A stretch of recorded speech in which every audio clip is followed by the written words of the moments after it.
The purpose of today's hearing is to examine the State Department's fiscal year 2027 budget requests and identify where we are achieving the greatest returns on our investment on behalf of the American taxpayers, and how the department is realigning programs and bureaucracy to support the President's America First policy agenda.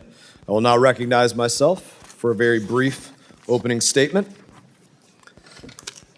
Mr. Secretary, I appreciate you being here today. I know that members are eager to get to their questions, so I'll be very brief. We appreciate your attendance. I can give you a foreshadowing of what you're about to experience. My Democrat colleagues are going to sit up here and say that they haven't heard from the administration. I'm going to thank you for the 30 times just in this Congress that the State Department has briefed the full committee, the subcommittee, roundtables, other times that you all have been here to brief us on a myriad of issues. I want to thank you for the over 20 briefings that you've given to Congress by yourself with General Kane, Director Radcliffe, Secretary Hegseth, and others since the start of Operation Epic Fury. Some of my colleagues in here will say that we are in a war of choice with no real threat to the U.S. I want to say to you, thank you for choosing to kill those who have been attacking and killing us for over 47 years, specifically attacking us over 350 times in the 30 months prior to Operation Epic Fury. Under senile Joe Biden, my colleagues over here voted to say use any and all means to prevent Iran from obtaining a nuclear weapon. So I want to thank you for bringing the heat to Iran, even though most of my colleagues on the left now say that Iran poses no threat. They pretend as though they have never been attacking us. I also want to thank you for the work that you've done to reset the Western Hemisphere. While you've been focused on bettering our relationships in places like Panama, Cuba, Venezuela, throughout the Gulf of America, the Biden and Blinken administration focused on funding drag shows in Ecuador and transgender operas in Colombia. I would say your work is significantly better. So I want to thank you for the substantial change in putting America first in our foreign policy. And with that, I will recognize Ranking Member Meeks for whatever he has to say. Thank you, Secretary Rubio, for being here today. 18 months ago, you inherited the most powerful diplomatic institution in the world, built on 3 pillars that have defined American leadership since World War II. I call them the 3 Ds: diplomacy, dialogue, and development. And in just 18 months, the Trump administration has taken a wrecking ball to all 3. This administration has involved and have invoked a worldview from years past that has left the United States isolated and struggling economically. What you see is a greatest hits album of failed ideas from the last century. Tariffs, spheres of influence, attacks on civil rights and immigration, ignoring science and hoping for the best. Mr. Secretary, America cannot win the future by trying to relive the past. And your department is Exhibit A. We've seen the systematic dismantling of America's diplomatic corps. Over 100 ambassador posts sit vacant around the world. 1,300 career professionals, people with decades of expertise in energy, counterterrorism, and nuclear nonproliferation have been fired. Efforts to ensure U.S. diplomats represent the diversity of America have been squandered. While China increases its diplomatic presence globally, we have cut ours to the bone. America cannot win the future by retreating and ceding the field. On trade, this administration revived Smoot-Hawley, and we all know how that ended. Trump's tariffs raised costs for American people, harmed small businesses, and alienated our allies. We cannot build a 21st century economy on 20th century failures. Mr. Secretary, after decades of forever war in the Middle East, President Trump promised the American people no new wars, only to send a new generation of troops back to the Middle East. We've traded dialogue for bombs yet again. And where does that leave us today? The Iranian regime still has its missiles, its drones, its proxies, and its nuclear material. There is an Ayatollah still in power, only he's younger. With the IRGC more entrenched and more hardline. The Strait of Hormuz is closed. It wasn't before you started this war. It wasn't before we lost 14 American troops, before American bombs killed 168 Iranian schoolgirls, before Americans were forced to spend over $100 billion on this war. You helped spin the perfect pretext for this war and then failed to prepare American embassies and citizens when the bombs started falling. Those who have defended and enabled this war share direct responsibility for the economic pain American families are bearing as a result. Our allies knew this war was ill-advised, and that's why they are sitting on the sidelines while Gulf energy infrastructure and American bases take incoming. Trump said America first. Now America's alone. In our hemisphere, talk of reasserting dominance has meant illegally abducting foreign leaders, installing one autocrat in place of another, bombing boats without due process, and blockading civilian populations. That is not American leadership.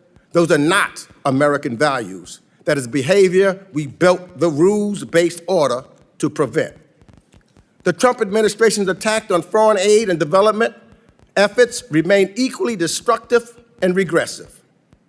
This administration's policies have directly contributed to famine in South Sudan and have undermined our ability to respond to the latest Ebola outbreak in real time. HIV rates are rising. Mr. Secretary, these cuts have resulted in the avoidable death of hundreds of thousands of children around the world. And we cannot protect Americans by ignoring science or forgetting what ignoring it cost us before. So, Mr. Secretary, on climate and energy, the story is the same. Ranking member's time has expired. Other members of the committee are reminding that opening statements may be submitted for the record. We're pleased to have Secretary of State Marco Rubio before us today. Your full statements will be made a part of the record. I'll ask you to keep your spoken remarks to 5 minutes in order to allow time for member questions. I now recognize Secretary Rubio for your opening statement. Thank you, Mr. Chairman. Thank you, Mr. Ranking Member, and all the members of the committee for having me. I have a written opening statement. I'll submit it. I'll try to cut the 5 minutes in half if I can. Let's just get right to the point. I think that I would characterize the last 16, 17 months at the State Department as two things: a history of tremendous successes combined with ongoing and difficult challenges. And we will always have ongoing and difficult challenges in the world. Let me walk through them one by one. India and Pakistan were on the verge of an all-out war.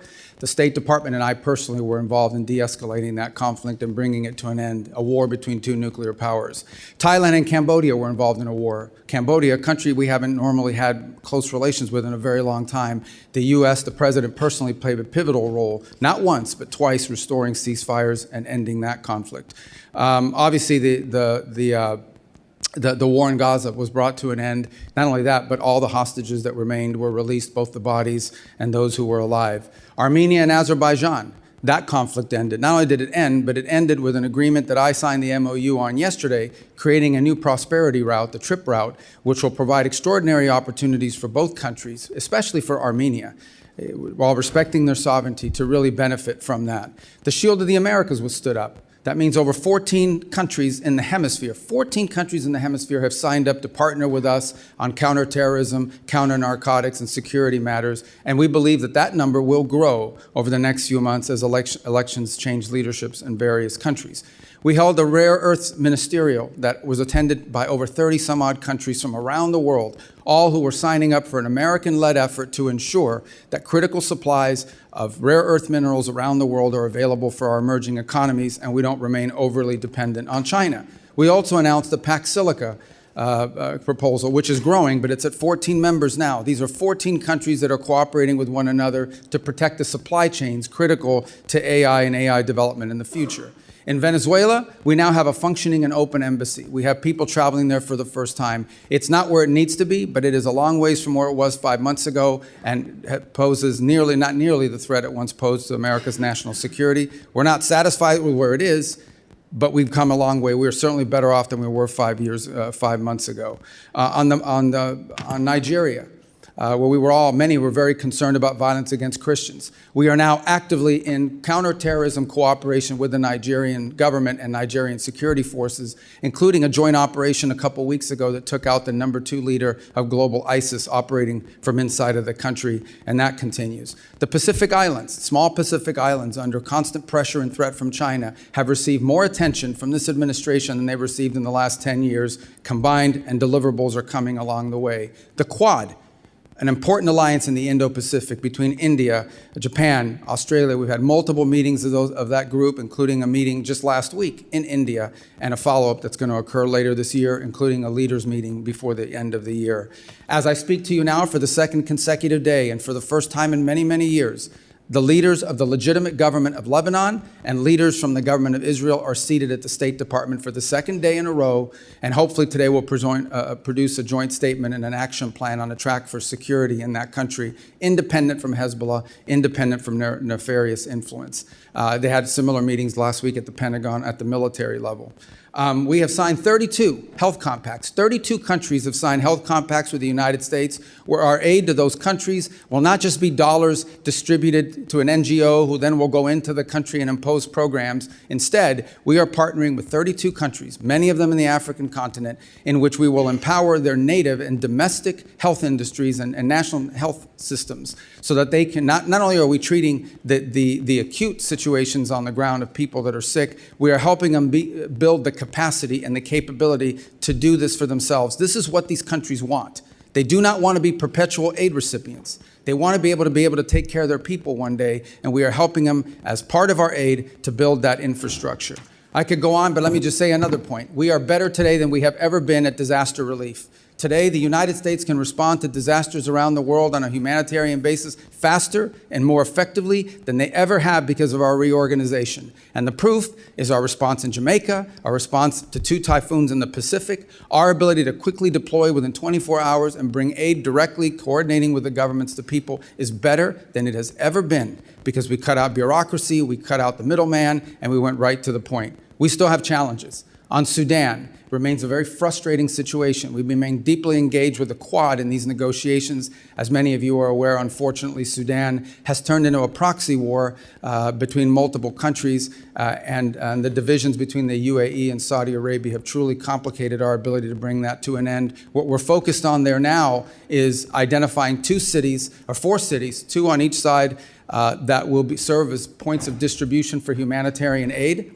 But the real frustrating thing about Sudan is that one side or the other will agree to something, but then they will not comply.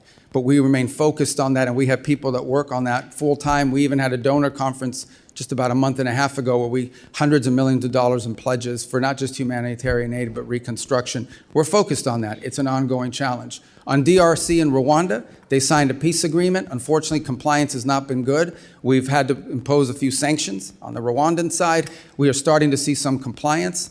It's moving, not moving fast enough, but we're hoping to see compliance at some point in the middle part of next month in withdrawing the Rwandan troops from there. Of course, we still have the M23 problem that has to be addressed. So this is a host of issues we could go on. Obviously, the ongoing challenges of Iran remain, as I'm sure we'll speak about extensively in your questions today. So I apologize, that took 4 minutes and 55 seconds, but I tried to talk as fast as I could. Thank you. Thank you, Secretary Rubio. I now recognize Ranking Member Meeks for 5 minutes of questions. I'm going to ask you to ask my questions quickly because clearly the chairman wants to protect you. That's why he's cutting me off my opening statement. But Secretary. You had 5 minutes. Yeah. Secretary, you have the honor of serving both the acting National Security Advisor and Secretary of State. In these roles, you've played a central role in advising the President as Commander-in-Chief to launch a war against Iran, and the impacts of this choice have been significant on our allies and partners who immediately have targeted by retaliatory strikes, as well as for Americans here at home. 3 months into this war, gas and food prices are up, Inflation is rising. American business owners and farmers are struggling from higher shipping and commodity costs. And yet the president said 2 weeks ago, and I quote, "I don't think about Americans' financial situation." That's a quote that should alarm every American. Americans are also rightfully concerned that while they struggle with affordability due to the war in Iran, the President of the United States is busy day trading on it. He disclosed purchases of stocks in energy and defense companies in the first quarter of this year that were made just as those companies' profits were soaring from the war in Iran. On March 23rd, the same day he reversed his threat to strike Iranian energy infrastructure, and energy stocks rose. He bought stocks then in Phillips 66, Exxon, and Chevron. Secretary, I have a few questions, and again, given the amount of time that I have, I will ask you to give me yes and no answers. Did you warn President Trump before the war in Iran began that this conflict would drive up costs on gas, food, travel, and shipment? Yeah, I'll warn you right now, I don't do yes or no answers. Yeah, So if well, you- I these are only have complex 5 questions. minutes. I know when Well, you so were do the I. senator, you know I about never this did yes or business, no answers and I to know people. you're trying to go out so that you can run out my 5 minutes. That's a simple I'm trying to question. run out your 5 minutes. You're running out your 5 minutes. Did you- I don't do yes or no question. You want to ask me a question, I'll answer I'm your answering. question. You answer my question my way. It's my time.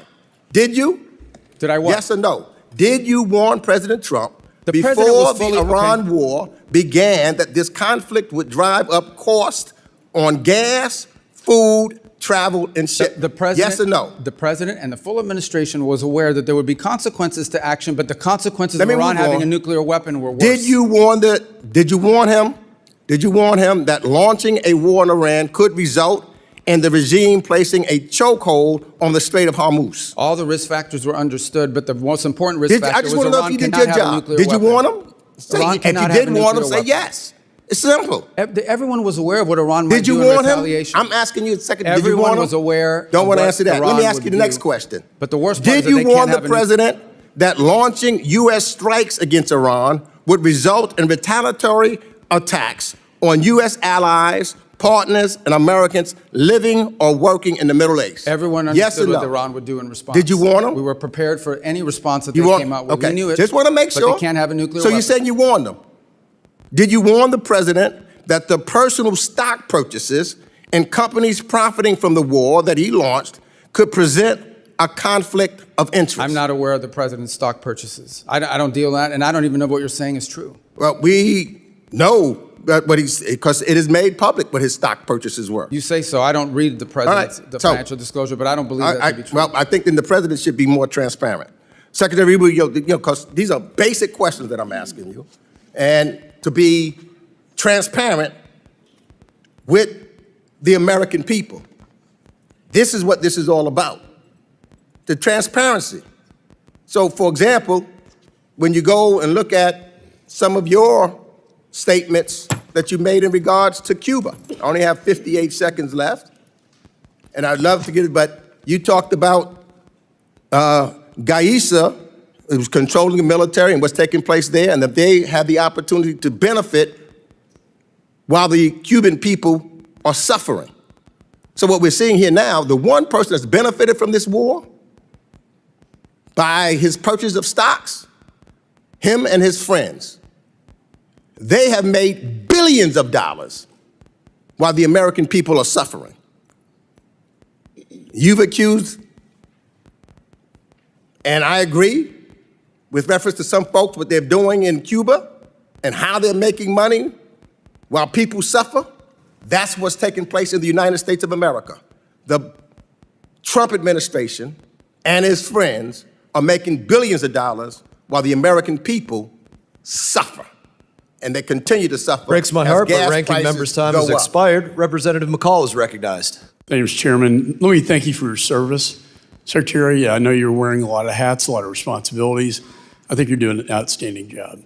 Let me just say, since 1979, a dark veil of terror descended upon the Middle East, and we've had it ever since. And every president since that time has said that a nuclear Iran is not acceptable. And every Congress has said that. In fact, last Congress, when I was chairman of this committee, I passed a resolution that said that a nuclear Iran was unacceptable and that the U.S. must use any means necessary to prevent them from obtaining a nuclear weapon.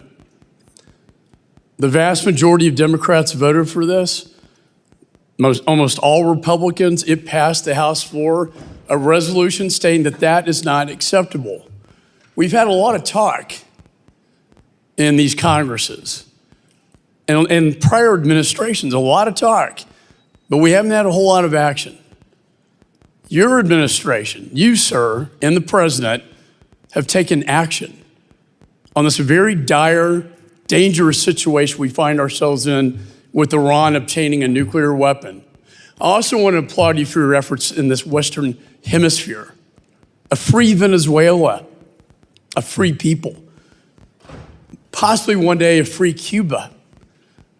And people don't realize Iran is in this hemisphere, and Russia is in this hemisphere, and China is in this hemisphere. This is all kind of tied together in a coherent foreign policy strategy that I see. So I want to give you the time, sir, to respond to that because, again, all talk and no action. But you, sir, have put this into action. Thank you. Well, let me just, before I address that, the ranking member made accusations against the president, which I've never heard before, but number one, are completely false. Not once. Just to be clear, not a single time, not even for a millisecond, has the president ever discussed his personal economics in relations to war or any public policy that he's made for that matter. And I've been in every one of his foreign policy meetings for the most part. As to your point, what we need to understand is exactly what you just said. It's not just that we say they can't have a nuclear weapon. Everyone says they can't have a nuclear weapon. The Chinese say they can't have a nuclear weapon. The Russians agree they couldn't have a nuclear weapon. But at a point, you have to do something about it.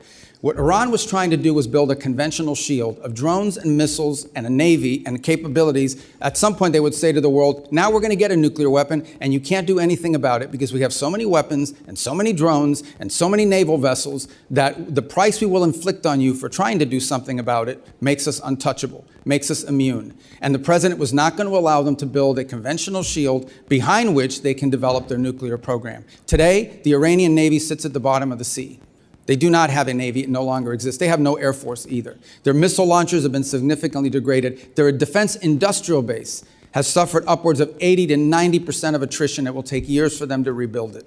Those are facts. That is the reality. That was the purpose of Epic Fury. It achieved its purpose in degrading that conventional shield. And it has brought them to the negotiation table that hopefully will lead to the point where Iran will give up its enrichment ambitions, will turn over the highly enriched uranium, will stop sponsoring terrorism around the world. You know, and I think the goal should be the fulfillment of the Abraham Accords. We know why October 7th happened, because Israel and Saudi were getting very, very close, and in Iran's perspective, dangerously close to a normalization agreement. And what did Iran do? They lit up their proxies. They lit up their proxies to stop that from happening. I do foresee a free Iran. I do foresee a free Venezuela and a free Cuba. But you have to start somewhere. And I think we're taking the steps so that future generations will thank us for these actions. Look, and on the point of, we would love to see a change in Iran and that they be governed by people, but that was not the goal of our mission. The goal of our mission was to take away their ability to threaten the region with an overwhelming number of missiles and drones that would basically make them immune to any sort of external pressure. And then they could break out to a nuclear weapon. That was the goal. It achieved that from a military perspective. The reality of it remains that it's not just us. The entire world says they can't have a nuclear weapon, but no one wanted to do anything about it. And I can tell you this, they are not going to have a nuclear weapons program, at least as long as President Trump is in the White House. That's been made clear to everyone in the administration from the very top down. It was the motivation behind these actions, and it's the reason why we engaged the way we did. Well, I want to thank you again in the last 10 seconds for your service. I would hope we could unify as a nation behind this. I would hope our allies would unify behind us on this because they've all said it as we have said it in the past, and yet it was all talk and no action. Representative's time has expired. Representative Keating is recognized. Chairman, for the record, I ask unanimous consent to submit the President's financial disclosure form, which will detail those dealings that were referred to by the ranking member. Without objection. Secretary, thank you for being here. In conjunction with your job, you're also the National Security Advisor with access to the most sensitive intelligence secrets our countries and other countries have in the world. But before this, you had these two positions. You had a distinguished career as a member and a chair for 5 years of the Senate Intelligence Committee up to last year. And you and Senator Warner are some of the most respected and knowledgeable people at that time and voices in the entire intelligence community, earning the trust of Democrats and Republicans alike, Senator and House members, and other countries. So with all your Intelligence Committee experience, and now as Secretary of State and National Security Advisor, and all those years of experience, have you ever, specifically in the context of the intelligence community, heard the name Bill Pulte?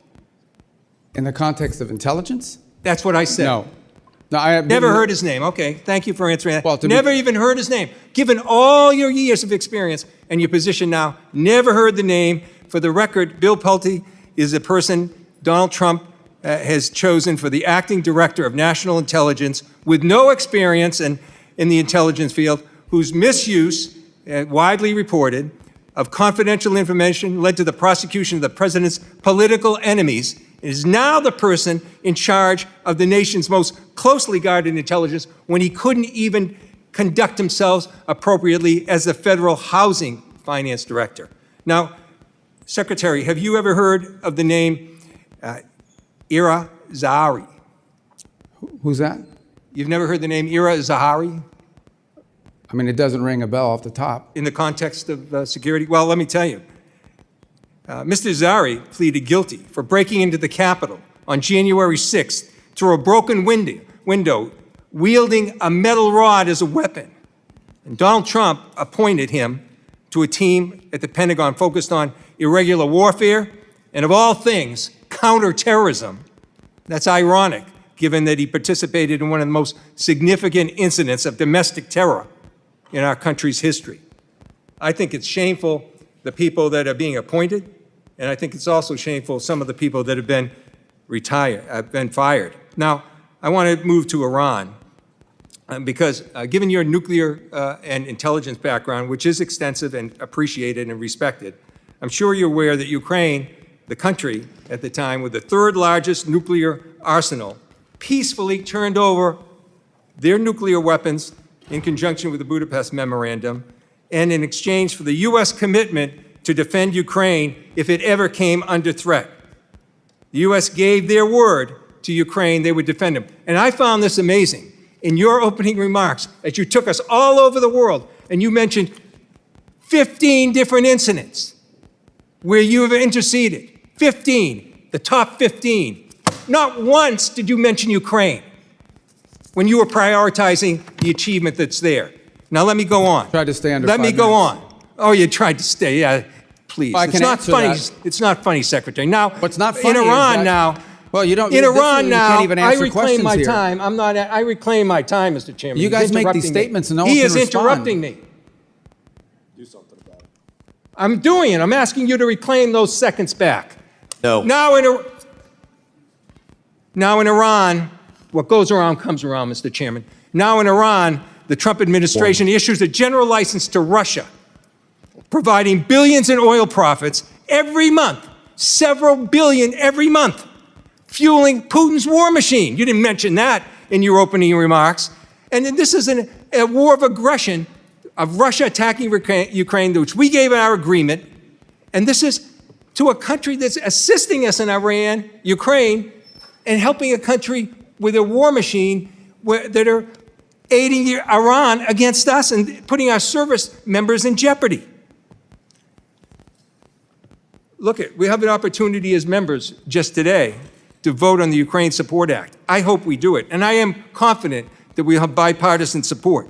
But I hope this administration will act on its own. They could do things themselves that you didn't mention, like rescind these general licenses, complete a bilateral drone agreement with Ukraine, provide direct military assistance that has access to Ukraine, implement comprehensive sanctions packages, Representative's and condemn time has expired. the aggression. Representative Thank you, Smith Mr. of New Chairman, Jersey for taking is up recognized. my time and squandering it.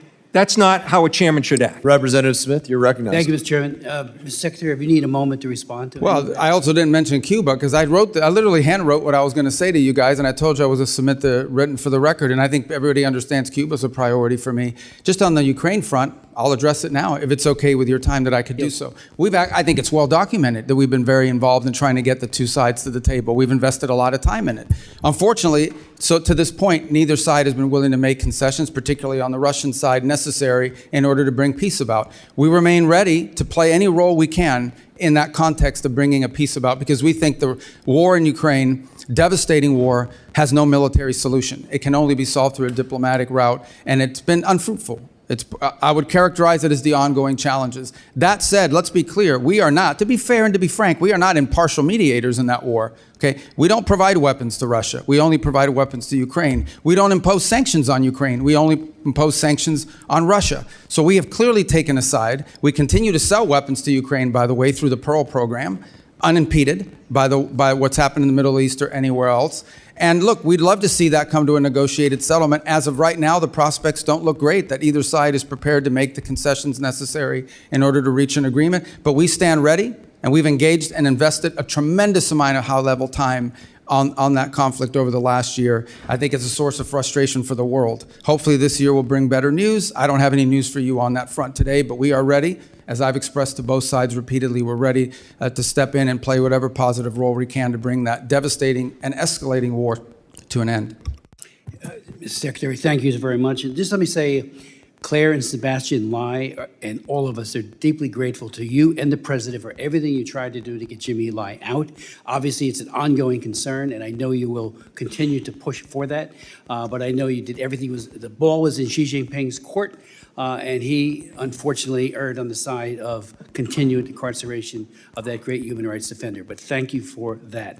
Let me say on the Iran deal, I remember sitting right here and on the floor of the House talking about how egregiously flawed the deal was 10 years ago when the Ayatollah was able to get the language dealing with ballistic missiles out of it, because he said it would be stupid, his words, and then they built ballistic missiles like never before.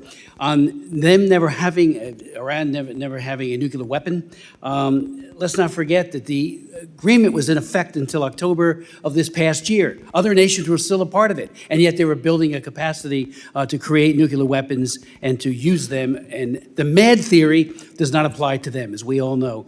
Unlike Russia, Soviet Union in the past, even China, they don't want to be destroyed. With the Iranians, there's this sense of martyrdom that I think is perverse, and so they are not guided by a mutual assured destruction theory that holds both sides in check.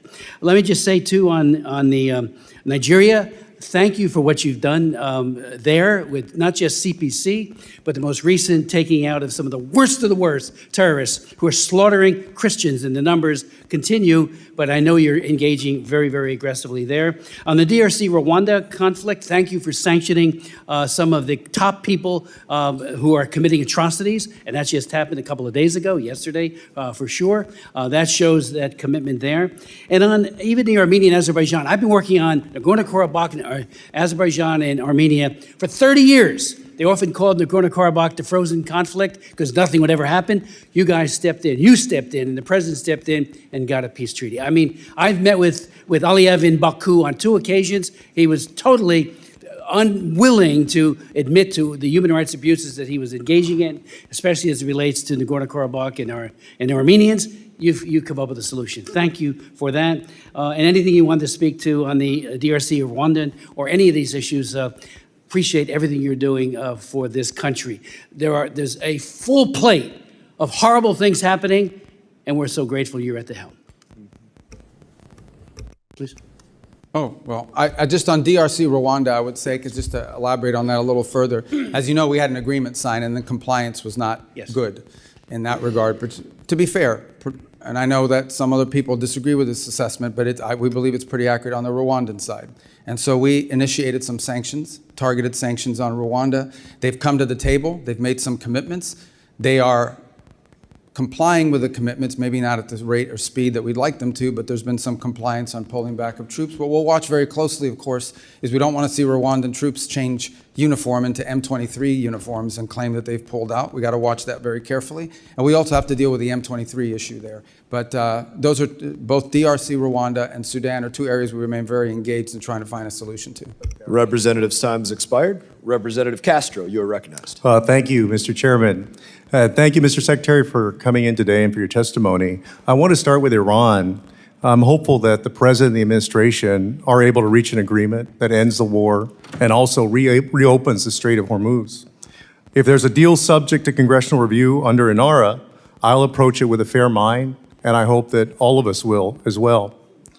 I just ask that you keep the committee briefed on the details of that agreement, and I believe that it's in America's interest that this war end, and I sincerely mean that. We are at war alongside Israel against Iran.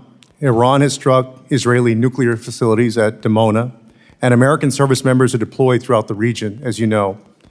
Congress needs to understand the full risks of the conflict, including the nuclear risks. On May 4th, I wrote to you with 29 colleagues asking for details about these risks and Israeli nuclear weapons. On June 1st, your Bureau of Legislative Affairs responded and said, quote, "We refer you to the government of Israel for your questions about Israel's capabilities." I have to say, Mr. Secretary, that's a very bizarre response. 30 of us wrote to you and to the State Department asking our government for an answer, an assessment about a foreign nation's nuclear capabilities. In your opening statement, you referred to India and Pakistan as nuclear nations. We've also spoken in different sessions, both in closed and open sessions, you know, as a U.S. Senator, former U.S. Senator, about the nuclear capabilities of other nations, Iran, China, Russia, France, the UK, both adversaries and allies. And so I wanted to ask you the question today, will you tell us, the Congress and the American people, whether Israel in fact possesses nuclear weapons? You know that that's a question that they've never acknowledged to have a nuclear program. People can have, as you know, in open source and other reporting, suspicions about what they possess. If we're speaking frankly, I think most of the world assesses that they do, but they've never acknowledged that publicly, and as a feature of our foreign policy for a variety of reasons, we don't discuss it in that way either. Well, I guess a few things. This is the first time, especially for an extended period, that we are at war with an ally, Israel, against Iran, and we have service members deployed. And we don't, if they in fact possess nuclear weapons, and you're right, in open source reporting that has come across, we don't know what their red lines are for using those nuclear weapons. And so I guess I'm shocked that our government wouldn't make an effort to know, to understand, and then to give our oversight body the information that we need to make decisions about the war as well. That's a fair observation, and I would answer that if perhaps you make that request and you're open to it being answered in a different setting other than a public Classified letter. setting? A classified setting? Yes, and both classified and sensitive. And if we could, I think you would get a better response to your question if the context in which it was answered were framed differently than a public letter for a variety of reasons. If we're being mature and grown up here, I mean, foreign policy, and I know that you are, and from the tone of your question, it's clear that it's a serious question. These things require delicate balancing acts between different equities, but I think you can get probably a more fulsome answer if we were to be able to respond to that inquiry in a different context, if that makes sense. Mr. Secretary, I'll certainly take you up on that, and I appreciate your answer. Thank you for that. I have another question on Lebanon. The president and you are working to end this war with Iran, and according to reporting at least, one of the main sticking points is Israel's continuing military campaign in Lebanon against Hezbollah, which the president has called on Israel to stop.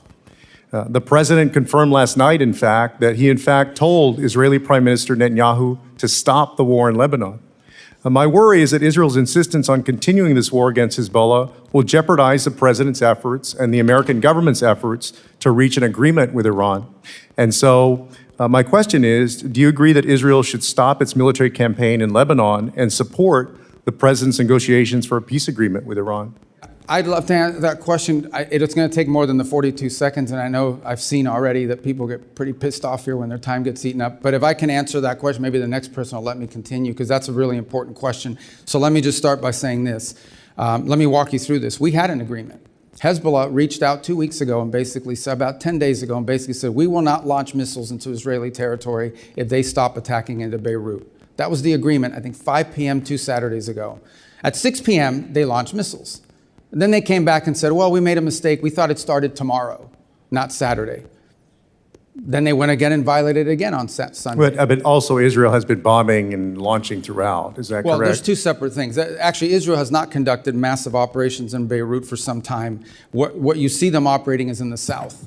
And what they are, what we've always said, and it's part of the joint statement, we've always said is Israel has a right to act in its defense. So as an example. Well, but so then why did the president have to tell Israel to stop Time has anything? expired. Representative Wilson is recognized. Thank you, Mr. Chairman. Indeed, Mr. Secretary, I want to thank you and recognize that we appreciate the U.S.-Israel alliance, and we appreciate very much the response that's being done against 1,100 missile attacks that have come out of Lebanon, as you've just identified correctly, and they need to know that, and how they don't know that, I don't know. But any attacks that are done by Israel are in response, not initiated. With that in mind, you are serving at a historic time with successive dictators on the run. Dictator Assad of Syria has fled to Moscow. Dictator Maduro of Venezuela is incarcerated in Manhattan. Dictator Khomeini of Iran has been eliminated, joining the 40,000 Iranians he murdered this year. As chairman myself of the Helsinki Commission, Commission for Security and Cooperation in Europe, you have achieved unprecedented unity in Latin America, supporting the liberation of Venezuela and soon Cuba. You have achieved historic unity across the Middle East of all countries supporting American efforts, except for the Republic of Georgia, to oppose Iran and its nuclear capabilities. And in Europe, NATO and the EU are united as never before, promoting defense increases for peace through strength to indeed promote Ukraine victory over war criminal Putin. With that in mind, another region is the South Caucasus, which is critical of the opportunity for the Trump route that you've achieved with Prime Minister Pashinyan of Armenia and President Aliyev of Azerbaijan. What a great achievement that is. With that in mind, though, the pro-Iranian regime and the Chinese Communist Party supported Georgian Dream government, which is illegitimate, threatens American access. There was a rigged election in Georgia. With that in mind, they're facilitating the Islamic Revolutionary Guard and evading sanctions to Tehran. What do you believe should be done to address the rapidly expanding radicalization promoted by the Georgian Dream government in the Republic of Georgia? Let me, if I may, I want to answer the Georgia question. You do Can I all the steal above. 30 seconds of your time to finish the answer to all the Representative above. Castro? So on Georgia, you're right. Everything you've just outlined is our pre-existing concerns. Since that time, they have made some steps indicating to us that they want to improve their relations with the United States. We've outlined to them what that would take and what that would require. We've received some positive responses. And so our hope is that we can see a change of trajectory in the case of Georgia from where it is today. We obviously understand all the things you've just laid out as being pre-existing problems for us. They've asked us, what will it take to have a better relationship with the United States? We've responded, and hopefully we can build on that basis and perhaps change the trajectory, not just of our relationship with Georgia, but of their behavior. Is it okay if I just take 30 seconds of your time? I apologize. So on the strikes that you're referring to, here's what happens in the South. I'm just going to speak colloquially as best I can. The Israelis see Hezbollah moving around, maybe even launching a missile from the south, and they action it in defense. They go after it in the southern portion. And that's what we're seeing in many cases is these defensive strikes. What they're increasingly doing is taking more territory in the south to deny them launching space. Because understand, these rockets are being launched into northern villages and cities in Israel, and populations can't even return to their homes as a result of it. In the case of what happened the other day, the following was happening. We had indications, multiple indications, that Israel may be considering conducting anti-Hezbollah strikes inside of Beirut.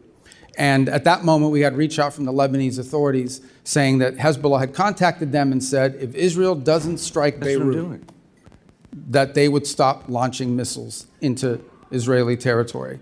That's the message we got, and that's what the president pursued and said, okay, I had this outreach. If you won't do these strikes in Beirut, they'll stop launching against you in northern Israel. Unfortunately, within an hour or two of that conversation, they launched 2 waves of rockets from Hezbollah against Israel in Israeli territory. So it's an ongoing challenge. I think one of the reasons why we're engaged in these talks between Lebanon and Israel is understanding that Hezbollah is not just an enemy of Israel. Hezbollah is an enemy of Lebanon. They are an enemy of the Lebanese government. They have called for the overthrow of the Lebanese government. When Lebanon expelled the Iranian ambassador, He refused to leave. He said, I'm not leaving. You can't expel me. Hezbollah is protecting me.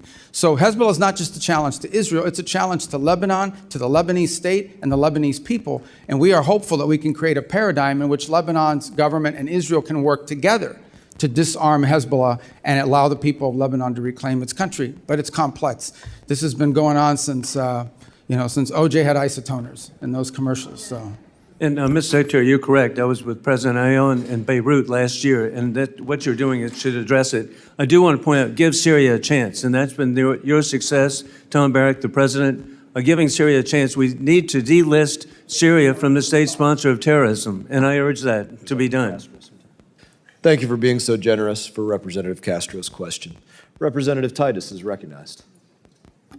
Thank you very much. Thank you, Mr. Secretary. I just want to talk about some of the conflicting comments that we've been hearing about the status of Iran's military. The president just made some comments on Fox News where he said Iran's military, we sort of left it alone because we think that their military is somewhat moderate. We've taken different forms of leadership out, but we've actually left their military alone. People would be surprised to hear that. Well, I'm very surprised to hear it because we've had Secretary Hegseth say repeatedly that Epic Fury decimated Iran's military and rendered it combat ineffective for years to come. You've said the Iranian Navy is at the bottom of the sea and they have no Air Force either. Well, which is it? You're the Secretary of State and the National Security Advisor. If you can't tell us if the military's decimated or not, is it at the bottom of the sea? Was it left alone? This is a major point I think Congress needs clarity on. Okay, thank you. Fair question. Let me address both of them. The first is on the military. I think there's a difference between the military's hardware and capabilities and the individuals involved in the military. As you know, the Iranians suffered tremendous losses in personnel, and that includes top leadership of the IRGC and other elements of their government. What the president is alluding to is that there are certain individuals in the Iranian regime who have indicated both directly and indirectly a willingness to approach the future perhaps a little different. Not ideal. I'm not telling you, look, everybody talks about moderates in Iran. There are no moderates. There are radicals and super radicals, okay? That's been our view of it. But there are some of them that believe that they actually need to do a deal because their economy is in shambles. And so I think what the president is alluding to is that there are some individuals involved in the negotiations and in elements of their government, including some in elements of their military that are more open to a deal than other. As far as the Navy is concerned, yeah, they have no Navy. What they have remaining is a bunch of small crafts, I would call them Boston whalers with machine guns. And these things are harassing ships. And these are the ones that go after, in some cases, they drop mines off the back of them, or they try to harass shipping with swarms. They are unable to form swarms the way they once did. They are primarily now threatening shipping through the use of one-way attack drones. But their Navy, which you would consider a Navy with naval vessels that can actually conduct naval operations, is non-existent at this point. So is the war still on or is the war off? Well, Epic Fury has concluded. What you're seeing reports of, including last night, is the following. A ship will go through the route, particularly both the northern and southern route of Hormuz. Those ships will come under attack. The U.S. will respond to that attack by shooting down those drones that are trying to sink a commercial civilian vessel illegally and unlawfully. At that point, the Iranians will respond to that by targeting some facility in the region in retribution.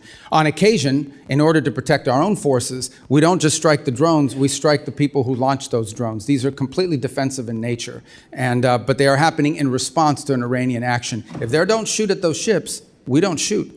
But we have to respond. You have a civilian commercial vessel transiting the straits, and they're being targeted by drones, and these drones are not like highly precise. They could hit any part of that ship and they could create, including an ecological disaster. Well, apparently some kind of military exists that's shooting these drones off. The military obviously isn't decimated. Well, they're attack these ships with these drones. Yeah, they still retain a drone. When you say what the president was alluding to, the president's not a person who's known for illusions. He just shouts it right out, whatever he's thinking. So I don't think he was alluding to anything, as you suggest. Well, drones are, as you know, a challenge in multiple battlefields around the world. It's going to be a tremendous challenge for warfighting in the future because they're cheap. Yeah, I know what drones are. I know you know what they are, but I'm saying that they're cheap and they're Yes, easy. I know, and we're using things that are very expensive to shoot them down. And that needs to change. That said, yes, they still have the capability to, they can't launch as many as they used to, and they can't launch them in the swarms they used to launch them in, Well, let but me they just- still retain that capability. Okay. Well, let me just ask you a quick question about something that Ambassador Barrack said, changing the subject a little bit. He compared Israel to Hezbollah for one thing. That was a pretty concerning comparison. But also he said Turkey should join the F-35 program. These comments are inconsistent with law and longstanding policy, and I'm just wondering what your position is as Secretary of State. Can Turkey get F-15s and, F-35s, or not? What if, Yeah. we seem to be helping the bad guys and not the good guys. Well, as I'm sure you're aware, Turkey actually was in the F-35 program. The reason why they can't get them is because they purchased the S-400 system That's right, from the they Russians. still have those, and they're still under mandatory sanctions Correct. because of So that. as you know, that's governed by statute. Okay, or not? Well, right now, we don't have that choice because it's governed by statute, both provisions Well, then of the why is our NDAA and the ambassador statute. out there saying that? That Well, I seems to show the Representative's time has chaos in the- expired. Representative Perry is recognized. Thank you, Mr. Secretary. I would give you an opportunity to answer the ranking member, even though he didn't pose it as a question. But I, as a individual like many on the dais who have served in uniform, thank you for your actions regarding Iran and this administration's action. But if you want to answer it yes or no, you're welcome to. Who started the war between Iran and America 47 years ago? Yeah, these yes or no things I don't like, but I could just tell you, Iran has been at war against the United States since the minute the Islamic regime took over. Yeah, and I feel the same way. And again, thank you on behalf and to honor the thousands and 10,000s of Americans who have been murdered or maimed by Iran. Thank you for honoring them. Just moving on to questions, did Pakistan's foreign minister personally deliver a message to you that Iran is prepared to demonstrate a nuclear weapon should the current escalation continue? That's been reported, and I just want to see if I can ferret that out. I've not seen that reporting, and I'm not aware of any such message. Okay, and if there were such a message, would that change anything in America's posture, or not only the message, but the action? Would that change anything regarding our goals Well, I think regarding Iran? the hypothetical question is, if Iran threatened that they're going to test a nuclear device if talks fail, I think it would confirm everything we believe about them anyways. And I think the president then would have to pursue, or at least have to consider various other options that are available to him in that context. But again, I've not heard that message relayed. I don't know the reporting you're referring to. You're talking about a press report? Yeah, I am talking about a press report. I would be surprised if that message had been relayed. I would be aware of it if it was. I would think so. That's why I'm asking, so that's enough on that. I know that the president, look, he's an America First guy. He's concerned about every single American citizen, regardless of their party affiliation or their ideology and affordability. The president is concerned about those things. And I shudder to think what Iran would do if they could, armed with nuclear capability and ballistic missile capability, coupled with that, seeing what they're doing right now, extorting the world economy without those things. So with that in mind, it's been reported that the UAE is building a pipeline to the Gulf of Oman, which would bypass the Strait of Hormuz, essentially doubling their capacity, which would, of course, lower the price and the risk of global fuel transport or oil transport. Do you understand, or do you recognize and know what the timeline for a proposed timeline for completion of that pipeline is? Yeah, I'm aware of those efforts. They actually pre-exist the conflict in terms of a desire to do so. These things, I can't tell you specifically. I'm not a pipeline building expert, Right. but I can tell you it certainly is going to take more than a week or a year. I mean, these are complex.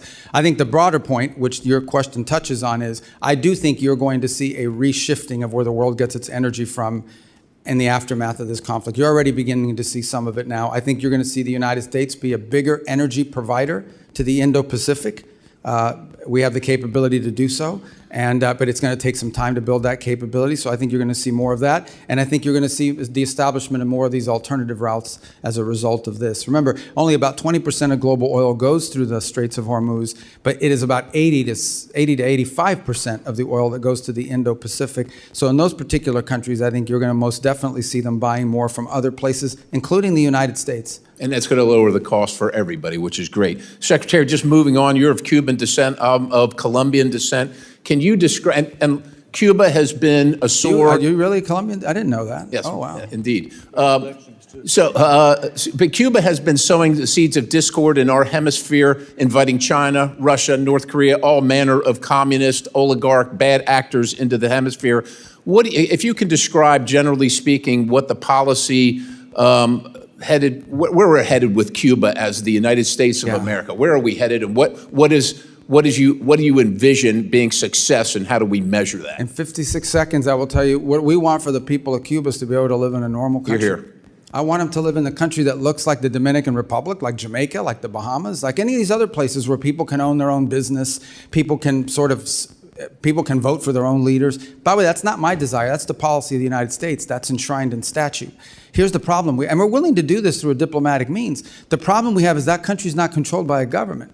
That country's controlled by a military conglomerate that basically controls 70% of the nation's GDP, and none of the profits of that conglomerate goes into the public treasury. None of that money goes to build bridges and roads or to reinvest into their energy infrastructure. All of it goes to build more hotels for tourists that aren't coming and to line the pockets of the people that are involved.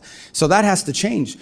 My question, I think we all can envision what we want Cuba to look like, and it doesn't have to happen from overnight. Okay, we understand they're not going to go from being what they are now to turning into Belgium or Switzerland in one day to the next. It takes time in these processes.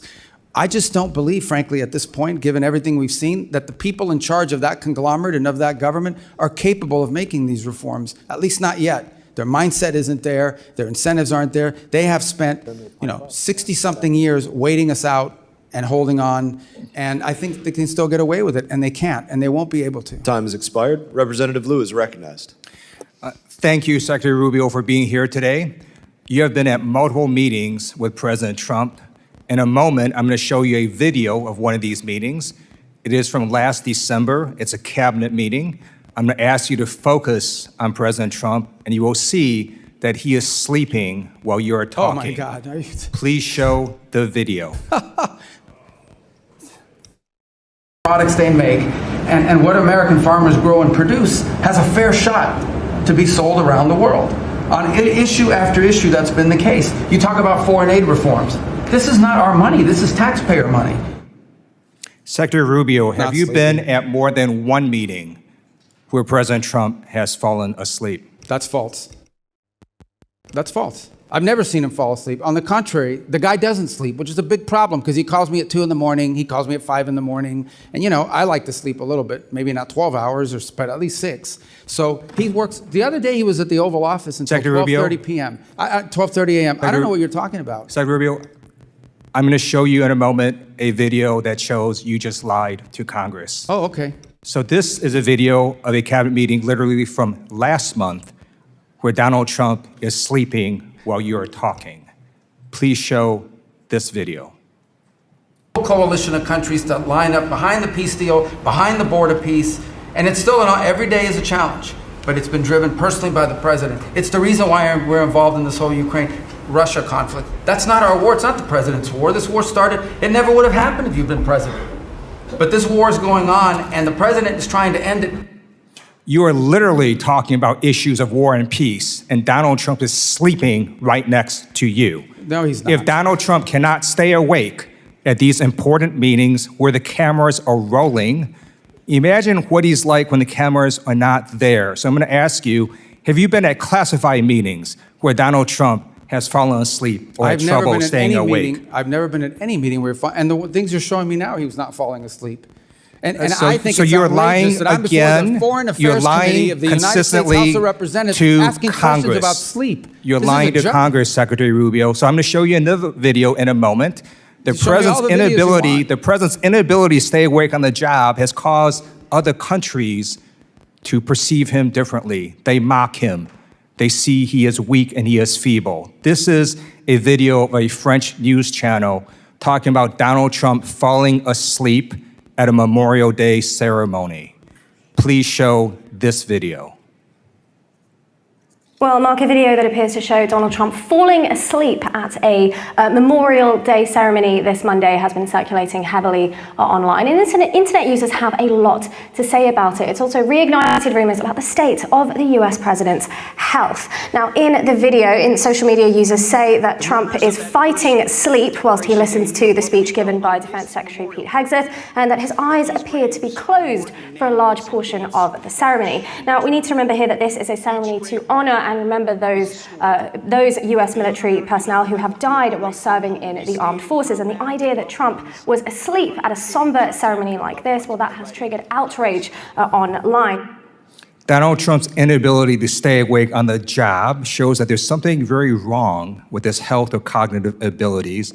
And in fact, on a number of occasions, Donald Trump will contradict himself in literally the same meeting or interview. In this video I'm about to show, it shows that Donald Trump says the Iranian military is both destroyed and not destroyed at the same time, something that Dina Titus alluded to. Please show this video. Of leadership, we've actually left their military alone. People would be surprised to hear that, because mistakes have been made in wars where you wipe out everybody and then you have a country that's, for 40 years can never rebuild. You look at what happened with Iraq. We did so. Iran is in a very bad position. They have no military. All they have is good talk, and they have a fake press. So Secretary Rubio, instead of holding North Korean-style cabinet meetings where everyone goes around the room kissing Donald Trump's ass, I'm going to ask you to come clean with the American people and the White House as well. There's something wrong with Donald Trump's health or cognitive abilities. There's a reason he keeps going to the hospital and they keep giving him cognitive tests. We have not seen the president in 8 days. The American people deserve the truth. I yield back. I don't even know how to respond to that, other than to tell you that it's absurd and ridiculous. And I can't believe we're in a Foreign Affairs Committee meeting in front of the House at an important time in American foreign policy. Just keep lying, Secretary Rubio. Just keep lying. Supposedly someone who thinks he's a medical expert when he's not. The truth of the matter is we had a cognitively impaired president in office a few years ago. That's a cognitively impaired president, but I don't like to talk about that because it weakens America. This president we have, this is a guy that literally doesn't sleep. He works day and night, long hours, every single day. I don't know if you haven't seen him in 8 days. I saw him yesterday. I didn't see him yesterday because I was in Congress the day before. I talked to him at all hours of the day and night. He works inhumane hours. Okay, I've been on foreign trips with the president that he doesn't sleep in the whole flight. And everyone else is sleeping on the plane, and he's, wandering the hallways looking for someone to wake up and talk to that people are. So I don't know what you're referring to, but he has an incredible amount of energy. I'm just telling you, you may not like his policies. You may not like his policies, you may not like the decisions he's made, but I assure you, this is not a president that sleeps or is cognitively impaired in any way, shape, or form, and in fact is incredibly active, much more so in many cases than much younger people that are around him. Those are facts. I see it every day. You're not going to agree because you have another narrative that you want to push, but those are the facts. I just showed you 3 videos of him sleeping. Representative Issa is recognized. Thanks for waking me up, Mr. Chairman. Mr. Secretary, if you'd gone to sleep during those videos, I would not have blamed you. I too have received those calls at all hours of the day and night. I'm, like you, aware that the president works harder than any other person here in Washington. But moving along, a number of things have been said that I find just incredible. First of all, the whole question on whether or not we support Lebanon and whether or not we support Israel. Is there any real contradiction between what Israel is trying to accomplish and what your aid to the Lebanese armed forces over decades is trying to accomplish? Contradiction? Is there any light between those two efforts? They're aligned. What we would like to see is a Lebanese armed forces with the strength and the capability to disarm Hezbollah and reclaim the entirety of the country on behalf. The country should only have one armed forces. It shouldn't have an armed political party, which is what Hezbollah is, and then the LAF, the Lebanese Armed Forces. So and the Lebanese want that too. And that's what we work very closely with them on, and that's what our engagement with the Lebanese is about. And Mr. Secretary, just for the record, in one of the last times I was in Israel, I asked Prime Minister Netanyahu if we should cut off aid, as some have said, to Lebanon. He said to Lebanese armed forces, he said, no, give them more. Give them what they need to take back their country. So I do believe that we couldn't be more aligned with the efforts of Israel and the present government of Lebanon. Moving along, you did a great job of going around the world and outlining the mess that was left to you as you pick each of them up. One that you didn't touch on that I'm concerned about is actually a democratic one, which is the democracy of South Korea has taken a strong bent to the left, opening up more avenues toward China and, in fact, beginning to oppress many of our companies, including Meta, Coupon, and others. Can you tell us what can be done and what this committee should do with countries who, through democratic means, are beginning to become anti-U.S.? Right. So there are a couple points I would make. The first is that, and this is the unique aspect of dealing with democracies, and we see it in our hemisphere quite often. Sometimes in a democratic country, they will elect leaders that are friendlier to U.S. national interests, such as what we have now in Japan. And sometimes they will elect leaders that have a different perspective. We respect the sovereign choice of the people of that country. That's a legitimate election. That's who they chose. In those instances in which a democracy and their elected leaders are taking positions that run contrary to the national interests of the United States, it doesn't mean we want to overthrow the government or get rid of the government because it's a democratic government. It simply means we have to engage them in the fact that they are doing things that are irritants to our national interests. You point to some of our companies. Our companies aren't just facing challenges and, I would say targeting in South Korea. They're facing it throughout Europe. And the European Union, as an example, is targeting our technology companies and conducting what we believe is unfair. So I think this becomes a feature of our engagement with South Korea, even as we have things that we're strategically aligned on. These are areas we've expressed and I think have, frankly, impacted our ability to conclude a trade agreement with them because of some of their behavior towards American companies. Iran obviously was going to dominate a part of today, and I'd like to close my questioning with a question for you. In 1979, if my math is correct, you were 8 years old when they took our embassy and then lied about it, claimed it was students doing it. That's 47 years ago, has been said many times. Is it fair to say that President Trump, no matter what the people on the other side of the aisle want to say, is not in the 60th or 70th day of action, but in fact in the 47th year of an ongoing war with Iran that has spread to Yemen, to Lebanon, and even to South and Central America? I think I would start, well, absolutely, first of all, with Hezbollah. Hezbollah is an agent of the Iranians, and they've carried out terrorist operations around the world, including the recent anniversary of what they did in Argentina, the Jewish Center. But let's not forget those IEDs that were used to maim and kill our troops in Iraq were all innovated by Soleimani and the IRGC, which strongly supported that. Let's not forget that we have these Iranian proxy militias operating inside of Iraq that as recently as 2 months ago kidnapped an American journalist. And let's not forget that there are people that are both charged and convicted in the United States for participating in Iranian assassination plots against the president and against other former and current government leaders. So we've been facing this from Iran for 47 years in a variety of ways, some more open than others. Thank you. And Mr. Chairman, I ask unanimous consent that the Wall Street Journal article entitled "South Korea Takes a Hard Left Turn Against America" be placed in the record. So ordered. Thank you. I yield back. Without objection. Representative Jacobs is recognized. Thank you, Mr. Chairman. Mr. Secretary, good to see you. I'd like to talk about the war in Iran.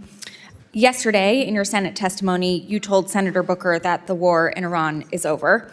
This is news to me. It's also news to my 2,500 constituents, Marines, San Diego Marines in the Middle East off the coast of Iran, the other of my constituents who are deployed there, and the thousands more of my constituents who have 48-hour deployment notices whose families are still very concerned. But okay, I will take you at your word. If the war is over, I have a simple question. Who won? First of all, Epic Fury is over, which is what you would consider the war. That operation is So you concluded. agree it's a war, then? No, those are hostilities. They called it a war. I'm Okay. just responding to the Senator Mr. Booker's Secretary, question. you can change the name of the operation. It doesn't change the fact that the strait is still closed and my service but members that's and not- all of our service members are still in No, but harm's that's way. not The what you war asked me. is not over. But I'm agreeing with you. Okay, fine. We're taking you at your word. The war is over. Who won?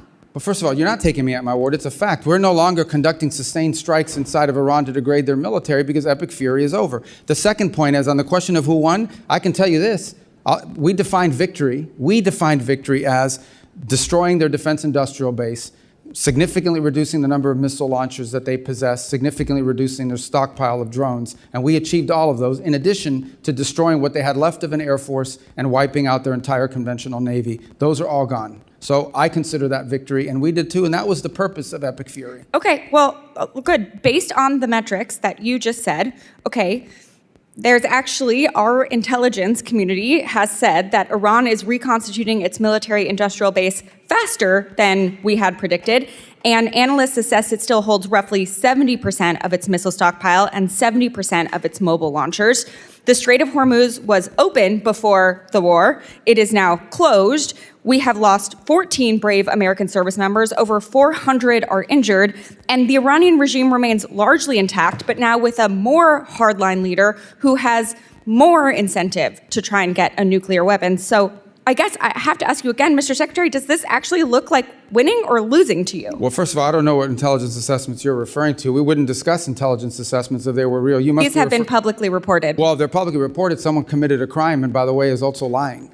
And this happens all the time. People manipulate intelligence and analysis for purposes of furthering a narrative. On your point about the regime is actually deeply fractured, which is why it takes 7 to 10 days to get an answer from them for anything. Meanwhile, they fractured, but still intact. Well, intact in the sense they can't even reach agreements that they can get back to us. So I don't know how intact that is. What they have is people that are afraid to go into the streets. Their repressive operations have held people back, in addition to the fact they've cut off the internet. But this is a country right now, and this regime that is facing hyperinflation, a completely devalued currency, hundreds of billions of dollars in damage to their military infrastructure, and frankly, they all of the pre-existing problems that Iran had in their economy, which is why people were protesting, are worse, not better. Sure, and but they have to deal with that too. Mr. Secretary, so you're saying we're winning because the Iranian economy has inflation, it's cost them millions of dollars a day in lost revenue, and because it's going to cost them billions of dollars to rebuild.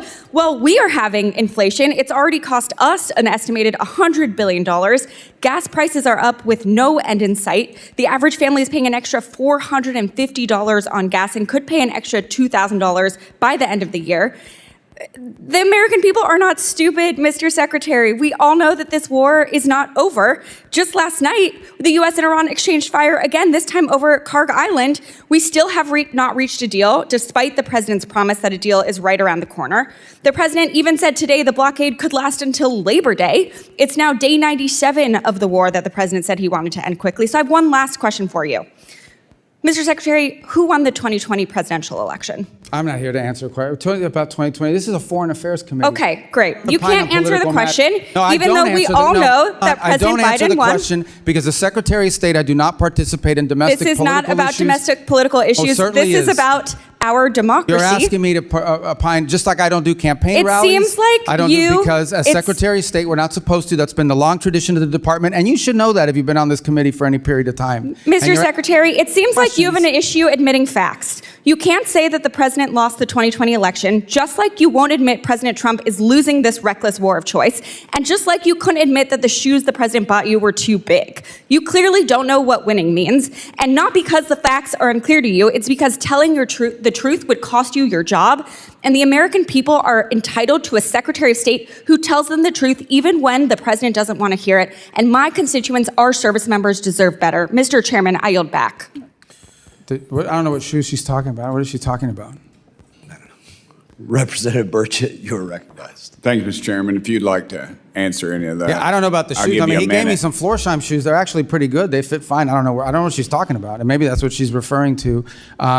Your shoes look very nice today, Mr. Secretary. Well, how can you see them? They're way down here. We're talking about shoes. Are you guys kidding me? I mean, is this the Foreign Affairs Committee, or is this like a circus? What is this? I think it's a Let's go. circus, but I appreciate you being here, Mr. Secretary. The United States is NATO's largest financial contributor. Why does NATO consistently ignore our call to share more of the defense burden in Europe? And is it our national interest to continue participating in NATO? Well, I can give you the why, okay? And the why is pretty, and is the following. Especially in Western Europe, for the better part of 20 or 30 years, they have not had to spend on defense because the U.S. security shield has allowed them to instead spend their money on building up a very vast and robust social safety network. In my time as a senator and before that as a state representative, you would hear often from constituents about how come they have this and that in Europe and we don't have it here. Well, one of the reasons why is because these very rich countries were spending their money on social programs instead of defense because we were covering their defense. That paradigm has to shift. It has to shift for two reasons. The first is these are very wealthy countries that should have the ability to spend more to build up their defenses and need to. And this is not unique to President Trump. Multiple American presidents in both parties have complained about NATO burden sharing. This is just the first president that actually is doing something about it. The second point is the United States has global obligations. Just as I can leave a meeting with Europeans that want to talk about NATO, and the next meeting will be with someone from the Indo-Pacific that would like to see a greater U.S. military presence in the Indo-Pacific. And then you can talk to Gulf partners that want to make sure we're still committed to defending and being involved there. And then you can go to Africa and talk to countries that want to see our cooperation on counterterrorism. And then you can go to the Western Hemisphere where they want us to do more with them as well and pay more attention. So the U.S. has global obligations, and while we have vast resources, we do not have unlimited resources. We have to allocate them, and that will include constantly re-examining what our force posture looks like in Europe in comparison to other theaters and potential contingencies around the world. Thank you, Mr. Secretary. I also wanted to thank you in the White House for supporting the bill that I've been pushing to defund the Taliban. You're very kind to me to meet with me, and I appreciate that very much, and the President's support as well. As you know, we're the UN's largest financial contributor, but it consistently pushes liberal policies like abortion and gender ideology in spite of our opposition. And every time there's a new council or whatever, and it's always our enemies that seem to be on there. Why is the U.S. still a member of the United Nations? Of the United Nations? Yes, sir. Well, twofold, I would say. The first is the United Nations, of course, is a very frustrating thing for us, primarily because it's been unable to intervene or play a constructive role in most of the major crises around the world. It's lost its purpose, it's lost its mission. I think our UN mission is doing a very good job of driving substantial reforms at the UN and using our fees as leverage to achieve those reforms. Last year, actually, we had some pretty substantial successes, some real reductions in the size, in the bloated budget of the UN. And by the way, this is not just a US position. Multiple countries agree with us that the UN had grown too large and it lost its core mission. On the other hand, there have been instances, and we try to use the UN where possible as a viable forum in which to solve problems. It was helpful as a forum in the Security Council, for example, in standing up the new mission in Haiti, in which the U.S. contribution is dramatically reduced, and partner nations around the world, because of the UN approval, are now able to step forward and provide not just money, but actual troops for the gang suppression force. Likewise, we have 130 some odd co-sponsors of a resolution, the largest number of co-sponsors ever for a resolution in the Security Council condemning what's happening in the Straits of Hormuz and authorizing countries to potentially do something about it. Unfortunately, it's facing a veto threat from China and Russia, so no vote has been scheduled on that yet. So there are organizations in the UN that we've partnered with. We've been able to partner with them on making contributions to humanitarian relief around the world. And we actually struck a pretty good deal with them in which we can ensure that that money is going to be spent in a way that furthers our national interest, not go to fund the NGO industrial complex, but also provide aid, critical aid to areas that badly need it. So there's been some utility with some of it, but the UN is in need of continued dramatic reform, and we intend to continue to use our fees that that they claim we owe as leverage for that. Thank you, Mr. Chairman. One last thing. Is there any mutual, anything UN and NATO could do that would be mutually beneficial? Any reforms? But I'm sorry? Any reforms that the UN and NATO could do that would be mutually beneficial? Well, with NATO, it's a much deeper conversation that involves basing rights that have been denied to us by a handful of countries. And I think this is just it's going to feature prominently in the meeting in Turkey, as it did last week in the meeting with the foreign ministers. On the UN, I can provide you the list of the reforms we are asking for. They've imposed last year more reforms than ever before, but there are a few more that need to happen. And I can share that list with you and with the whole committee. Representative Stanton is recognized. Thank you, Mr. Chairman. Thank you very much, Mr. Chairman. Mr. Secretary, I do want to talk to you about the blurring of lines between public service and private enrichment at the highest levels of this administration's foreign policy leadership. President Trump has placed Steve Witkoff and Jared Kushner in charge of addressing some of the world's most intractable conflicts, including the war between Russia and Ukraine and cleaning up the president's self-made mess of war of choice in Iran. Let me start with Mr. Witkoff, Trump's special envoy to the Middle East. He co-founded the cryptocurrency venture firm World Liberty Financial alongside President Trump and President Trump's children. Days before President Trump's inauguration, a firm controlled by a member of the royal family of the United Arab Emirates, Sheikh Taghnoon, bought a 49% stake in the company. That was a $500 million investment. 31 million of that went straight to the Witkoff family. Witkoff was still a financial stakeholder in World Liberty as he was simultaneously leading high-level U.S. government negotiations in his role as special envoy. One of those negotiations was over the export of America's most advanced AI chips to the UAE, negotiations personally attended by Sheikh Taghnoon. In the spring, another company chaired by Sheikh Taghnoon, MGX, deposited $2 billion in World Liberty Financial's stablecoin, the single largest investment in the crypto company ever. Weeks later, the chip deal was announced despite national security concerns. Secretary Rubio, do you believe that Mr. Witkoff has an unacceptable conflict of interest? I have never seen any evidence that he's made any decisions or advocated for any position that's to his personal benefit. On the contrary, and again, I can't speak to all the things you're saying now because that's not, Mr. Witkoff is an employee of the White House and he undergoes the ethics vetting and the procedures for disclosure that are appropriate to them, not to the State Department. But I would just add, I want to be fair, okay? I've never seen the guy ever say anything to me that makes me think this is personal rather than, the only thing he's ever done is spend his own money. Yeah. I know he has spent his own money at great personal expense to fly around the world on his own airplane, not on the government bill. He has, done it, but everything out of his own pocket. Are you concerned about the appearance of a conflict of interest in Mr. Witkoff? I've never seen anything that leads me to have that concern. Again, you've cited a bunch of things. I'm just not aware of those but I'm just telling you my personal interactions with Mr. Witkoff are of a person who just thinks he's serving the country and is happy to do so, not out of any personal gain, but because he wants to serve the country. As Secretary of State who's in charge of the foreign affairs of the United States, have you spoken to President Trump about any concerns about conflict of interest with Mr. Witkoff?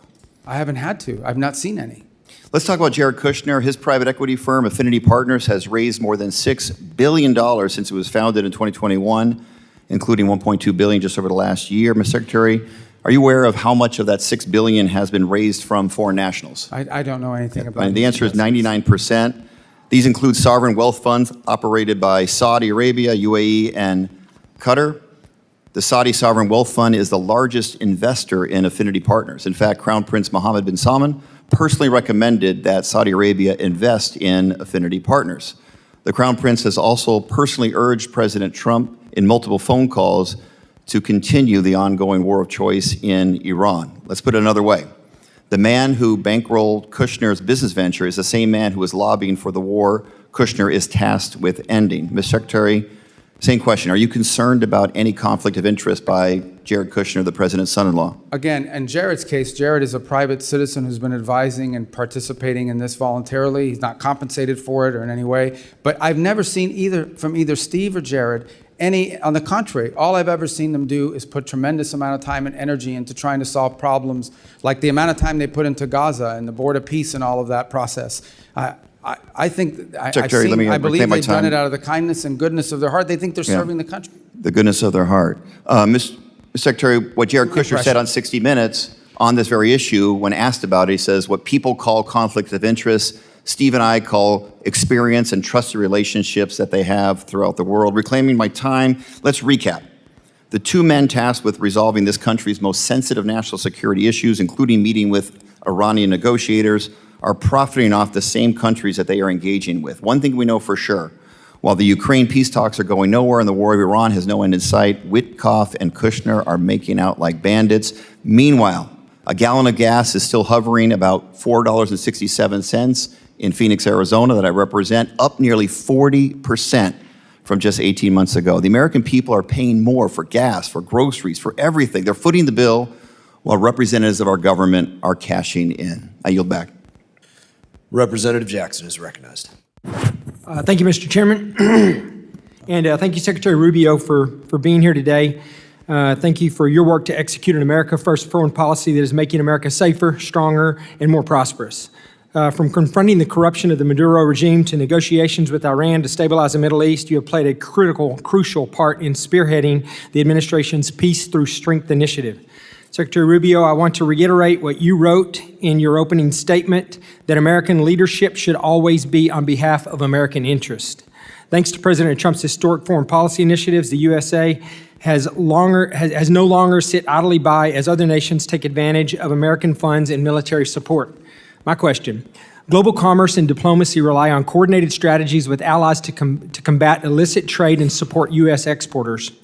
To support the Trump administration's efforts to enhance U.S. national security while advancing strategic American investments, I recently introduced the Strategic Export Controls and Border Security Enhancement Act. This bill would codify the State Department's Office of Export Controls and Border Security to strengthen the operational capabilities of allied countries to better protect U.S. critical technologies from diversion and misuse by our foreign adversaries. Secretary Rubio, how is this office being utilized to prevent the illicit trafficking of sensitive and dual-use technologies, and how do you see this office being used to advance America First diplomacy moving forward? Yeah, I think at the core of what you're trying to get to with your bill, and we're trying to get through with our sources, with our resources, is as follows, and that is that you will say you can't sell a certain product, or a certain product can't be exported because it provides, it would be the detriment of the national interest of the United States. But it's prohibited for one country, but it's not prohibited for some other country. They will then set up a company in a third country and use that to evade the sanctions.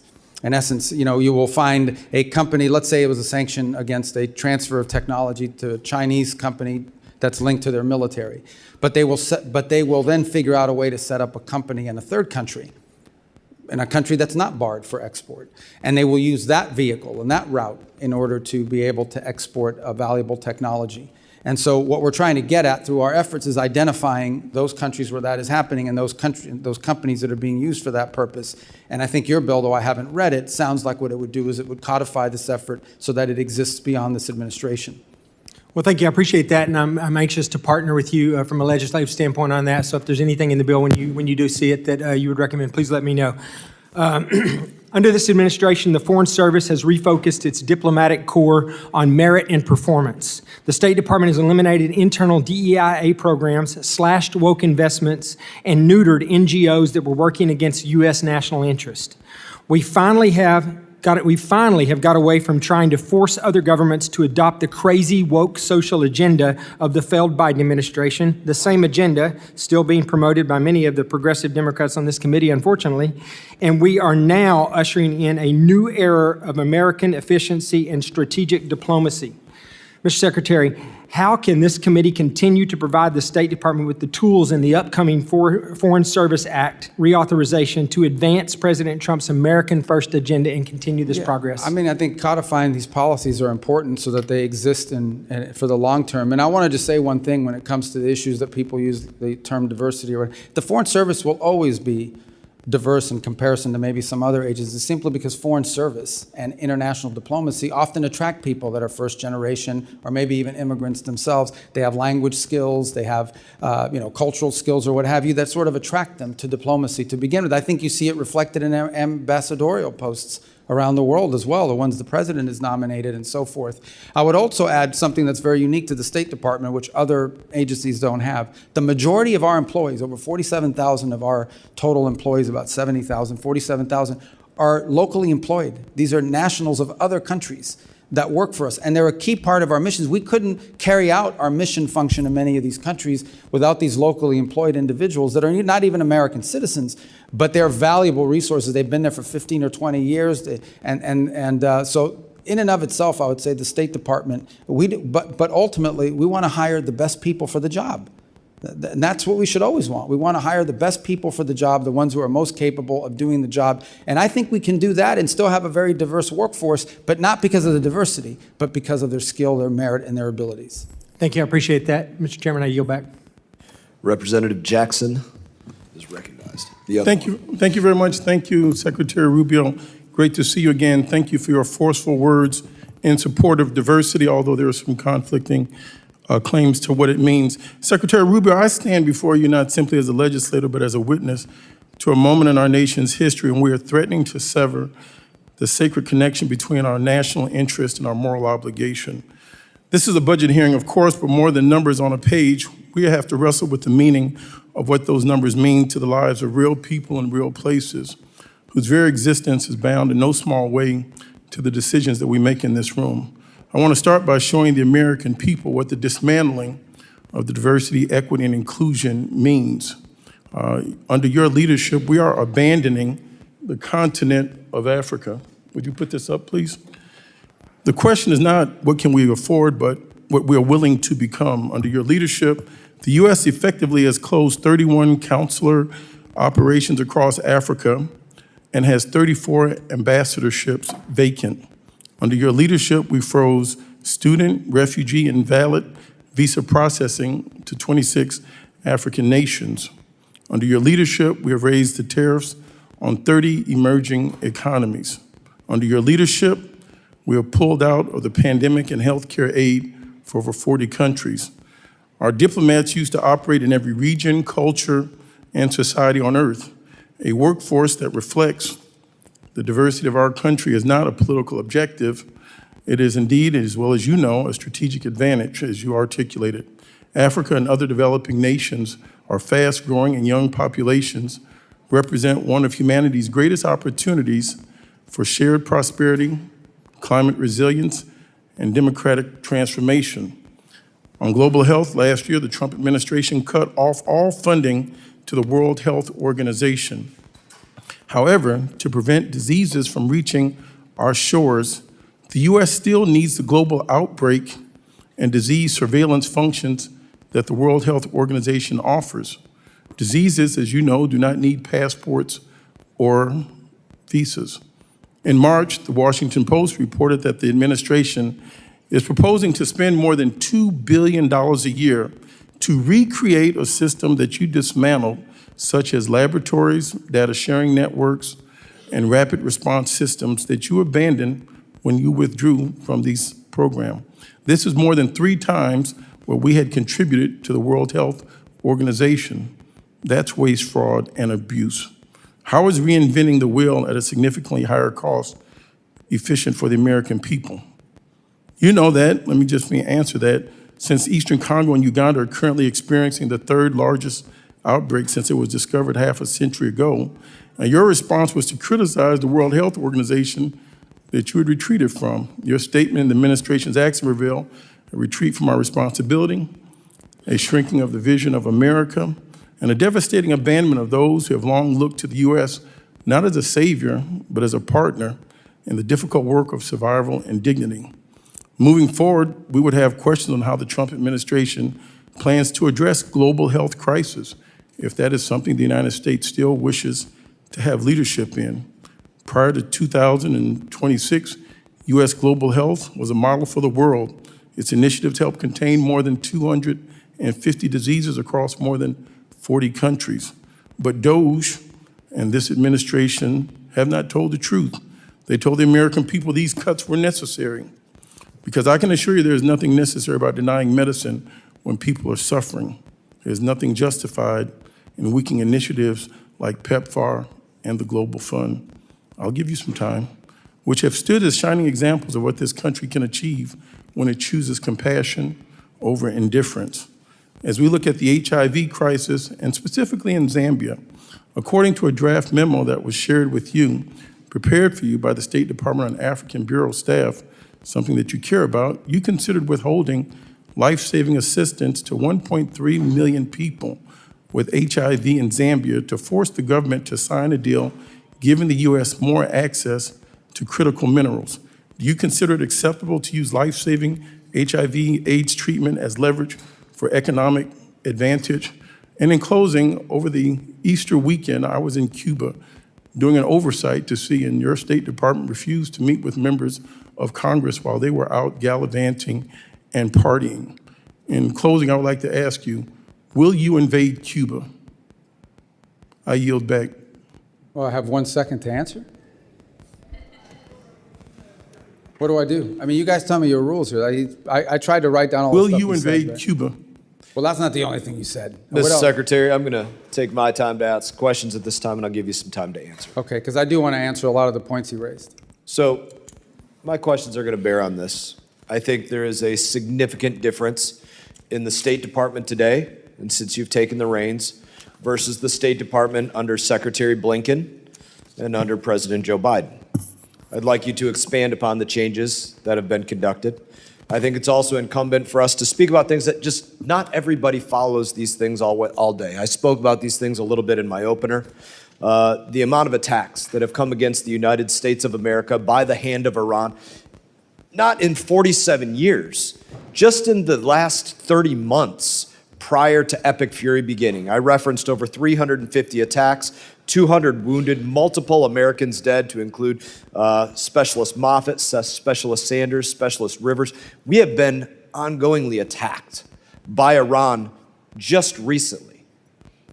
And the United States has largely done nothing about it. I think one of the things that's changed about us is that we are not going to be an America that gets attacked and pretends it never happened, ignores it, does nothing.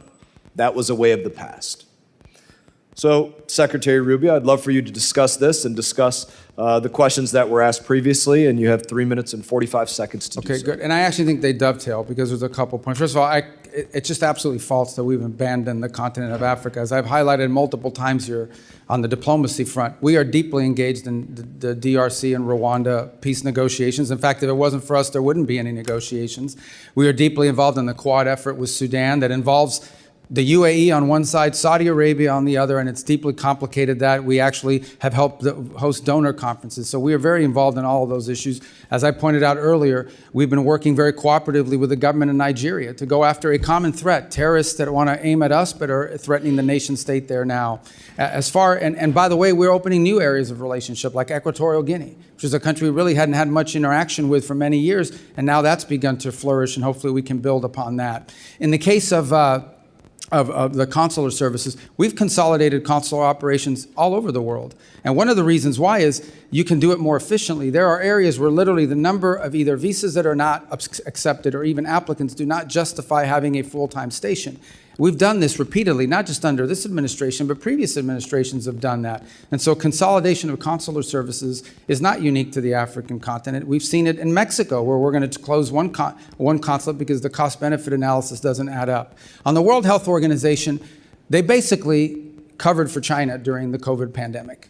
Openly covered for China, refused to disclose the reality of what was happening soon enough, and didn't put the blame quickly enough on where it belonged. But not just the blame, it didn't allow researchers to be able to begin the work of, it took longer than it should have to develop a vaccine and other things because of their attitude towards that. And we have deep problems with the way the World Health Organization seems to play politics on behalf of some countries, and we pointed that out. Now, let me talk about a couple other things you raised. The Global Fund.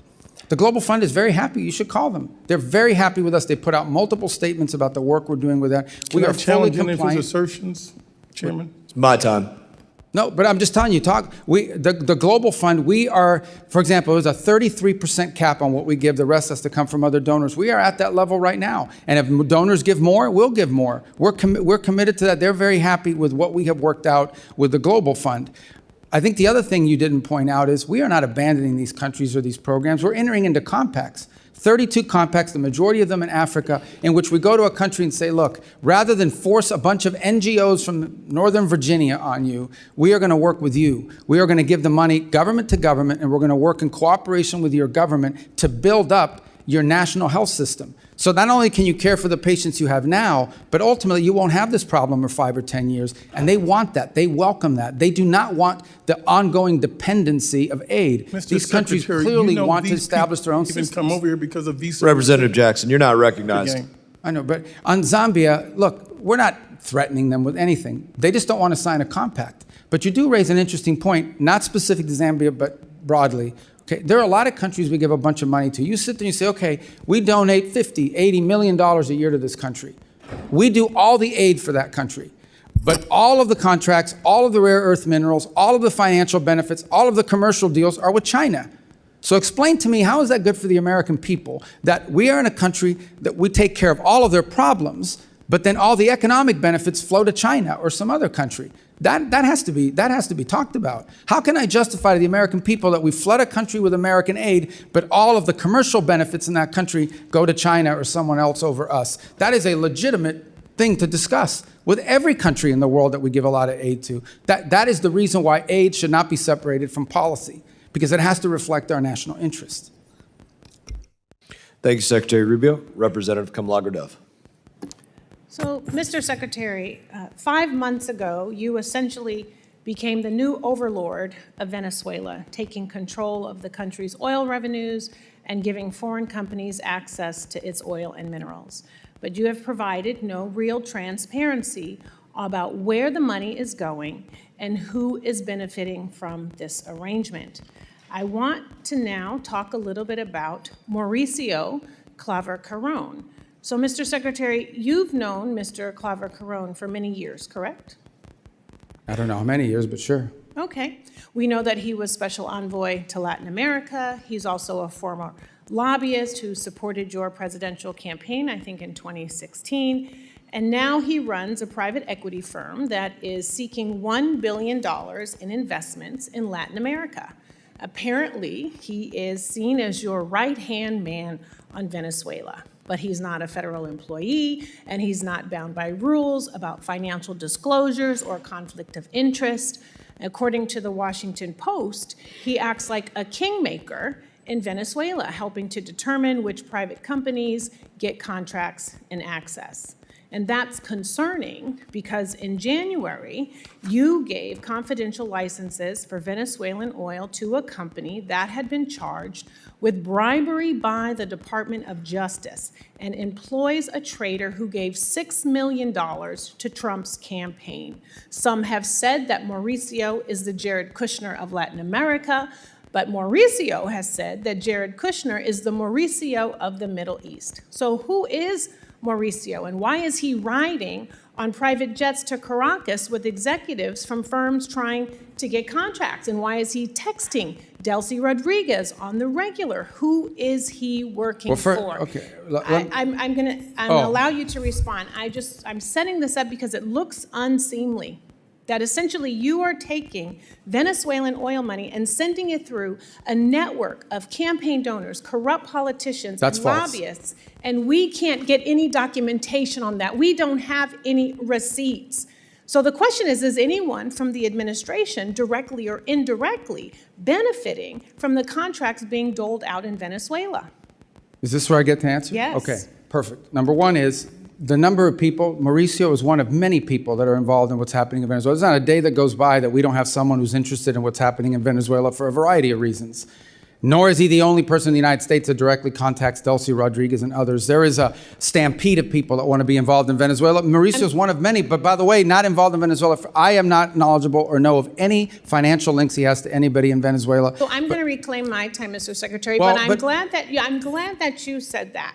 Because you have said these things, you have shared these talking points before. They're not talking points, they're the truth. But it is hard to take your word for it when this is the most corrupt administration in American history. Well, that's we're your talking opinion. pardons for sale, we're talking about no-bid contracts to those on Trump's family and friends plan, we're talking about a $1.8 billion slush fund.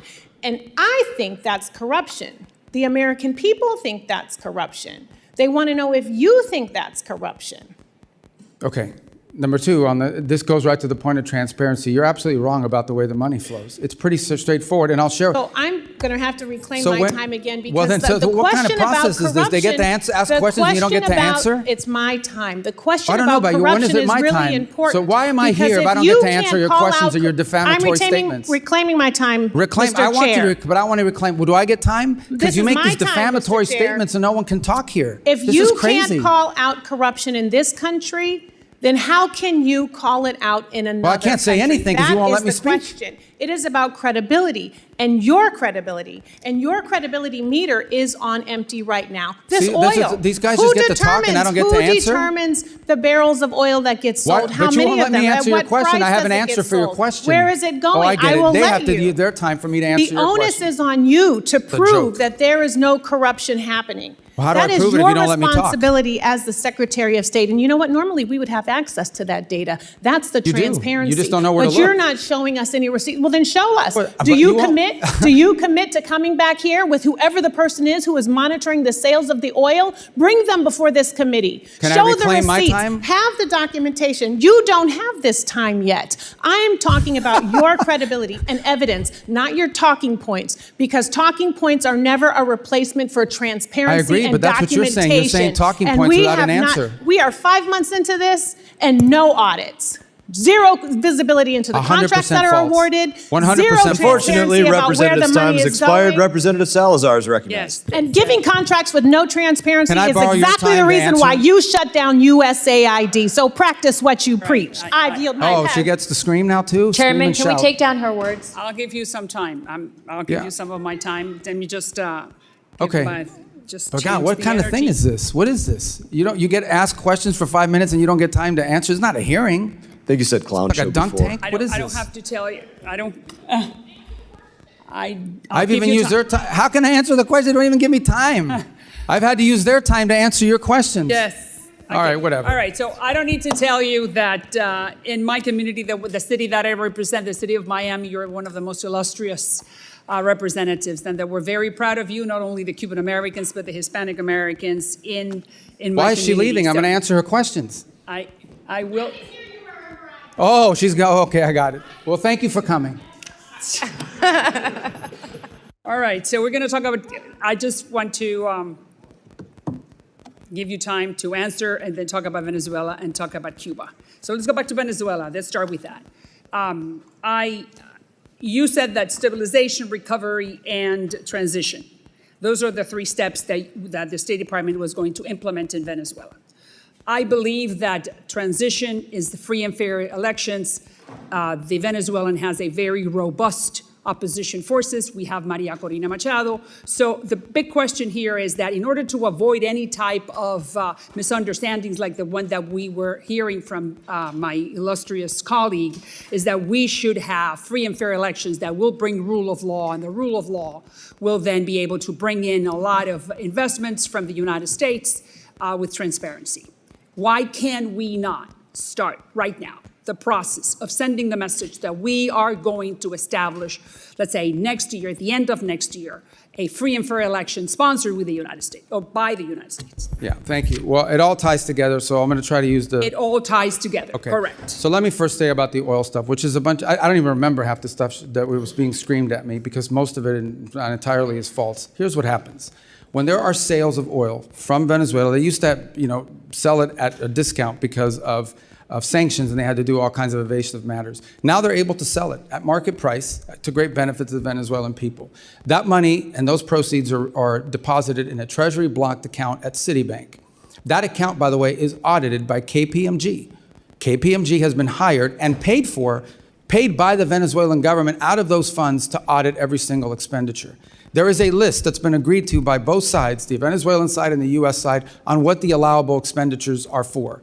So, for example, they've used 250... I need to go to 3 other countries, so I'm not sure what the chairman wants to do, but I understand that you're answering her question. Oh, but this is but it's tied to your point, because All right. they'll be able to do the other ones quickly thereafter. Again, I know this is outrageous because I have to use your time to answer That's questions when correct, she but I leaves. need to serve the community. I need to Okay. ask you about other countries. So Well, then bottom tell me. line is the money that's spent in Venezuela is audited by KPMG. It only goes to certain determined points, and it doesn't go to the individual benefit of anybody. Those are just false, So outrageous when can we statements. pivot to free and fair elections? So the second point is on the transition phase, which is the third phase. The second is Correct. stabilization and recovery. Part of the recovery phase is creating the conditions for a free and independent press. You need to have independent press in order to have free and fair elections. We've seen an uptick in that activity. It's not 100% there, but it needs to continue to grow. You need to give space for the political parties to organize and to mobilize, because you can't participate in an election if you haven't had the time to do so. And you need a new electoral commission. We've said that repeatedly. And when that are we needs to happen. starting? Well, we'd like to see it as soon as possible, but the reality, just remember, it's been 5 months. Not 5 years, Correct. not 50 months, 5 months. 5 months is not a long time for a country that had gone through what that country went through. But clearly, we need to have a new electoral committee, and ultimately, Venezuela's future is free and fair multi-party elections. Correct. Let's go to Cuba. We know that your office is talking to the Castro family, and you're sending the message that the game is over, that they need to open up the democratic game. We know that, all right? So the question is, what's delaying that process? Well, it's not that it's delaying the process. We've had conversations. We have diplomatic engagements with the Cubans consistently over time, over multiple reasons, and for many reasons over the years. In fact, the CENTCOM was just down at the fence line in Guantanamo, not CENTCOM, SOUTHCOM, over the weekend as well. Our message to them has been very clear. If they want a path in which they can recover their country and But we save understand that they are not Well, that- understanding that. So then correct. what's next? So what can we do in order to make them understand that the game is over? Well, we're not going to allow them to benefit from the game that they've been playing, in which they're stealing money from the Cuban people to the benefit of this conglomerate at the expense of the people of Cuba. What we are offering to do is distribute $100 million in humanitarian aid But to a they're not non-governmental accepting it. organization. Well, now they say they've accepted it, but they're But it creating has to do impediments. through the Catholic Church, and they're not willing And to do others, that Samaritan Purse. We have a whole host Representative's of time has organizations that are prepared to do it. Representative Costa is recognized. Thank you very much, Mr. Chairman and Mr. Secretary of State. Appreciate your presence. A lot of area to cover, but I'm concerned about America's presence and the international arena that we live in today. Ronald Reagan once described America as being the shining city upon the hill, one that other countries sought to emulate. You're familiar with that quote. I'm worried that our smart power that underpins our global standing, gives us credibility, clout, and coherence, is today in a democratic recession. That's my view. And I think American leadership is more important than ever before, and I think it's lacking. Do you agree that our smart power remains an important tool of our U.S. statecraft? Well, absolutely. And But we're vacating the field. 2/3 of our ambassadorships or posts are empty. Our alliances, we hit our friends with tariffs, berate our partners for not supporting a war that they were not ever brought into in Iran, and only later walk back the plans to withdraw troops from our European allies. On foreign aid, we've scrapped USAID and dismantled our global humanitarian networks. And in the vacuum, as you know, China has come into that breach. I want to talk, we have a deal, this is, I think, a good example. You've not granted final approval on $14 billion arms deal for Taiwan, which I want to emphasize was a sale, not a gift. Do you think that protecting Taiwan is still important? it is. We gave them we had an $11 billion sale, the single largest in history, just in December. But it's not a gift, it's a sale, and why are we December. withholding the $14 billion? We're not withholding. It's just under review still. It has, but we just executed one in All right. December, which was Let's more than move Biden on. did in 4 years. Let's move on to NATO. You know, the president's described as a paper tiger, and he's made no hidden about his disparaging comments about our allies, which I think are dangerous. That undermines the longest, the strongest alliance that we've had post-World War II. Do you think that NATO is a paper tiger? The big what, I'm sorry? Do you think NATO is a paper? I think NATO's in need of deep reform, and part of the Well, reason, but I mean, that reform's taking place. I mean, we can talk about it, and you ought to be able to take some credit for this. Look at Poland's up to 5.0, their GDP for defense. Poland's not the problem. Well, a lot of Eastern, but we're working on this and we're making progress. Would you not agree? I don't agree. I think we're You making don't agree that progress. we're making progress? Well, I agree we're making progress with some countries, but others are saying their 5% or even their 3.5% includes, for example, pensions to veterans. That's not defense spending. Well, of course not. But I mean, I don't think that the confidence and the support that used to be a part of that transatlantic partnership is still there today. And you go to Europe and I go to Europe and we sense that in the people that we talk to. Let's move over to Ukraine. I've spent a lot of time and engagement there. I know you have. You talked about it earlier today. 4 years ago, it was seen about good versus evil, right? Russia's invasion of a country that was unprovoked. And there was strong bipartisan perception that that was the case. A year ago, the president indicated that Ukraine had no cards to play anymore.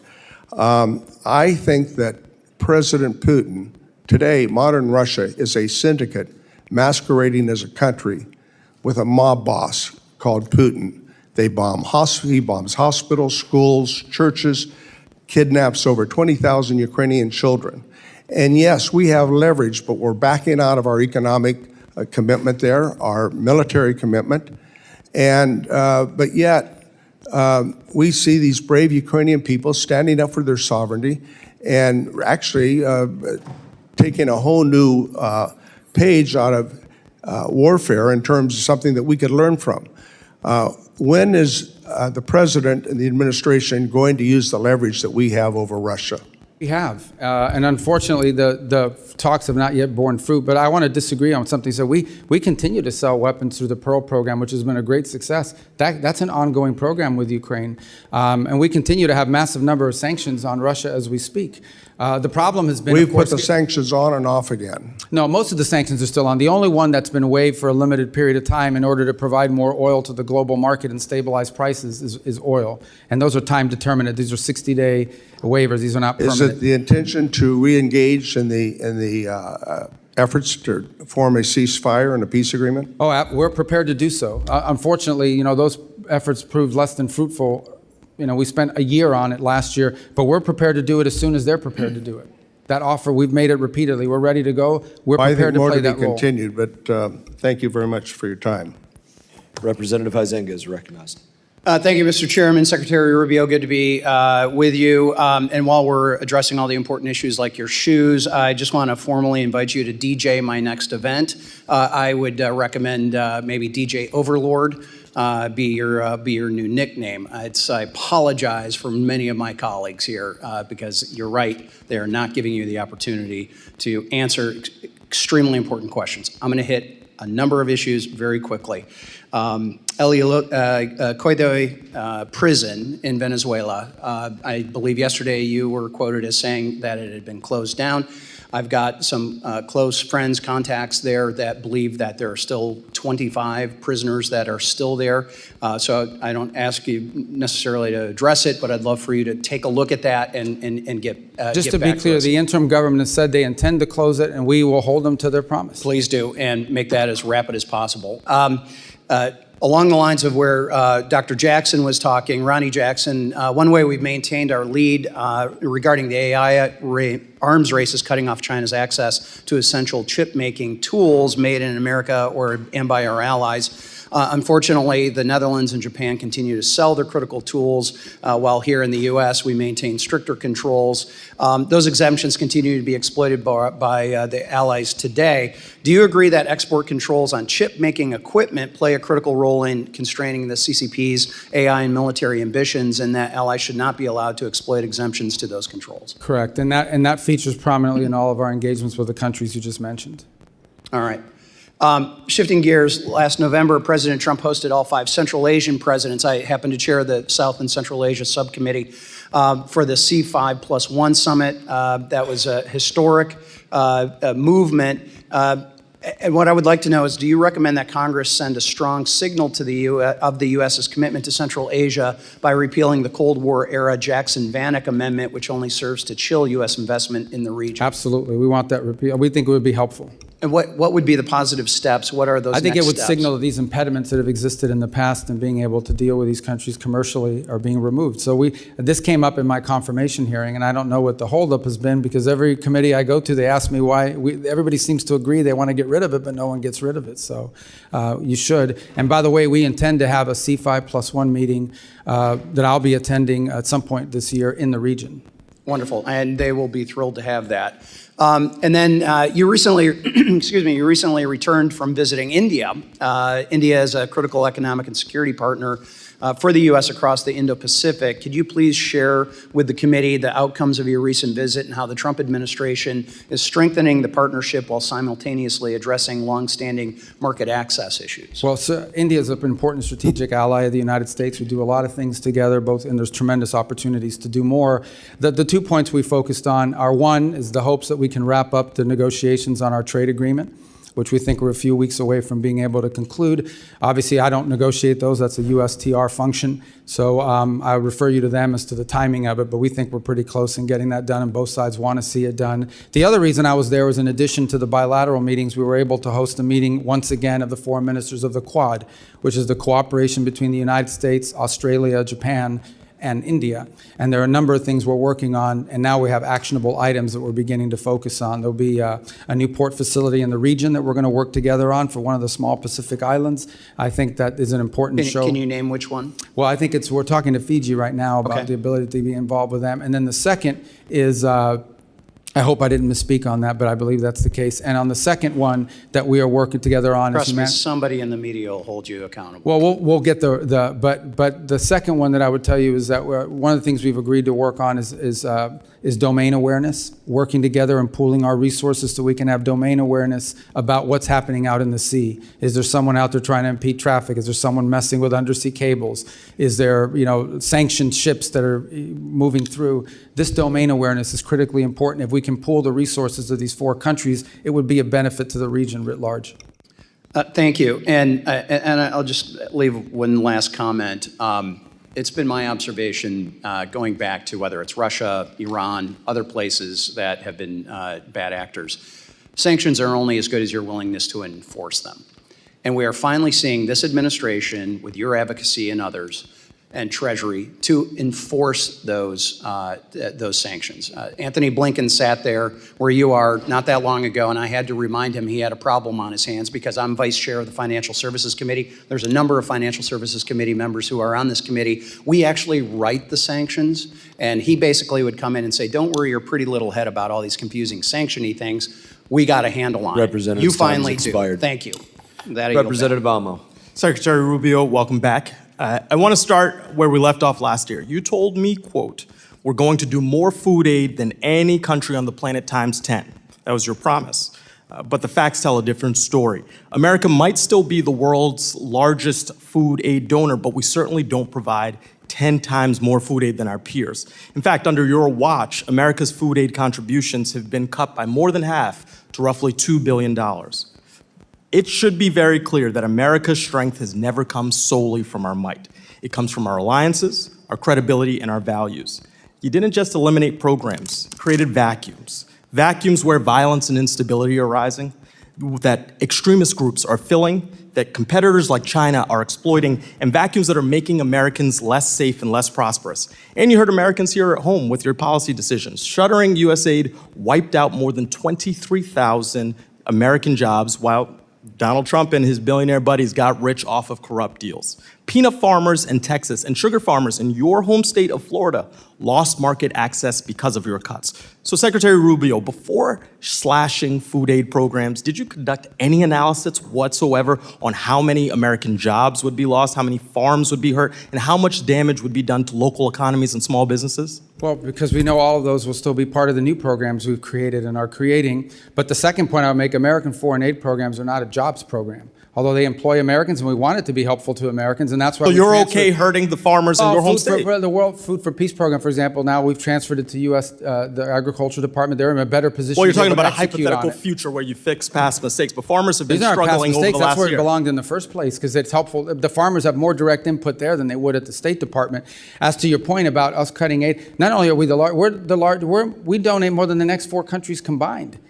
We do more than anybody else. But we went down, and there are consequences. Look, from where I sit. But why are we in charge of feeding everybody? This is not about charity. This is about our economy and values. I didn't say that you got to do it all, but you can't cut when you know without analysis that bad things are going to happen. But we replaced. We have new programs that are actually working better. Well, It's Mr. Secretary, if I may, from where I sit, you, Donald Trump, Elon Musk, you got together, you made these cuts blindly because you did not say that you conducted any analysis. You just said we cut because we have a hypothetical future that we are trying to create, which is not a serious plan. And that's not regard for the economic damage to our farmers, to our small businesses here at home who are feeling that pain. And moreover, you've had lives lost. And I want to get to that point. I want to introduce you to Mary Sunday.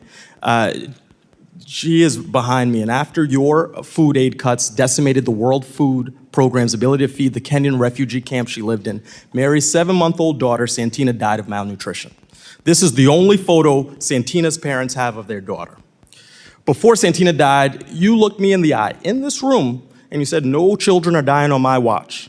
She was a child. She had a name, a family, a future ahead. Now she's gone.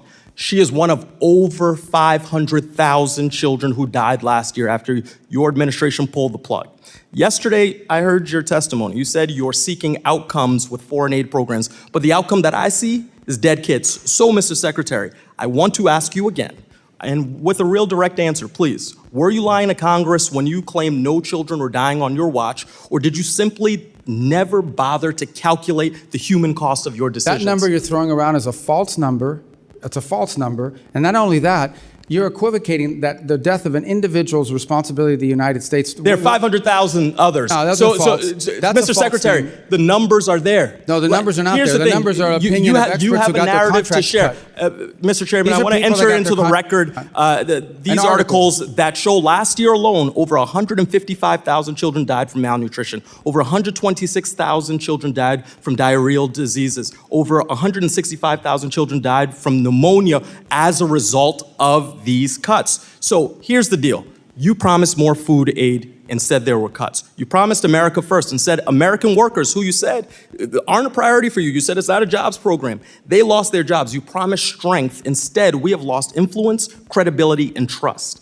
And you promised children weren't going to die. You said that to me right here.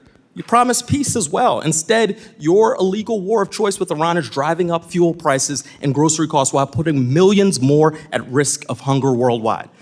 This is not about charity. This is about values. So whether it's negligence or ideology, the result under your watch is the same. Weaker alliances, higher costs, dead children, and a less secure America. result is so we my spend so more my money que- than- my time is expiring. So I'm going to take these seconds to say, what are you going to do to clean up the mess that you Representative's created? time has expired. Representative Davidson is recognized. Thank you, Chairman. Mr. Secretary, thank you so much for your faithful service to our country. Your leadership as Secretary of State provides confidence at home and abroad.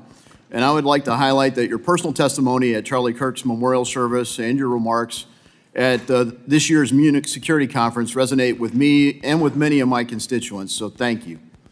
I only have time for a few quick topics. So first, thank you for leading one of the most thoughtful national security strategies I've seen in the post-Cold War era. I thought last year's national security strategy was well done, and the national security strategy opposes, quote, the cynical manipulation of our immigration system to build up voting blocs loyal to foreign interests within our country. The State Department has also made it clear that we object to the UN's efforts to advocate and facilitate replacement migration across the United States and broader across Western countries. Immigration was a driving issue behind President Trump and Republican electoral victories, and I commend your department for making this a priority. Could you please highlight your approach beginning at our own borders and extended especially through the Western Hemisphere to addressing this as part of the national security strategy? In terms of migration? Yes. Yeah. Look, mass migration is a national security threat to any country that experiences it. It's bad for the transit countries too, by the way, because it fuels and feeds these transnational groups that traffic not just in human beings, they traffic in drugs, they traffic in weapons and anything else you can imagine. So I think one of the biggest threats specific to the Western Hemisphere, but be true throughout the world, is these transnational, they call them criminal groups, they're really transnational terrorist groups that among many of the things they do is traffic in human beings. So mass migration is not good for any country that has to absorb it, and Europe is now facing the consequences of that, but mass migration is also not good for the migrant because they're abused along the way, and it's destructive and disruptive to all the countries in the region that have to experience it. So today we do not have a mass migration event, and every country along that route in Central America is grateful for it because that's less money that they have to spend and less resources that are being taxed and less of a burden that they're having to carry. Thank you for that. And frankly, thank you for demonstrating that we just needed leadership to apply the laws to secure our own borders with this administration. I'm a former infantry officer. The oath our military swears is similar to the oath we swear in the House or the Senate or for cabinet members. It's just important to defend our Constitution. You know, generally we say, first define the mission, second authorize the mission, and then execute the mission. So I'd like to call your attention to the 2001 AUMF. It was, I think, the 01 AUMF and the 02 AUMF that I thought brought justice to Qasem Soleimani. As you highlighted previously in dialogue today, the IEDs and efforts of the Quds Force killed many Americans in Iraq. And Iran has been the biggest state sponsor of terror. Unfortunately, the ONAUMF, which still survives, doesn't, it authorizes a war on terror for Al-Qaeda and their affiliates. Hezbollah, Hamas, Houthis, and numerous other proxy forces for Iran aren't affiliates of Al-Qaeda. Would your administration support a modernization of an authorization of military force so that we could have a full authorization to provide full authority for our military to carry out these operations? Yeah, twofold. The first is we haven't asked for one. Obviously, anything that allows or provides congressional support for the president's efforts to take on Hezbollah, Hamas, the threats they pose to the United States and ultimately Iran, it would be a positive, but we haven't asked for it because we believe every operation that's been conducted is well within the law as it exists. Well, Article 1 gives Congress a duty to do something about authorizing force. And I've tried the whole 10 years I've been here to modernize it, so maybe next year will be the magic year. But I think it'd be due that we actually authorize these things because our military needs it. They need to know that the American people have their backs, and particularly when you look at people like the seditious six making threats to our military, I don't want them to have a second thought ever about their cover for the authority for the things we ask them to engage in. Because frankly, the problem in the post 9/11 era hasn't been whether there's a just cause, it's been whether we've given our military everything they need to achieve it. They've been tactically brilliant and operationally brilliant, and I'd say that's true even in Iran. But they haven't strategically been able to succeed, and part of that's because the United States hasn't been united behind it. And I guess towards that end, you've stated missions here, we're clearly not united as a country in Iran.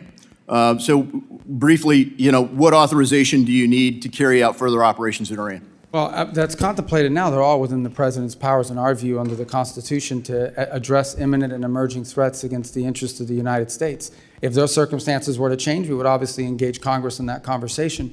We would always welcome congressional support. We'd like congressional support, but that's not going to stand in the way of the president addressing an immediate threat to the United States or an emerging threat to the United States that requires him as commander-in-chief to protect our people and our country. Well, the cause is just. Representative Mfume is recognized. Thank you, Mr. Chairman. Mr. Secretary, good afternoon. I was going to say good morning, but it's starting to run past us. We all obviously sit here in America in what has been known as the greatest deliberative body in this democracy, and in a nation that is the strongest, the wealthiest, the most powerful, the most influential nation that the world has ever seen. America's military might has no rival. However, America's moral obligation continues to be called into question. And I want to talk a little differently about something that doesn't get the attention that it should get, and I want to associate myself with the remarks from my colleague from Rhode Island. Globally, over 122 million people are forcibly displaced all over the globe due to conflict, due to persecution, due to human rights violations. They are in the Sudan, they're in Syria, they're in the Ukraine, they're in Myanmar, they're in the Congo, and they are in Gaza. And so I want to take the time that I have to talk about Gaza, since no one seems to want to talk about it anymore, now that there is a tentative ceasefire.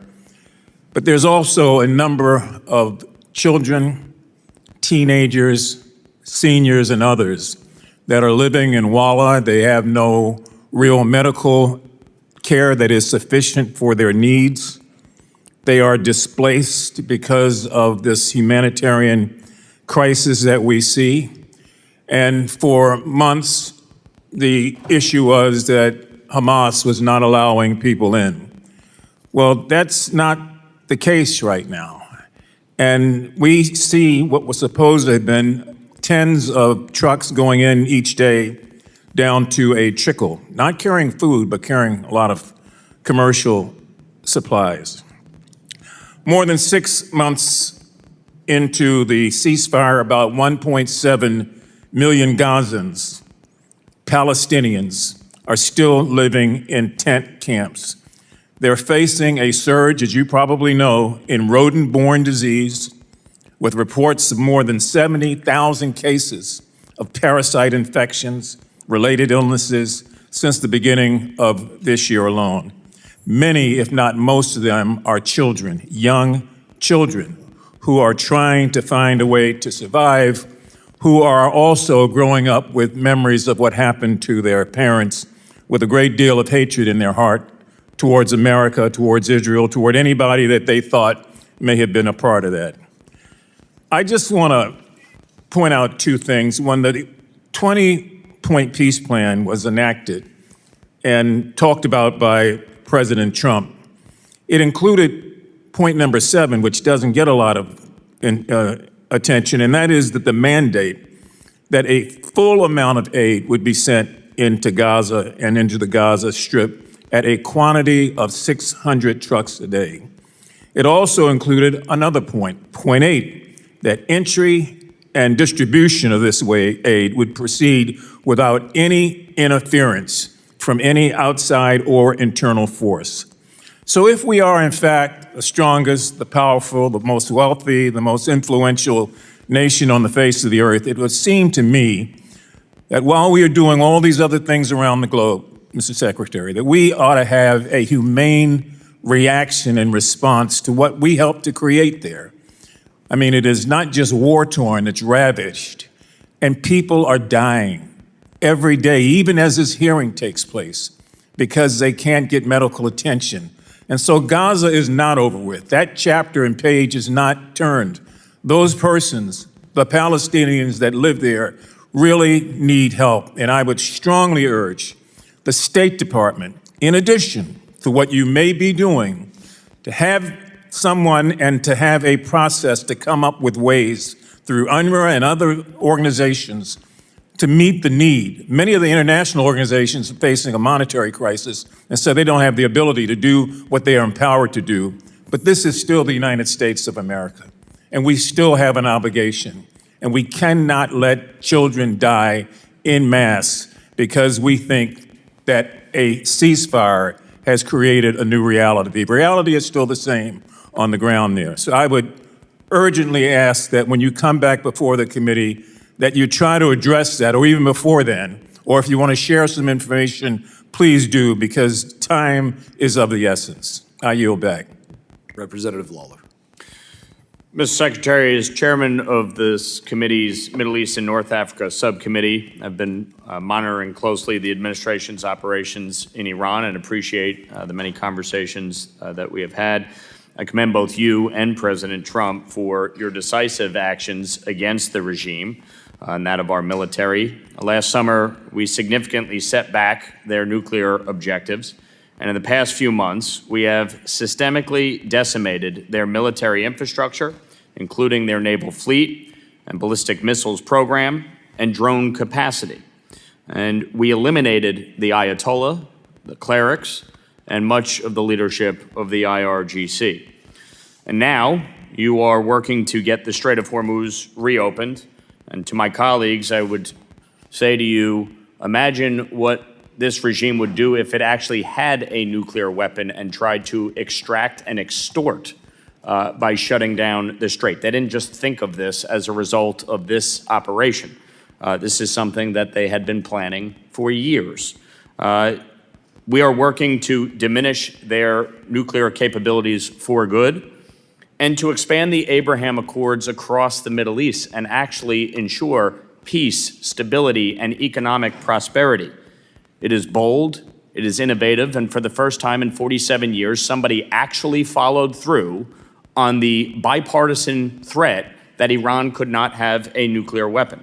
So I applaud you for the work that you have done during your tenure and wanted to ask you a few questions. Specifically, would the president sign a deal that doesn't deal with the nuclear threat and Iran's enrichment capabilities? Well, that would be what the deal is about. So it would be impossible to sign a deal that doesn't deal with enrichment and the highly enriched uranium. Right. And would you say that Iran, for the first time, is finally willing to at least discuss these issues? Well, I can tell you a few months ago, they refused to discuss the issues of both enrichment and the highly enriched uranium. I think now in some of the papers that have been exchanged back and forth, it's clearly addressed, but we still don't have final sign-off from their system as of this morning. And there have been reports that sanctions relief and release of frozen assets are on the table. As I understand it, you shut down those rumors yesterday in your testimony. Can you confirm that's the case? Well, first of all, there are sanctions that are specifically related to their nuclear program. Sanctions because they enrich, sanctions because they have highly enriched uranium. And so none of this would be done at the front end. There's no signing bonuses here. But ultimately, it would all be conditions-based. The sanctions that are directly related to the nuclear program would be discussed as if, in fact, they go through all the way on the things that we're asking them to do. But that would be part of the negotiation. It wouldn't be at the front end. Now, as you and I well know, during your time in the Senate, we worked together to pass the SHIP Act. And it was the Biden administration that not only released billions in frozen Iranian oil revenue, but it was the Biden administration that eased sanctions on the illicit oil trade between China and Iran. And that's what allowed the Iranian regime to finance terrorism. Hamas, Hezbollah, the Houthis. That's what allowed them to finance their ballistic missiles program. And it's what allowed them to finance their nuclear capabilities. So as you look at all of this, the bottom line is, from our perspective, we want the nuclear materials out. And so ultimately, no dust, no money, correct? That's right. And to be clear about we're talking about 60% highly enriched uranium that has no peaceful purposes. The only reason to have 60% highly enriched uranium is to be one step away from turning it into 90% highly enriched uranium, which you would weaponize. So that has clearly been one of the things that has to be part of this agreement. Okay. The disposition of it. One thing I just wanted to say as part of any negotiation, please keep in mind the U.S. Victims of Terror Compensation Fund and make sure that our 9/11 families continue to be compensated on the sanctions for Iran's terrorist activities. You know, a number of my Democratic colleagues have pushed war powers resolutions. From your experience and position, does this grandstanding benefit the United States or does it benefit the Iranian regime? You know, the Iranians have misunderstood it in the past. They think, and I've seen others, not just the Iranians, but on different war powers resolutions, they think that if this thing passes, that means the president will not be able to come after us, so he no longer has any leverage. I think I've seen reflections of that from them in the past. Obviously, look, Congress has its prerogatives. You'll vote on what you're going to vote on. You're asking me whether it's had an impact. I think if you see how it's reported on Iranian state television and things of that nature, it makes them think that somehow our hands are going to be tied and we won't be able to do anything to them, so why make a deal? Appreciate it. Representative McBride. Thank you, Mr. Chairman. Thank you, Mr. Secretary, for joining us today. Like you, I attended the Munich Security Conference earlier this year, and in a meeting that I had with several European prime ministers and several of your colleagues within the administration, your colleagues recognized that NATO is both bigger and better funded today than it was 10 years ago. And I am fully willing to admit that that is a byproduct of several factors, including Putin's aggression, previous administrations, and indeed a byproduct of actions by this administration and this president's first term as well. But I want to focus in today on statements and actions that I believe go beyond pressuring and leverage and actually fundamentally undermine the foundation of NATO. On January 21st of this year, in the president's speech in Davos, he said, we, quote, never got anything from NATO. 2 months later, the president said on Truth Social, speaking of NATO, they will do nothing for us. Mr. Secretary, do you share the president's assessment that we, quote, never got anything from NATO? Well, I think what the president was speaking to at that moment, and was what I'll speak to you about now, is one of the reasons why I've been such a strong supporter of NATO is because they allow us to use these bases, because it allows us in a time of contingency, like the one in Germany and others. And for the first time, we see NATO countries denying us the use of their bases, which undermines the purpose for our involvement. These statements, including the one we never got anything from NATO, happened before the war in Iran, which falls outside of the Article 5 invocation. It falls outside of a war of defense. Do you share the president's assessment that we, quote, never never got anything from NATO. I share the president's assessment that on issues that are a priority to the United I'll States. take that as you disagree with his assessment that we never got anything can't from take NATO it as because, right. Mr. That's your Secretary, let me characterization. reclaiming my time, I'm Mr. Chairman. telling- well- Mr. Secretary, I'm asking very specifically about a I'm trying to specific answer quote. your I'm not question, but you asking asked whether me- NATO can be better or But how can reformed. you I'm guys ask asking me if we questions and never not let got me anything answer? from NATO. And I want to specifically ask you, Mr. Secretary. Well, why are you asking me if I can't answer? You're not answering the question that I'm asking. You're answering a different question about whether NATO can giving you be the better answer or you want. reformed. And so I'm going to move on, Mr. Secretary. Are you aware that the only time Article 5 has ever been invoked is after 9/11 in defense of the United States? Of course I'm aware of that. Okay. Yeah. And are you aware that more than 1,000 Europeans died in the subsequent war on terror that was invoked They after? participated in the Middle East, correct. And I assume you're aware that the NATO ally that lost more service members per capita is Denmark? Denmark, I thought it was that the UK had suffered more. More per capita. Okay, gotcha. And I assume you're aware that Greenland is indeed part of Denmark. For now. Okay. Well, I want to focus in on Greenland. I joined the bipartisan bicameral trip to Copenhagen as the administration that you're a part of sought to seize Greenland. In the president's speech at Davos, he said, referring to Greenland, quote, "You need ownership to defend it." Mr. Secretary, does the United States need to own land within NATO to defend it? And the truth be told, we are actually involved in conversations with Greenland and Denmark on the use of Greenland for collective defense for all of us. It's a key part of missile defense, but we're involved in those talks right now. So I think we're in a good place on it now. But I don't want to put stuff out there in the public record that would undermine the conversations we're having with them on it. So specifically, I'm not asking about whether we're going to do more within Greenland for our collective defense. I think all of us share that goal, including Denmark and Greenlandic people.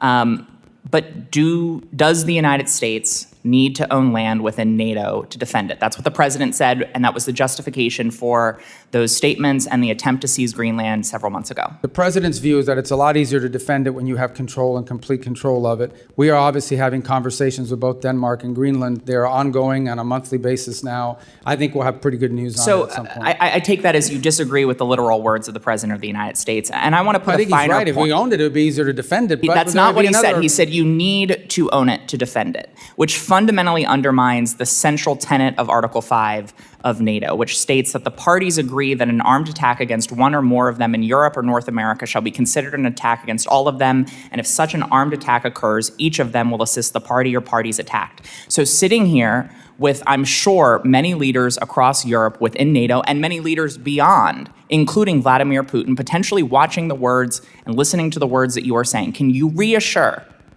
our NATO allies and make it clear to Vladimir Putin that if a NATO ally is attacked and Article 5 is invoked, that we will defend them? The United States is still in the NATO alliance, and we'll be there in Turkey to talk about all these topics. The president himself will be attending the next NATO meeting of heads of state, where all these points will be made clear. We're still in NATO, but NATO needs significant changes, and the president has made that clear. And He's very disappointed in NATO. Representative Self is recognized. Thank you, Mr. Chairman. Thank you, Mr. Secretary, for being here. I want to continue on NATO, but first of all, would you like 30 seconds to respond to the last questioning? Well, thank you. The bottom line is the United States, look, with the NATO, I've been a strong supporter personally in the Senate and otherwise of NATO, and I still see the utility in it. The problem with NATO, as I want to point out, is those bases that we have in the region is one of the reasons I used to argue why NATO was so important, is it allowed the U.S. to project power and have power in case of contingencies. And we had a contingency, and we had countries in NATO that said, no, you can't use our bases, particularly Spain. Now, I want to be fair. There were other countries that have been extraordinarily cooperative in what they've helped us to do, some publicly and some privately. But I think the president's irritation with NATO is that in a time of conflict and crisis where the United States had a need, you had members of this alliance who are constantly asking us to get involved in European matters, like Ukraine and things of this nature, who in our time were actually telling us, no, your tankers can't use our airbase. No, you can't use it to refuel. No, you can't use it for logistical support. And he's very what kind of alliance is that? I think the other thing that's concerning is that apart from NATO, you have this European effort to stand up some sort of a military force, some of which may trigger actions that would then lead to an Article 5 invocation. That's a separate topic, but one that also needs to be discussed. So I think the next meeting of NATO and Turkey in July is probably the most important meeting in NATO's history, because there are some things here that need to be cleared up and fixed. Thank you, Mr. Secretary. I chair the European subcommittee on this committee. I was in Europe for 8 years on active duty to include European Command and the NATO-shaped military headquarters. I want to point, you gave us a really masterful review of the global situation early in your spoken remarks. I want to ask you to comment on another part of Europe that we've not talked about that I consider very fragile, and that's the Balkans, particularly the Western Balkans. I just completed a trip through Bosnia, Herzegovina, Serbia, and Kosovo. I talked to government officials. I talked to opposition members, students, obviously the country teams, KFOR, NGOs, talked to everybody I could talk to. It's extremely fragile right now. Thank you for the ambassadors that were recently nominated for that region. I noticed that Kosovo did not have an ambassador nominated, and I would ask for your support there. We have 4 NATO allies that are also blocking Kosovo's entry into NATO. Obviously, we have the intractable issue between Serbia and Kosovo, that Serbia considers Kosovo a province. Most of the world recognizes Kosovo as a sovereign nation. We have the change in the high rep coming in Bosnia-Herzegovina. This is an extremely fragile area of Europe, and I would ask for you to support Kosovo's membership in NATO with those 4 countries at the meeting in Turkey that you just mentioned. I'm looking for stability and balance in the Western Balkans. Our troop presence is very, very important in that region of the world in terms of the KFOR particularly. And I know we're looking for a high rep, and I just ask for any comments you have on the Western Balkans. I consider them fragile. Well, as you know, the pre-existing high rep has resigned, and so there's a new candidate that we'll be supporting. He's an Italian gentleman that we think would do a good job of helping provide some stability to that position. Beyond that, we remain engaged on this topic, as you've pointed out, and have so done privately as well. The last thing we want to see is any sort of conflict in there, any sort of partition, division, things of this nature, and that would create further conflict. I can't speak to expansion of NATO. I'll be frank with you.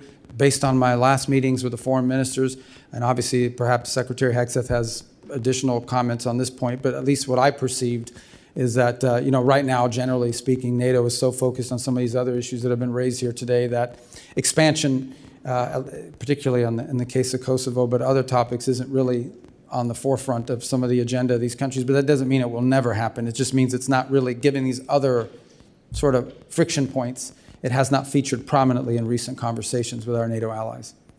Yes, Mr. Secretary, you look at the Western Balkans, there's kind of a hole there in terms of EU membership and NATO membership. So there is a lack of stability.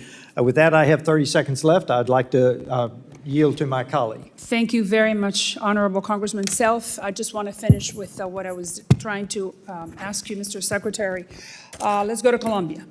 President Trump just endorsed Abelardo de la Espriella. We have information, sir, that there are forces preparing a major election fraud coming up in 3 weeks. My question to you is very clear. We need to send a message to the Colombians that they need to have free and fair elections. So are we prepared to say that whomever participates in that type of fraud process during the presidential election, can we sanction them with OFAC sanctions, canceling United States visas for them or for their family members? Look, I can't make that. I would say to you that we are going to be very forceful in ensuring that there is a free and fair election in Colombia and do everything within our power to ensure that that happens. Specifically, time has expired. Representative Dean is recognized. OFAC. Thank you, Chairman and Ranking Member Meeks. Welcome, Secretary Rubio. I want to take a moment to echo the sentiment about this administration. Under your leadership, we are going backwards. We're losing our moral standing. We're alienating our allies. Our status as the indispensable nation is in question. I had hoped that President Trump would have used you more. I had hoped he would have used diplomatic tools more instead of family deal makers.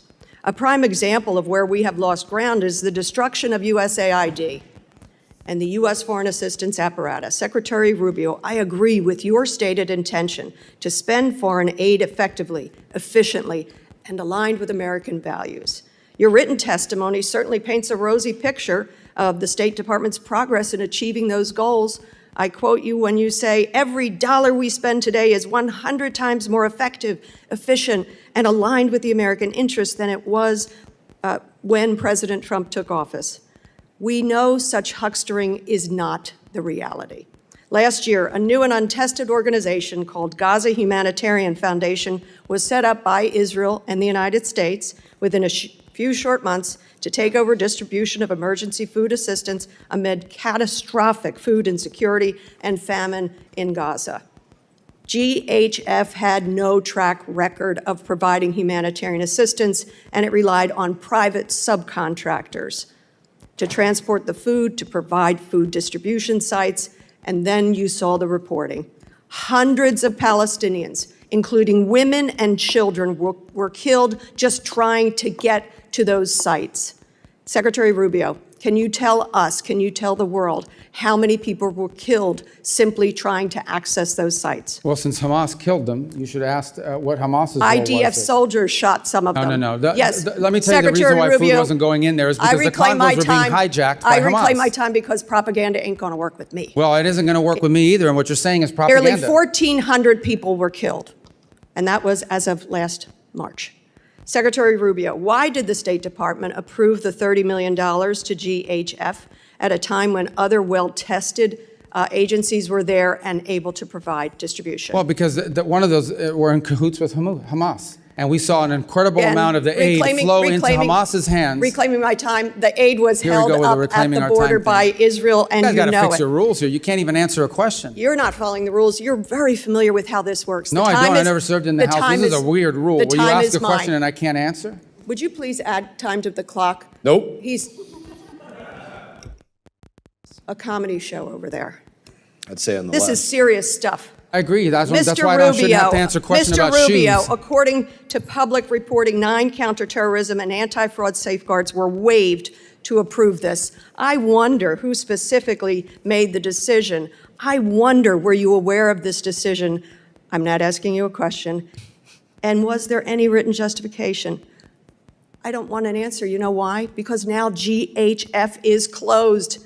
It was abysmal. It was a legacy of disaster. Nothing about our investment, our taxpayers' investment seems to have been effective or efficient or in the interest of the American people. I would call that waste, fraud, and abuse.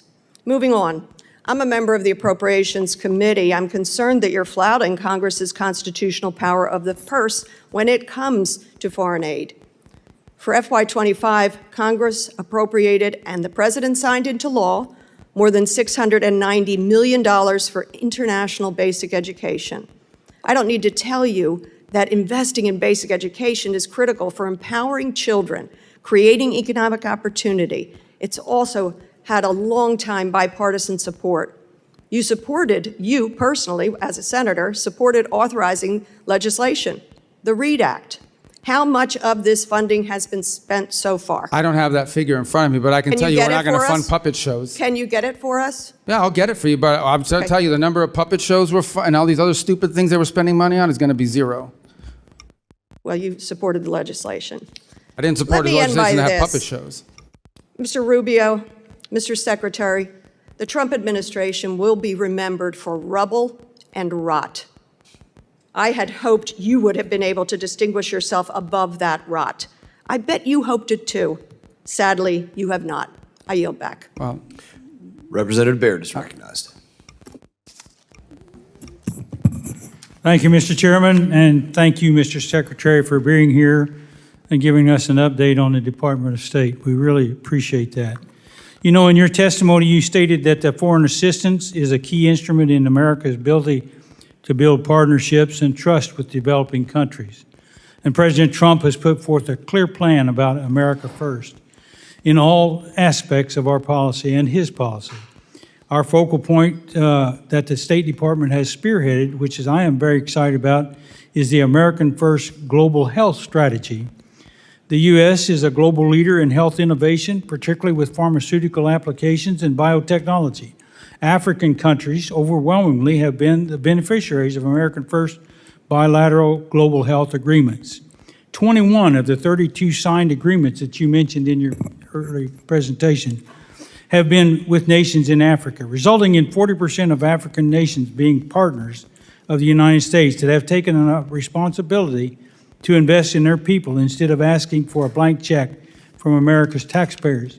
So I'm proud as a representative of Indiana to see that the drastic increase in domestic investments is innovative for global health problems and biotechnology. So can you walk me through the process for sending America's medical and health innovation abroad to assist with global health threats? And additionally, what plans does the State Department have to expand those global?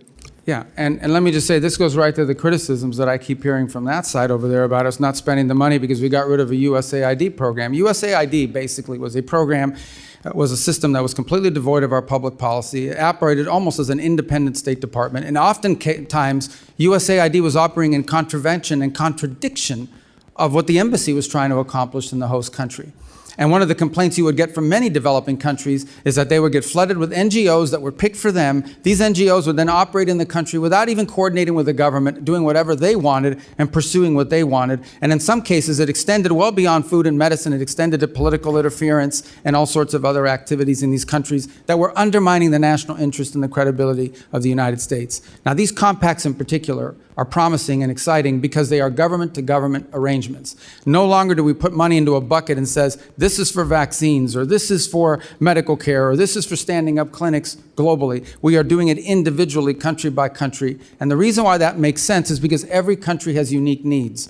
Some country may need more help in some area than in others. But at the core of this arrangement that we're making with countries is their desire and our goal to ultimately help them build their own national health systems so that eventually they no longer are dependent on foreign aid in order to be able to conduct that. Some countries it may take 5 years, some countries it may take 15. It depends on which country. But that's the goal of the compact. And these countries are happy with the compact because for the first time ever, their government leaders have control over how the money is spent, where it's being spent, and it's being spent in a way that builds their domestic capacity inside of the country. That's a much better way to do it than to flood these countries with NGOs accountable to nobody, run by, in many cases, through a USAID program that was undermining our foreign policy in that country in many instances. Well, I appreciate that answer very much. I was really shocked to see where some of the funds were going in Africa, for example, through those the USAID and the USAID program. And I know that was not what was intended in the beginning. So thank you for taking care of that and making an effort to do that. Let me change to one other thing. During the Biden administration, the FSOs were evaluated in the service based on a meaningless criteria like DEI and woke politics. So this arguably drowned out the vital U.S. interest, like beating back the Chinese encroachment and advancing new technologies abroad. I commend you for stripping the Department of DEI and other woke policies, and we should renew our focus on reinforcing our edge against China, and we certainly can use tech diplomacy to do that. So we have about 42 seconds, so would you mind sharing with me how to agree with the diplomats should be trained in emerging technologies like AI and telecommunications? Yeah, well, I think given the dramatic transformations happening in the world today, our diplomats of the future are going to have to be trained in multiple fields that previously we didn't, not just in the role that technology broadly plays, but the rapidly evolving role that AI plays, and economics. I think economics have become a central core, have always been an important part of our diplomacy, but have become at the core of much of our diplomacy around the world now. So it's one of the areas where I think are, in addition to knowing how to write non-papers and all the other normal diplomatic things, I think it's going to be really important for foreign service officers in the future to have an understanding of economic factors. Thank you very much. I yield back. Representative Schneider is recognized. Thank you, Chair. And Mr. Secretary, thank you for being here today. I'm going to talk about areas on which we both agree, specifically addressing the threats from Iran and seeking stability, prosperity, and peace for all the peoples of the Middle East, including our Arab Muslim allies and the Jewish Democratic State of Israel. Like you, I've spent much of the past 2 decades working to block and ultimately permanently close any path Iran might pursue to acquire a nuclear weapons capability. And like you, I've argued that the international community must work together to eliminate Iran's conventional weapons threat, including ballistic missiles, cruise missiles, and now drones.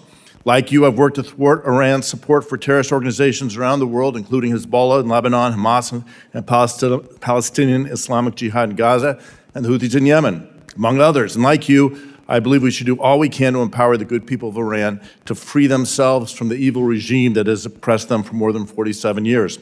And now we can add the imperative to reestablish freedom of navigation in the Strait of Hormuz. I know you and this administration are working to reopen that strait. Mr. Secretary, assuming an arrangement is soon reached to reopen the strait, have you or anyone in the administration calculated or even estimated the economic impact on Iran's economy through the remainder of the year versus the baseline that was expected before the war? Yeah, I'm sorry, but I want to understand your question. Are you saying if the straits are open, how much have they lost? If an agreement is achieved, do you have an expectation of what's going to happen in Iran's economy going forward? How much money will come in with the straits Well, I can open? tell you, so for example, with the blockade now, their inability to get ships out is costing them hundreds of millions. Right, so if it's costing them hundreds of millions of dollars a day now not be able to get their ships out, that would be theoretically what they could gain back, except that they still face sanctions. Now, the sanctions haven't been enforced necessarily, but in many cases in previous administrations, but they still face sanctions. What you've seen happen now that has never happened before. Let me just, for the sake of time, Yeah, I appreciate understand. that. The administration is looking at give and take to get the straits open. Have you estimated how much of the cash that will flow into that economy? As you said, $100 million a day will make its way ultimately to Iran proxies like Hezbollah, Hamas, or Palestinian. Well, Islamic obviously, we assume a lot of it, but they also have significant reconstruction costs. But let me be clear, I don't think that's what you're asking me. No, the straits are not in exchange for sanctions relief. The straits are in exchange for the blockade. That's not what I'm asking. I just wanted to be clear on that point. But there will be economic inflows to the regime and Unfortunately, that's the case, and that continues to be the case. That will have to change as well as part of this negotiation. So, and just because time is so tight, my request is, can you commit to giving this committee a classified briefing to share what the administration is doing to thwart the efforts to get money to Hezbollah, Islamic Jihad, and Hamas? Yes, and I think you'd also benefit from hearing from Treasury on that topic as well. We will ask that and I asked the chairman to do that. Way back in May 8th, 2018, the Trump administration laid out a fact sheet making the case why it was leaving the JCPOA. I'm going to just go through some of the points and ask you to confirm that the administration's red lines are still the same. Quote, this is May 8th, 2018, this is a quote, the JCPOA failed to deal with the threat of Iran's missile program and did not include a strong enough mechanism for inspection and verification, end quote. Can you commit to this committee that any resulting deal will include a strong mechanism for inspections, ideally anytime, anywhere inspections and verification of Iran's missile program? Missile program? Yes. Well, the missile program is being discussed partially because Epic Fury destroyed much of it, but it still needs to be discussed because it's a delivery system for these. So that's been a part of the negotiations, correct? Okay. Again, quoting from the May 8th document, the JCPOA foolishly gave the Iranian regime a windfall of cash and access to international financial system for trade and investment, end quote. Can you commit to this committee that any resulting deal will not foolishly give the Iranian regime a windfall of cash and access to the international financial system for trade and investment? Yes, because they're not going to get any sanctions relief of any kind unless they get rid of enrichment and they get rid of the highly enriched uranium. Thank you. Third point, and I'm again quoting from the original document, the Iranian regime must never have an ICBM, cease developing any nuclear-capable missiles, and stop proliferating ballistic missiles to others, end quote. Can you commit to this committee that any resulting deal will cause Iran to cease developing its nuclear-capable missiles and stop proliferating ballistic missiles to others? We consider delivery systems to be a part of them having a nuclear weapon, which we said they'll never have. Right. And just because you have 40 seconds, again, quoting, quote, the Iranian regime must stop its threat to freedom of navigation, especially in the Persian Gulf and Red Sea. That was in 2018. Can you commit to the committee that any deal will cause Iran to stop its threats to freedom of navigation, especially in the Gulf? Not only can I commit to that, we won't even be able to enter negotiations until they do that. Okay. And finally, can you commit that any agreement this administration enters into will ensure Iran cannot develop a nuclear weapon?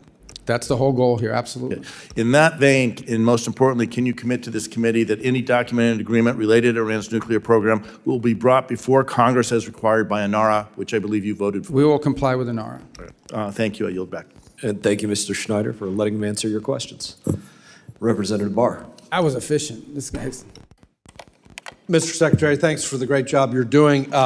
Some Democrats are making the laughable claim that Iran is stronger today than they were before Epic Fury started because of the disruption in the Strait of Hormuz.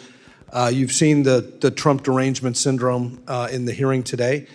Can you set the record straight on whether or not Iran is stronger today? Well, they have no Navy, they have no Air Force, they have no air defenses, they have substantial, massive destruction to the defense industrial base. They've lost a substantial percentage of their missile launchers and of their drone launchers as well. They're not benefiting from the straits being closed because the blockade is keeping them from hundreds of millions of dollars a day in revenue. They've had their ships seized in the Indo-Pacific. Their leadership is fractured. They have hyperinflation. Their currency is worthless, and they're having trouble making payroll. I guess other than that, they're doing well. Thank you. Do you believe that keeping the credible threat of kinetic military force on the table and the president's willingness to use such force is important to your diplomatic leverage? Yes, because unfortunately we are dealing with a group of people that don't understand anything but that. And so the resolution that's on the floor in the U.S. House this week would do what to the U.S. leverage?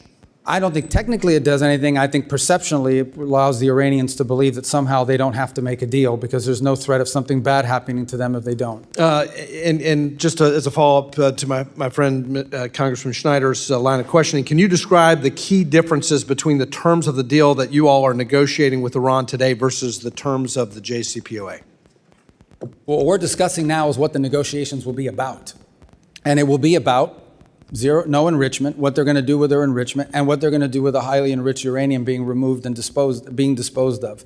That wasn't a part of JCPOA. The other thing is the JCPOA was time limited. In fact, the prohibition on certain enrichment would have been expiring this very year. This very year would have been expiring. So JCPOA right now would be expiring, and they would be able to be in a position to then ramp up and do whatever they wanted in compliance with the JCPOA. So there are major differences even in the text of what we're discussing the negotiations are going to be about. But ultimately, any deal we do will be a good deal or it won't be a deal. And it'll be better than JCPOA. Absolutely, and I think that's a key point is that this idea that you could draw any analogy between what's happening now where the administration has totally obliterated the nuclear capabilities of Iran, plus their conventional capabilities. You're negotiating from a position of strength that the Obama and Biden administration was not negotiating from a position of strength at all, and provided upfront sanctions. We know what the result was. I want to shift to the Indo-Pacific real quick. As you know, the Taiwan Relations Act states that it is the policy of the United States to provide Taiwan with arms of a defensive character. Consistent with that policy, the Trump administration announced in December of 25 an $11 billion arms package for Taiwan, the largest ever, including HIMARS, howitzers, drones, Javelin anti-tank missiles. As a result, the Taiwan legislature passed a $25 billion special defense budget that included funding for an even bigger arms deal for air and missile defense totaling $14 billion, a deal that is not final, and a deal that is under review. As you know, one of the 6 assurances states that the U.S. will not consult with the PRC on arms sales to Taiwan. Now, you've heard this. Critics of the administration have alleged, the media has alleged, as a result of the Beijing summit, that President Trump's recent meetings with Chinese leader Xi in Beijing not only paused Taiwan arms sales, that's their term, paused arms sales, but also violated the assurance that the U.S. will not consult with the PRC directly.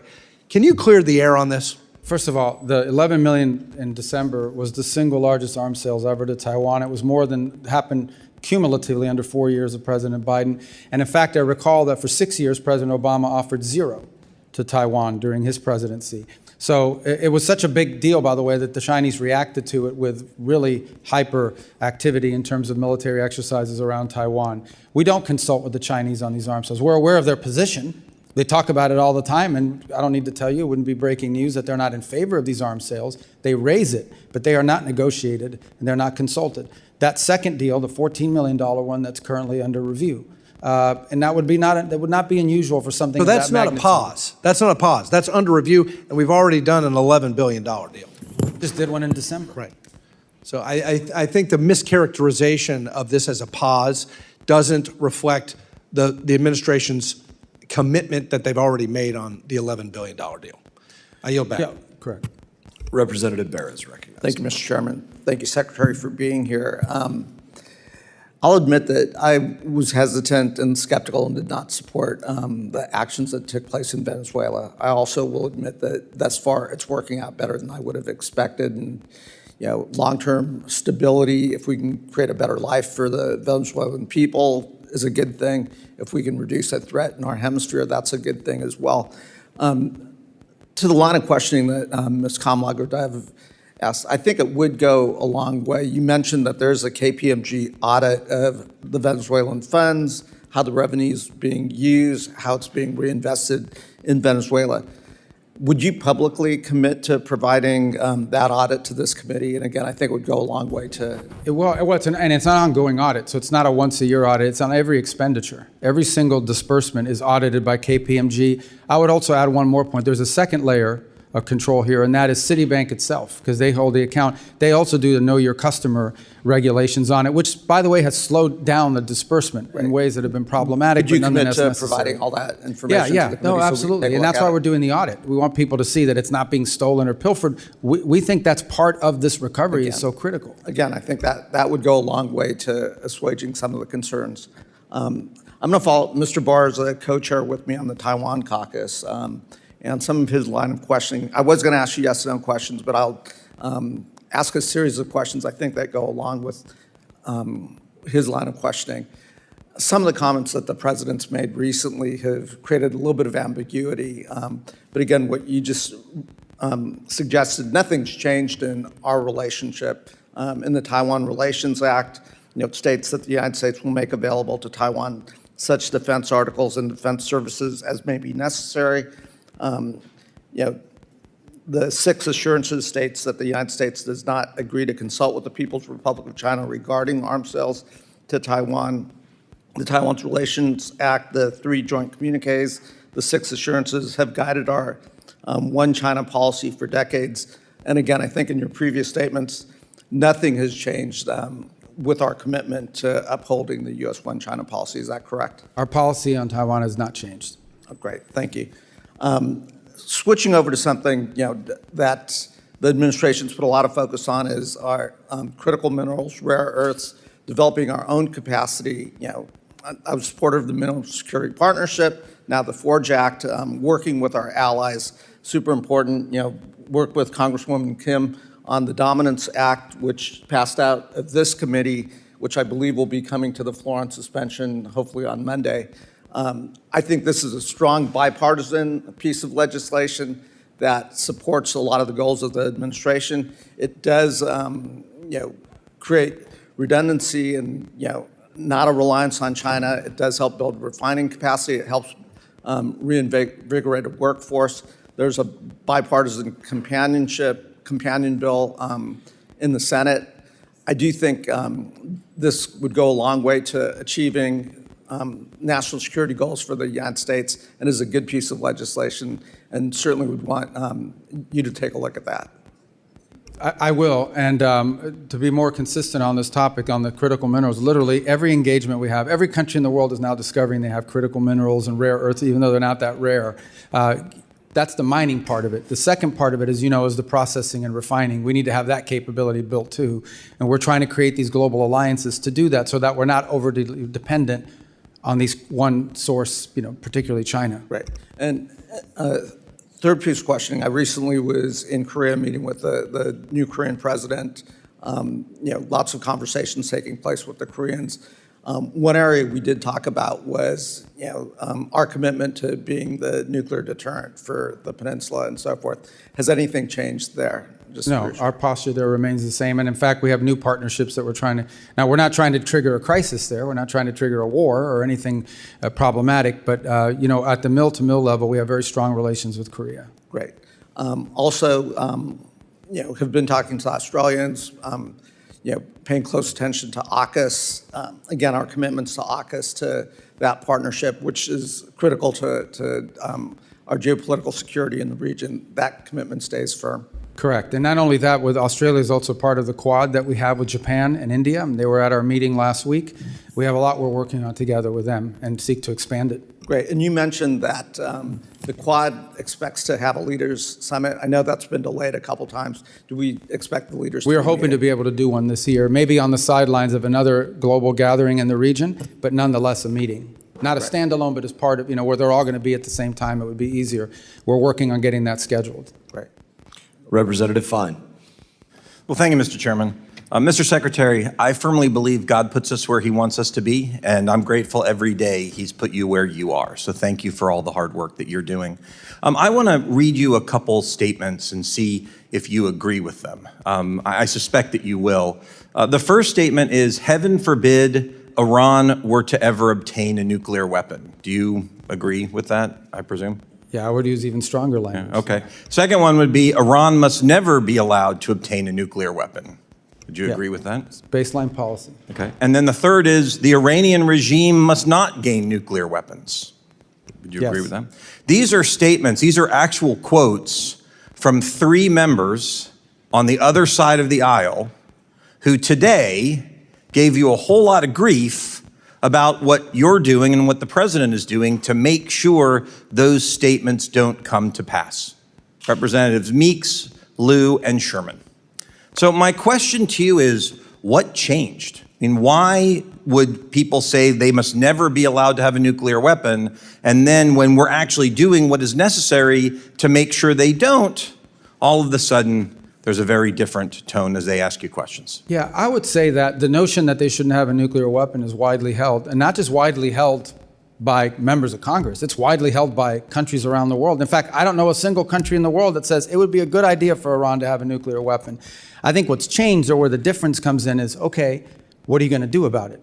You ultimately have to do something about it. And when we saw that they were building up this conventional shield behind which they were going to hide their nuclear program and hold it immune from action, we had to address it. And that's what the president did with Epic Fury. So that was the difference. The difference is we actually did something about it, something that multiple administrations have held as their position. It was the Biden administration's position. It was the Obama administration's position. But this president actually did something about it.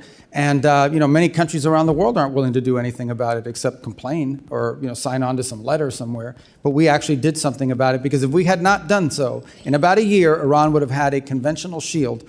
And they could have been able to threaten not just the region, but parts of Europe. And they would have said, if you come after us in our nuclear program, we will impose costs on you you cannot bear. So now you have to let us have a nuclear weapon. We were never going to let them have that conventional shield. So what happens, in your opinion, if we did what they're asking? We stand down, we stop, we go back to the strongly worded letters and lots of talking, but we don't take the action. We just go, well, we don't want them to have a nuclear weapon, but they're going to do what they're going to do. What do you think? What would your prediction be? What happens? I think the long-term trajectory of Iran remains the same in that regard, as their ambition is to ultimately have a nuclear weapon. That is ultimately their ambition. They probably view it not just as regime security, the way that they do in North Korea. They view it as an ability to become the dominant power in the region. Once they possess a nuclear weapon, nothing stops them from sponsoring proxy groups all over the region to destabilize Jordan, Saudi Arabia, multiple Sunni countries, and of course wipe out Israel. So it would be fair to say then that standing in the way of what you're trying to do over there, what we're trying to do over there,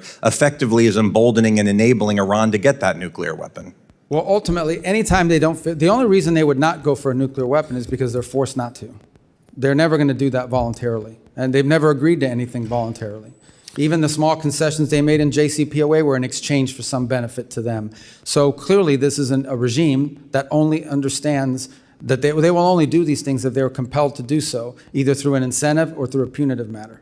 Okay, changing topics to UNRWA for a minute. As you know, on October 7th, 2023, there were employees of the United Nations in the form of UNRWA who actually participated in the terrorist attack that killed 1,200 people. What are we going to do to make sure that the UN can never, ever again employ terrorists that are going to go and kill people? Well, obviously, we're not going to be working with UNRWA any longer. As you know, we've removed ourselves from that, and we refuse to engage them or be a part of the solution now in Gaza. There are plenty of other organizations that can play that role without having the sort of cooperation that they've had with Hamas elements, including the presence of Hamas elements within their ranks, as we've seen.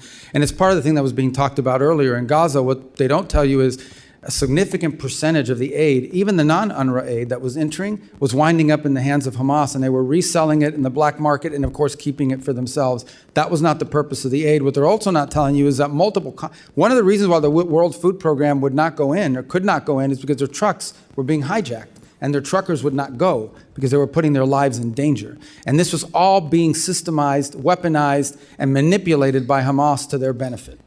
Well, thank you again for everything you've done. Everyone in Florida is very proud of you, and we're cheering for the work that you do every day. Thank you, Mr. Secretary. Thank you, Mr. Chairman. Representative Ocheski. Thank you, Mr. Chairman. First, Secretary Rubio's earlier testimony referenced the president's son-in-law, Jared Kushner, as a private citizen. But in President Trump's own words, Kushner is an envoy of peace alongside Steve Witkoff. So I ask unanimous consent to submit for the record a political article from February 19th detailing the president's announcement, which makes clear Kushner is more than a private citizen. It's ordered. Thank you. Secretary Rubio, as a senator back in 2023, referencing Hunter Biden, you said, quote, if his last name wasn't Biden, there's no way in the world that he would have made the millions of dollars he made. You also said we can't abandon common sense when someone profits from a family member in power. Is it fair to say that you agree that it's wrong for elected officials and their families to profit from positions of power? To use government service to make money, yeah, of course. Great. I appreciate that, and I share that sentiment with you, sir.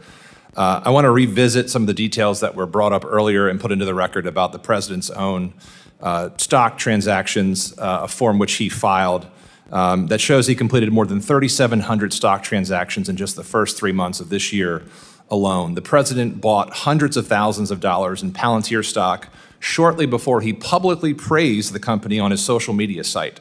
As if the name drop itself wasn't enough, he included the company's ticker symbol for good measure, hardly subtle to me. On March 23rd, after nearly a month of war with Iran, the president said talks were, quote, very good and productive, and extended his deadline for a deal by 5 days. Oil prices dropped and energy stocks fell, while Trump bought shares in companies like ExxonMobil, Chevron, and other firms positioned to benefit if the war continued, which it did at the president's direction. He bought a dip that he created. Then there's NVIDIA. The president bought as much as $1 million in stock just 1 week before the Commerce Department formally approved the sale of NVIDIA chips to China. 1 week. He bought up to $5 million more in NVIDIA stock in February, right before the company announced a major chip deal with Meta. It's pretty good luck if you ask me. If that's not bad enough, the president's son struck a multi-billion-dollar crypto deal with a UAE state-backed firm. After the deal, the administration reversed AI chip restrictions, approving transfers of sensitive technology to another UAE-related entity, chaired by the very same royal family figure involved with the deal with his son. That seems like hardly a coincidence to me, and indeed, it is self-enrichment tied directly to the president's foreign policy agenda, and it's how the president's net worth has grown by over $4 billion since he started this term. As the president gets rich, his wars and tariffs are crushing hardworking American families. And I think the American people see through the BS. This is the most corrupt administration in American history. So, Secretary Rubio, earlier today you said you didn't know the facts about the president's financial dealings. I'm happy to share them if you want to see it specifically, but having run through that, now that you do know, would you agree? And do you have concerns about the fact this administration is in fact profiting from their position of power? Well, first of all, what I said is the information you guys were putting up, including on this board, that's not in my purview as in the Department of State, and these are things you're producing. I don't know if they're accurate or not, but let me just say this. I've been in every foreign policy and national security meeting for the most part this administration has had. Not once, not a single time have I ever seen even the hint or the indication that any of the decisions being made are for the financial gain of anyone in the administration. Those are my observations. That's what I can speak to. I have not once seen a directive on our foreign policy or our national security policy that in any way indicates that it's being done to the benefit of anyone personally. That's what I've seen as a firsthand witness, and that's what I can testify to today. With all due respect, Mr. Secretary, I may have to get you a new pair of glasses because the facts are right in front of you, and it seems like malpractice for the Secretary of State to not be able to see this president and his family enriching themselves by billions of dollars. So the only thing I can, from my perspective— No one has ever said in a meeting, let's go do this because it's going to help me make money. Of course he's not going to say that. But not even hint at it. Not even hint at it, not even, on the contrary. You don't have to hint at it. The facts speak for themselves, sir. They're in the record. They're in the forms the president put forward himself. It's in the billions of dollars he has put in his pocket. It is the timing of the deals and the announcements, and the only thing I can see is, my question to you as I conclude my time, Mr. Secretary, is what's changed in your perspective?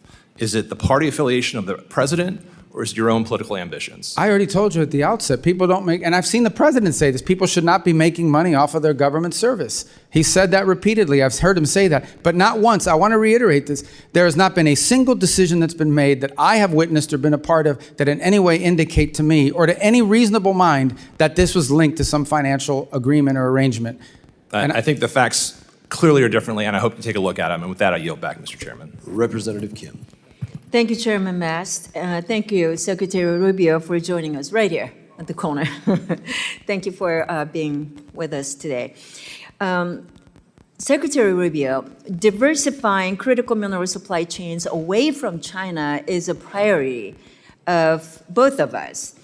I want to thank you and the department for your collaboration with my subcommittee on related legislation, which was already mentioned, Dominance Act, that we recently passed unanimously through this committee.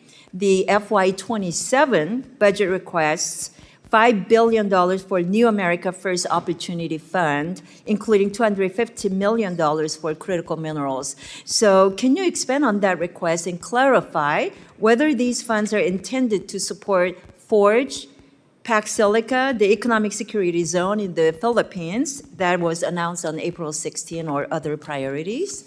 Yeah, all of the above. We want to have the flexibility to jump on these opportunities in a very nimble and effective way. We have a couple things going on at the same time. The first is, I would say, a feature of our bilateral engagement all over the world. In every one of our embassies you travel to, and many of you have traveled, you will see that critical minerals and supply chains feature prominently in all the diplomatic work that we're doing. And we're actually having countries approach us and say critical minerals should be a part of our agreement and our relationship because they want to see those resources used to the benefit of their people in a responsible way. The second thing is we hosted this ministerial we followed up on, in which we brought together dozens of countries from around the world who are all agreeing to this compact that we're going to cooperate with one another, not just for access to the minerals, but for access to the refining and processing capability that turns those minerals into useful parts of our supply chain. The third on Pac Silicas is very focused on the specific supply chain critical to the growth in AI and what you'll need in order to power AI in the 21st century. And when you point to the Philippines, that's a very creative opportunity in which there was this land that they control, that's in the government there has, actually used to have a military presence on it by the United States. And now that's going to be turned over as an innovation zone for this entire ecosystem.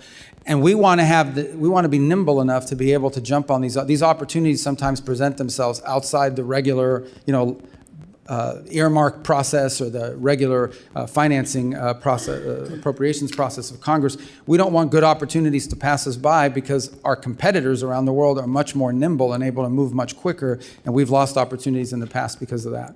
Thank you very much. This is exactly why we appreciate working with the administration and the priorities in this breaking that critical mineral supply chain from China. So thank you. In February, the administration released its long-anticipated Maritime Action Plan that rightly focuses on reindustrializing American shipbuilding and reducing reliance on Chinese-built ships.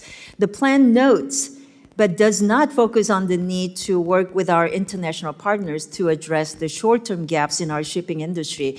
My international counterparts have noted that absent a Ministry of Industry, they are unsure whom to engage on the U.S. side for international shipbuilding matters. So, Mr. Secretary, do you agree that the State Department should be the primary point of entry for these discussions? And if so, which office within the State Department should lead that? Well, I'm not prepared to claim that as belonging to us, but I certainly know that our Economic Bureau will play a key role in it. Maybe it's better positioned in commerce. Potentially, the Department of War will have a role to play in this as well, because some of this involves shipbuilding for our Navy. I can say that in the case of Finland, we're entering into that agreement on the icebreakers, which will help. They'll help us, and they're very good at the construction of that. I know with South Korea, there's been part of our agreement with them is the ability to not just build ships here in the United States, but they may be able to build a few in South Korea as well that would be helpful to us. So we are looking to this. Unfortunately, what has happened in the world is that the capacity of other than China, very few countries have invested heavily in their shipbuilding for a long time. That's an industrial capacity that's been lost because they've been subsidizing their industry and producing it at such a high rate. So that's one more thing that we need to reindustrialize to the broader world and ultimately, hopefully, to the United States and our shipyards here as well. Thank you. Very quickly, on the Taiwan arms sales, It's already been addressed many times, but given the growing PRC threats against Taiwan, there is a strong bipartisan consensus here in Congress that Taiwan must receive the defensive system it has already purchased and paid for without undue delay. So can you provide an update on the current status of these deliveries and the administration's plan to expedite them? Well, the first tranche, which was the single largest sale to Taiwan ever, was the $11 billion in December. That was approved and is moving. The second is, I think, the $14 billion one that is still under review. And it's under review for a variety of reasons that don't necessarily just include Taiwan. It includes the availability of the stocks in the short term. We have to balance that with our own procurement process. So it's normal to review it's a large sale. I mean, it's not small. It would be the biggest one ever. And I just remind everybody, the $11 billion we did in December, I believe, was more than was sold to Taiwan the entirety of the Biden presidency, and that just happened 5 months ago. Representative Moskowitz. Thank you. Thank you, Mr. Chairman. Thank you, Mr. Secretary, for being here today, and also thank you for staying until the end so all members can ask questions. A lot of secretaries don't do that, so thank you for doing that. Tell me that was an option. Take that up with the chairman. I want to talk. You went through a list of successes for the administration, one of which was the Shield of the Americas, and I thank the administration for creating the Shield of Americas and sending Kristi Noem out of the country. I want to focus on Iran for a second. I think when we talk about success, right? Success is Iran is no longer pursuing nuclear weapons. Success is that the uranium they have is gone. And it's fulfilling 30 or 40 years of U.S. policy, right? That's success. Do you agree with that? I mean, ultimately, we did it for a reason. We don't want there to be a nuclear-armed Iran. So, look, Iran can make whatever pledges they want. It's not worth the paper it's written on. But making sure the nuclear dust is out, making sure the facilities that they have underground are gone, that is success. And I assume you would agree that any deal that you think the president should sign or not sign has to address those core issues. Absolutely. So the removal of highly enriched uranium is an irreversible step. You remove it or you destroy it, it's not there anymore. On enrichment, those are limits, but if you're not inspecting it, they can always violate it. And as long as they have the equipment and the know-how, they could always violate it in the future as well. So that would have to be, that's the one that would have to be monitored. But the enrichment you could verify immediately because you either have it or you don't. Yeah. And for me, I think you have to dismantle what's there and you have to get out what's there. I think that's the most critical piece because, Iran has survived multiple administrations. That's their whole goal. Their whole goal is just run out the clock. They've run out the clock previously. And so the idea that they'll pledge to do something in the future, I just don't think we can trust that. Once we pull away the military, once we move on to another topic, their pledge is kind of irrelevant. Getting what's there removed, I think has to be the most important thing. Otherwise, it's hard to convince, I think, the American people that it was worth the success. We talked a lot about critical minerals. I think the administration is doing a really good job on critical minerals, these rare minerals that we need for our military, for technology. But I don't think the American people understand how important it really is and what China is doing around the world. I mean, do you think the administration could do a slightly better job on educating the American people why this is so important and why they should care about that? Yeah, I think we all need to do a better job. And I started talking about this issue when I was in the U.S. Senate, but frankly, it's not sexy. You have to explain it to people because they have to understand that you can build the greatest car in the world. You can build the greatest plane in the world. You can build the greatest weapons system in the world, and you can build the greatest technology and infrastructure in the world. If it's missing one little thing, one chip, one element that you need to build it, if it's missing that, the whole thing doesn't work. You can't do it. Yeah. I think back to the magnets that are critical to the cars, and when the Chinese cut us off and the world off of those magnets that they were producing for cars, no, I wasn't even that conversant in the issue before it happened. So I think there are vulnerabilities like that. We've mapped out those vulnerabilities. I would agree. I think this is going to require a sustained public campaign to tell people when we talk about critical minerals what we're actually talking about and why it's important. And I think that's right. And I think people don't understand exactly the long game that China is playing. And I think it's important for U.S. foreign policy around the world. Mr. Secretary, the war in Gaza is all over my algorithm, all over my feed every day. But what's not on my algorithm or anyone else's algorithm here or the kids in college? There's nothing about the Ukraine-Russia war, about the hundreds of thousands of people that are dead in that war, or the 25,000 people were kids that were kidnapped, or all the kids that were killed in that war, the terrible images that exist in a real war. Why is it, do you think, and is it the Chinese again, that, the algorithm is full of what's going on in the Middle East, but the Ukraine-Russia war, nothing. No images, no stories about the kids, no stories about the hundreds of thousands of people that are dead. Yeah, I can't speak to the algorithms and what those systems are doing with regards to that. I can tell you that in addition to what you've just mentioned, I do think that, this is my observation, this war has now lasted longer than the Second World War. I don't want to use the term stalemate, but clearly both sides are trading a kilometer for a kilometer, an incredible death rate. The Russians are losing 5,000 soldiers a week, which is a crazy number. And the Ukrainians are losing people too, but not nearly as many are at the rate. It's sort of a stalemated, stagnated fight that now I think threatens to escalate because we're seeing these deep strikes into Russia and deep strikes into Kyiv. And I don't want to cut you off, Mr. Chairman. Mr. Secretary, I have only 9 seconds left. Cuba, real quick. Thank you guys for indicting Raul Castro. I wish it would have happened years ago. The Cuban people deserve to be free. The time has come. I'd love just to give you a minute or to talk about what you see for that island in the coming years. And just to be clear, we didn't indict Raul Castro. A grand jury in South Florida indicted him, and then Americans indicted. Yeah, no, but I know what you meant. I'm just saying I want to be clear. It was done through a grand jury. It wasn't. I've spoken to this a few moments ago as well. We'd like to see a better future in Cuba, one in which the Cuban people have something that looks like the way every other country in the Caribbean lives. The impediment there, unfortunately, is this military conglomerate that controls 70% of their GDP, and none of its revenue translates to the Treasury and therefore doesn't translate to the benefit of the Cuban people. So we're open to an arrangement that allows that process to begin. They're the ones that have been recalcitrant. In the meantime, we're prepared to provide humanitarian assistance to the people of Cuba, so long as it's distributed by non-governmental organizations that are trusted, like Samaritan's Purse, Caritas through the Catholic Church, the UN, others. But it can't be stolen and wind up in the Gaesa dollar stores. That can't happen. Representative Zinke. Thank you, Mr. Chairman, and Mr. Secretary, always great to see you. And just to change little topics where it isn't Ukraine or Venezuela or Cuba or Taiwan or one of the big ones, Congress passed a U.S. Foundation for International Conservation in the 2025 NDAA. It passed with a wide bipartisan effort. I think you probably voted for it. But as you recall, what it was really an effort to have a public-private partnership to remove anti-poaching and cut off the funds for terrorist organizations in Africa, primarily, and you know the list. But I'm concerned, obviously, on it because per the law, it said that State Department was going to establish the board in consultation with Congress.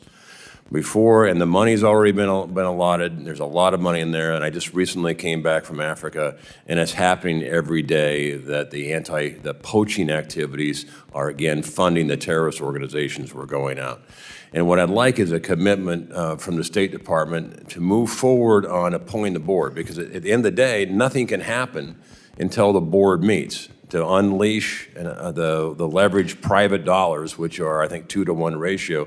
That can't happen. The program is at all standstill until the State Department appoints the board in consultation with Congress, but the first step is with you. Could I have your commitment that you're going to prioritize this? And I told others we're going to follow up on that, but I believe there's a presidential appointment role in that board, if I'm not mistaken about the, so we'll have to check with White House and personnel as well, but I'll get you an answer. The board has been the impediment. You're right. Yeah, and my understanding is reading the law, it's the State Department appoints. Yeah, no doubt in coordination with the White House, but if you would prioritize it, because I think this program is an incredibly important and effective program because it leverages private dollars like we haven't seen in Africa, and it is a problem. And with that, Mr. Secretary, let me yield to my colleague from Florida, Ms. Salazar, who would like to ask you some questions and follow up. Thank you very much. Thank you again for your service. Yes. Mr. Secretary, I just want to continue with Cuba to see if we can finish your thoughts on it. As you were saying, Gaesa controls 70% of everything, the resources in Cuba. We know that the Castro family is the one in charge of that military mafia. Is there any way that we could find another Delcy #2, following the same example that we have in Venezuela, where we removed Maduro because the grand jury indicted him and he was in the transnational criminal organization lists? If that were to happen, could we find a Delcy #2? Well, first of all, I think that some of the models you want to look at is the way the Czech Republic or Poland transitioned out of. And one of the things they did is they did preserve certain institutions in their society in order to provide stability and longevity to the project they were in. But we understand that there are no institutions in Cuba. I think you're asking me to identify, is there specific individuals in the Cuban government? I think there are specific, maybe technocrats that you could work with. And would you I think be it's a little harder when you get higher up because of the ideological bent that some of them have. And I agree with what you're saying. People that are not, their hands are not full of blood. Could we consider the possibility in order to avoid civil wars and instability and chaos? I think the United States is open to a negotiated situation that puts Cuba on a path towards democracy, prosperity, freedom, normalcy. We would be open to that, and we would work with whoever is open to doing it. Obviously, it'll be challenging, and that system is all I've said. I mean, some of these people have committed 67 years to this viewpoint. It isn't hard, it's not going to be easy for them to pivot away from it. We know that very well in our community, but have we been able to identify someone that could fill that role? Well, I wouldn't say that we've identified a specific individual that could play that role. I think there are clearly people within the technocratic realm of the government that could play some role in all of this. But ultimately, if you're asking me, is there a singular individual right now that we would trust and rely on to lead this transition from start to finish, I can't give you that name right now. I understand. Now, we know that today Raul turns 95 years old. At 95, you're pretty old, and making decisions is very hard. We know that El Cangrejo is his grandson, he's younger, 41 years old. Don't you think that maybe are you sending messages to the younger generation to convince Raul in order to make it easier for that island, like you said, to become Jamaica or Dominican Republic, Taiwan, Singapore, and Hong Kong? Yeah, I think that there are clearly individuals within the apparatus of power in that country that understand that what they have now is not sustainable and needs to be fixed. But they don't have power, do they? They cannot make decisions. Even if they have power, they don't know how to do it, or they don't have enough power because so much of it has to be consensus built internally. But there are clearly people that are aware that what they have now is not sustainable. Thank you, Mr. Secretary. Representative Johnson. Thank you so much, Mr. Chairman. Mr. Secretary, thank you for being here. I know that my colleagues have addressed the Iran and affordability of energy prices with you during this hearing already. Being from Texas, obviously energy is a big issue in our state, and I've heard repeatedly on the, I just want you to know, I've heard repeatedly on the campaign trail and then from just my constituents in general, just how much the rise of gas prices is really hurting our economy. And I just want to express my concern that the administration did not properly analyze the effect of this war on gas prices, the effect of this war on the economy, the effect of this war on affordability. And I hope that you will take that into consideration as you make your further decisions, because it's very concerning. It's really hurting a lot of people at home. I'd like to focus my time with you on Afghan allies. I don't think that topic's been really brought up much today. The Trump administration continues to treat our Afghan allies with dishonor, in my opinion. In my district, Mohammed Nazir Paktawali, who fought alongside U.S. Special Forces in Afghanistan, died in ICE custody after participating in the Afghan evac program. The United States brought him and his family here to this country. He was wrongfully detained and was, as a 41-year-old man, was dead 24 hours later. I'm very concerned what's happening with our Afghan allies and what we're doing in this country. Under your leadership, U.S. State Department dismantled the Office of Coordinator for Afghan Relocation Efforts and halted the visa processing for Afghan allies, abandoning thousands of our allies that are here. In my opinion, it's dishonorable and it's damaging. America will face fights tomorrow, and thanks to the Trump administration's treachery to this community, we may face them alone. I don't know how this administration can expect citizens from other countries to rise up and stand with us at great personal peril to themselves, based on a promise that we'll take care of them when they see how we have failed our promises to those from Afghanistan.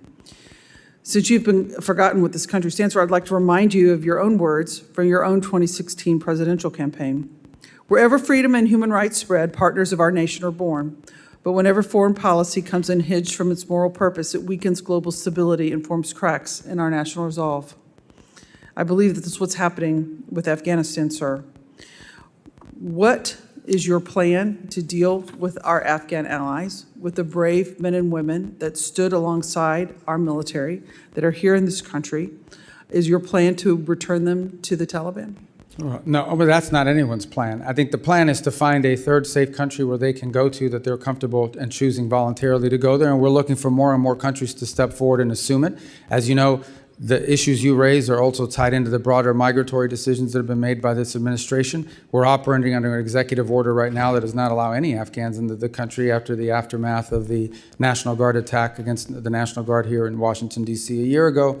And then there are also other DHS determinations. Our role, we continue to process the folks that are applying so that their paperwork is in order, but ultimately we don't want them stranded forever in where they are. We want them to be able to go to somewhere that's not Afghanistan, that they choose to want to go to and that are welcoming of them. And we actively are engaging countries around the world. There are 3 or 4 that have already spoken to us about their willingness to do it.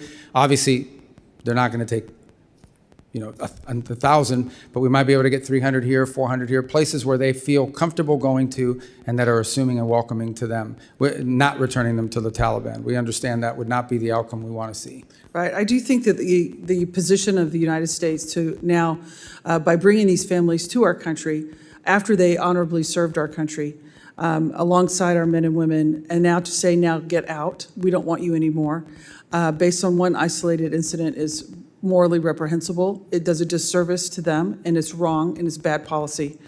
Mr. Chairman, I'd like to ask unanimous consent to enter the record on April 21st, the New York Times article, Trump is said to be in talks to send Afghans who aided with U.S. forces to the Congo.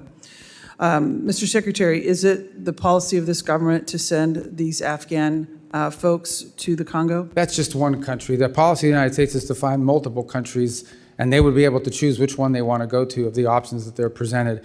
That was based on a leak of an internal document. That was just one country that expressed interest, but there are multiple others that have as well. And so, are they going to be forced to go to the country? What if they don't want to go to the Congo? What if they don't want to go to Afghanistan? What is their option? No, we don't want to force any. That's why I'm saying we want to have multiple countries so they can choose. Here are the 5 or 6 countries that will let you go. Which one of them do you want to go to? It's not to force them, it's to give them options about places they can relocate.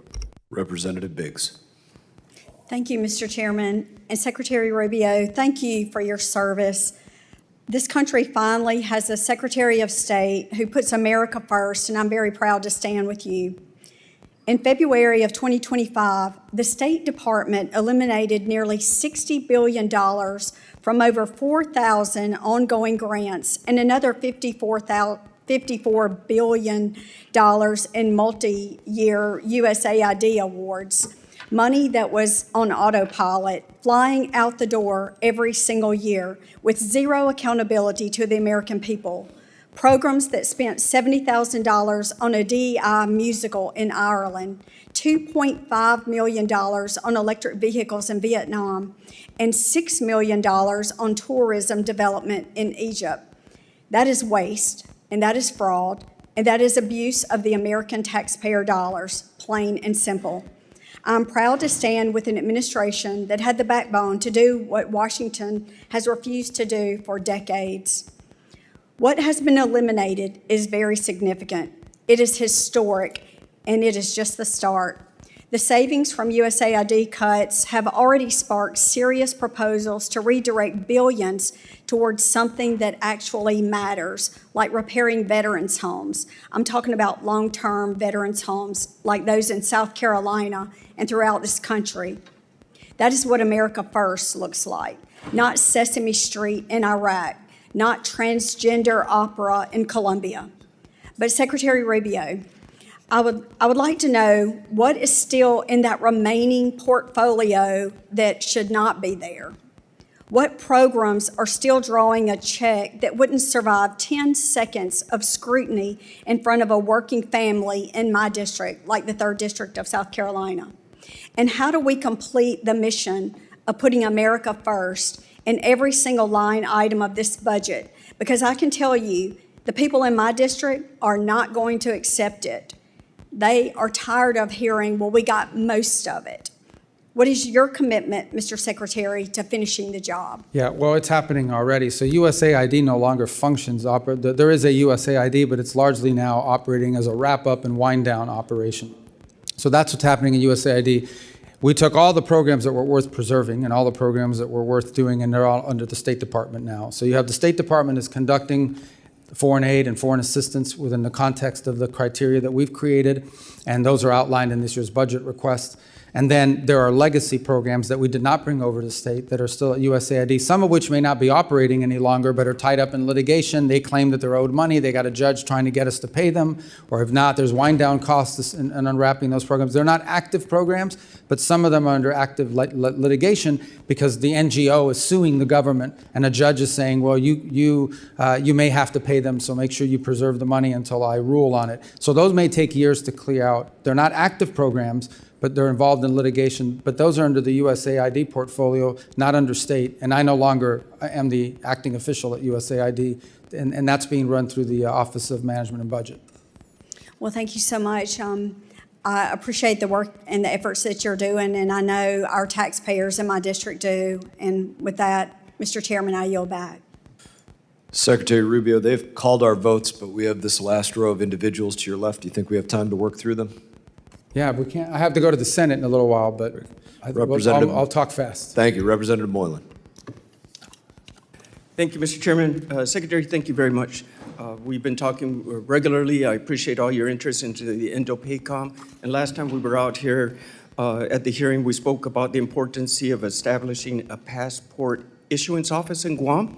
And as you know, residents in Guam must have their passports issued from Honolulu, which creates a huge barriers in emergency situations. So I want to thank you again, your staff, for working with us on this issue. And can you briefly say, touch on where we're at with this process of establishing the passport issuance office in Guam, please?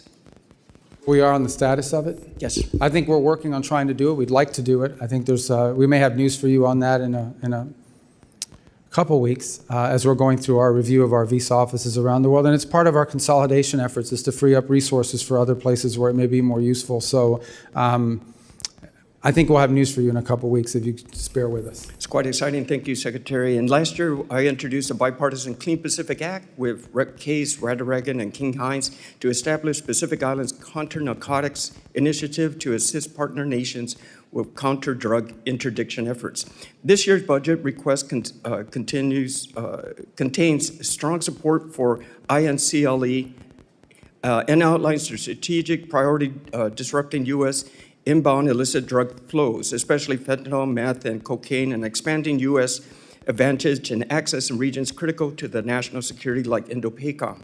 Can you speak how the State Department is working with partner nations in the Pacific to combat narcotic trafficking in the region? Absolutely, and our Department of War partners and our DHS partners are also involved in that effort. And it involves two things. Number one is allowing us, in some cases, to cooperate with them, to work alongside them in this work. And the other is building their domestic capacity so they can have better awareness. Some of it is domain awareness, radar systems.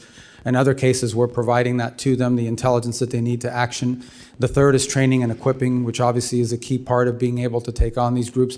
The challenge with these transnational groups is that in some cases, they have more money and better weapons than the actual host government. It's been a problem in place after place. But as you've seen more recently, Guatemala's now entered an agreement with us. We're cooperating very closely with Ecuador. El Salvador has been there from the beginning. We're hopeful that we can increase our cooperation under the new administration in Honduras. So I think we've made good progress in that regard. Thank you, Mr. Secretary. And how do you believe Guam and the other territories can leverage their strategic location for promoting foreign policy interests in the Indo-Pacific? Well, a couple of points. Obviously, number one is many of these, as a domain awareness, just from a geographic perspective, the ability to be there allows you from the military side to be able to station forces, but also allows you to do more activities regarding the safety of navigation, the freedom of navigation, domain awareness to control, to support that, the safety of undersea cables that are increasingly under threat from being disrupted. There's a whole host of areas, illegal fishing. There's a whole host of things of cooperation that we could reach, and that the Pacific Islands are geographically prime located to really help us. And we've given them more attention. We've been more engaged at a bilateral level than we've ever been with Pacific Islands. Thank you, Mr. Secretary. And final question. In the recent years, we've seen malign influence grow in the Indo-Pacific and threatening the stability of the region. How is the State Department responding to the increased CCP-related funding and police training across the Pacific? Again, it's a topic that we're raising with our partners, but first on awareness. It's not just in the Pacific. We've seen extrajudicial, extraterritorial efforts on the part of the CCP in multiple places around the world. And so in all of our diplomatic engagements, we raise these issues with these countries. The opening of police stations, the sending of individuals to harass Chinese nationals that are abroad, who they view as a threat or what have you. It's become a feature of much of our engagement in many countries around the world. Mr. Secretary and Mr. Chairman, I'd like to yield my last minutes to Rep. Salazar, please. She's got this thing rigged. Her time. That's great. Yeah, it's 5 minutes. And, I know, I understand. So, okay, so let's continue then with the Cuba issue and with the Venezuela. I was asking you earlier today that Venezuelans have a desire to have free and fair elections. So we know that we are in the country, that we've liberated them. But the big question is and you answered me partially. I just wanted to give you the opportunity to finish. Why can't we just establish and send the signal to the Delcy group and to all the Maduro people that were cooperating with the Maduro regime that are still in power because of Delcy? Why can't we just send a clear message that elections will be coming, let's say, December of 27, beginning of 28? In that way, I think the rule of law will start. They will have the impression that the rule of law will be established. Yeah, I think that impression's been clear. I mean, the Venezuela that everyone wants for the future is not possible without free and fair elections. They have to understand that it's been a feature of all of our engagements with them, and it continues to be. I'm not sure it would serve that purpose to announce a date certain, in a public forum, because the conditions have to be in place. It's not just about saying I'm going to call elections in December or January. It's about, is there a free press? Are political parties able to organize and operate? That has to happen too. And we agree, Mr. Secretary. Your time's expired. All right, your time's expired. Mr. Chair, we do want to get through multiple members and get to Mr. Miller, so if you could go as quickly as you can before votes. Thank you. cause us to leave. You spoke about the 60% enriched uranium. Iran also has significant amounts of 20% enriched uranium. The more difficult part is to go from 5% to 20%. What is your view in negotiations of the 20% uranium? Well, I've used the term highly 60% because that's the one that clearly has. I mean, even 20%, you could argue, not that I claim that they are, but you could argue they're being used for medical isotopes and things of this nature.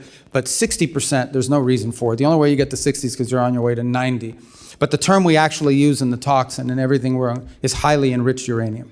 So it would be correct. That would cover the 20, correct. Okay, very good. Thank you. Well, listen, I want to congratulate you for the impressive job you're doing for the American people. My only critique would be that we need to hear more from Marco Rubio. President Trump is obviously in a class by himself, but you're the best communicator in the administration on complex foreign policy issues. I was in the room with you in Munich, so I know you wear a lot of hats. There's a lot of memes about you, but please continue to be as vocal and upfront as you can. Question I have about is expeditionary diplomacy. I had the privilege of serving as a State Department officer in Iraq during the Iraq surge.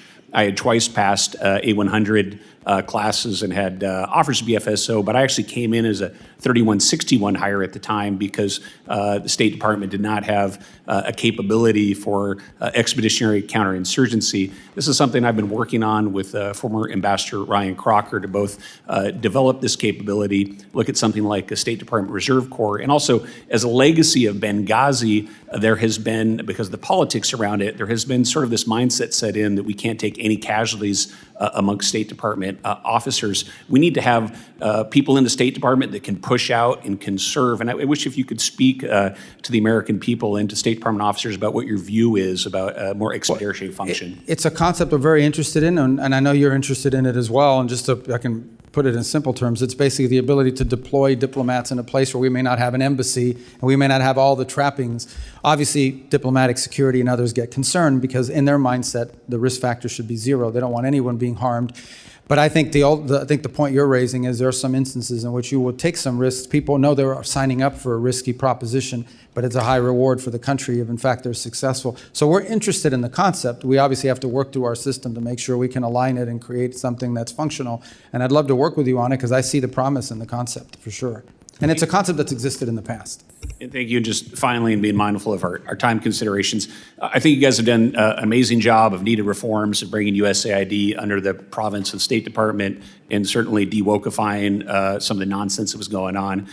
We still do have a lot of great State Department officers out there that are very proud to serve our country, and under your leadership, I do talk to some of them from time to time, and they do have some worry and some questions about the overall direction of the institution. So I'd just like to give the ability in the context of this budget request you're making to Congress to sort of sum up your thoughts of the vision of our current State Department officers for the future. Yeah, I think for the future is we're trying to empower our we're trying to empower our embassies through our regional bureaus around the world. We want them to be the center focus of how we conduct foreign policy because they're on the ground. Too often in the past, foreign policy was mixed between, or diplomacy was mixed between the regional bureaus, and then you had these functional bureaus that had a worldwide mandate on a topic, and they ended up crashing into each other. Now what we want is to truly empower our ambassadors and the people in the field in these embassies that are on the ground every single day.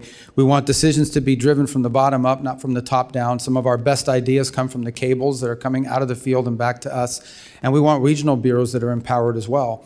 To be able to coordinate all this when the lines cross between different countries in the same region. We're also encouraging greater regional integration. So for example, our Western Hemisphere ambassadors are now all are about to start a monthly conference call so that they're all coordinating with each other on regional affairs.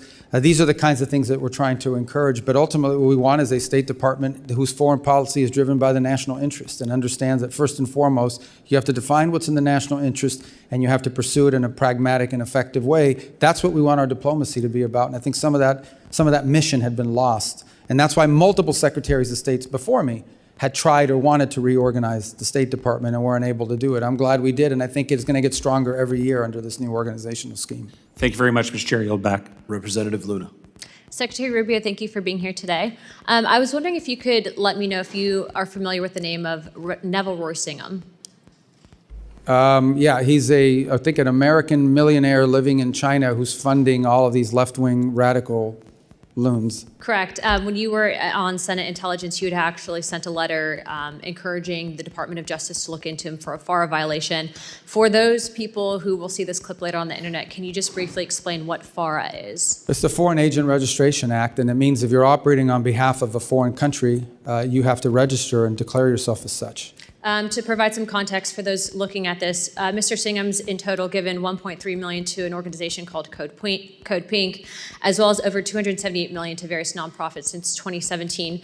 Secretary Rubio, it's in my opinion, observing what's been happening on both sides, really contributing to the political divide in this country, that many countries are engaging in influencer operations to include psychological operations on the American people with the intent to undermine not just our foreign policy from the administration's perspective, but also to pit us against one another. Would you concur with that statement? There's no doubt, absolutely.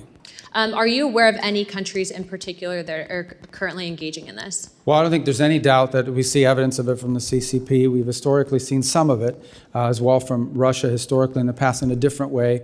I think you're starting to see some of it from Cuba, and I think some of these are linked with one another. In fact, that group that you just mentioned actually traveled to Cuba, stayed at a very fancy and expensive hotel that is sanctioned, and I think are now being looked at by the appropriate officials to see if they violated U.S. law in the trips that they're taking. But there's no doubt that when you have people showing up with pre-printed signs 24 hours after Nicolas Maduro was arrested and extradited to the United States, that's not an organic movement. Someone's paying for that. I think one of those organizations would be the National Network on Cuba, which is a pro-communist, anti-American organization comprised of dozens of member organizations to include Code Pink, the Communist Party USA, Democrat Socialists of America, Socialist Worker Parties, and various organizations to include Armed Queers of Salt Lake City, which Tyler Robinson, the individual who murdered our friend Charlie Kirk, has loose ties to and association with at the time of the assassination.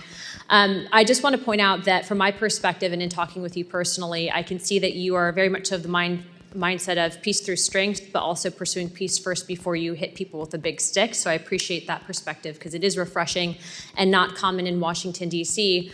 But with that being said, I heard a lot of talk today on Russia specifically. I understand that peace talks are very much so alive and well, and that the United States, for the first time ever, at least with this administration and you heading the head of the as the Secretary of State, have been instrumental in those talks. I would like to, though, ask you, for the first time in 20 years, recently, we had the Russian Duma come here to meet with members of Congress. What is the end result when Congress fails to open up dialogue and at least maintains communications with another superpower like Russia? Well, I think there's two things to discuss. One is the war in Ukraine, which we'd like to see end through a negotiated settlement. And separate from that is a bilateral relationship with a country that possesses, if not the largest, the second largest nuclear arsenal in the world. At a minimum, we have to have relations and conversations with Russians. We just do, whether we like what they're doing or not, because given those factors that I just pointed to. I've had multiple conversations with the Foreign Minister Lavrov, and we have to, because that's mature diplomacy and it's important. It's the same with China. We have to have communication with them, and there are issues in our bilateral relations that have nothing to do with Ukraine. So now, I think our relations with them will be friendlier and easier to pursue once the war in Ukraine is wrapped up, and we've made that point in this engagement. But I think what we've learned, and certainly I think has been affirmed to us in the last year and a half, is you're much better off having someone to talk to on the other side than not. And this is a president who's willing to meet with and talk to anybody. He doesn't view talks and engaging a foreign counterpart as a concession, the way it's been treated in the past. Sometimes it leads to something, sometimes it leads to nothing, and sometimes that vehicle of communication proves incredibly valuable in a potential conflict or crisis. I'd like to end by saying this. I completely agree with you. I think that it is our job and responsibility in Congress to maintain open dialogue and discussion.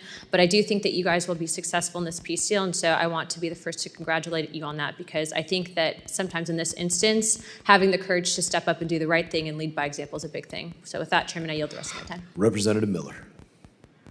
Thank you, Mr. Chairman. Mr. Secretary, it's good to see you. You were the first person I worked for when I started in politics, and this is very unique for me. But first and foremost, I just want to say thank you for the job that you've been doing. People back home, they comment on your stability, your bearing, and how you represent our country on the world stage. Thank you for doing that. And look, you're sitting here today and for several hours, and our colleagues on the left, for the vast majority of them, they want to get a political stunt. They don't want to hear your answers. And that's why they wouldn't let you and afford you the ability to speak, because they know that you would school them in every which way possible and actually tell them that 2 + 2 = 4. And for a lot of them, that's hard to understand. So I respect your ability. But look, you have been asked a ton of tough questions. This is your time, if you would like it. I know you have spoken a lot today, but if there is anything that you would like to correct the record on, by any of our colleagues on the left or even on the right that may have misspoken, I'd like to give you this time if you would like it. And just one last thing.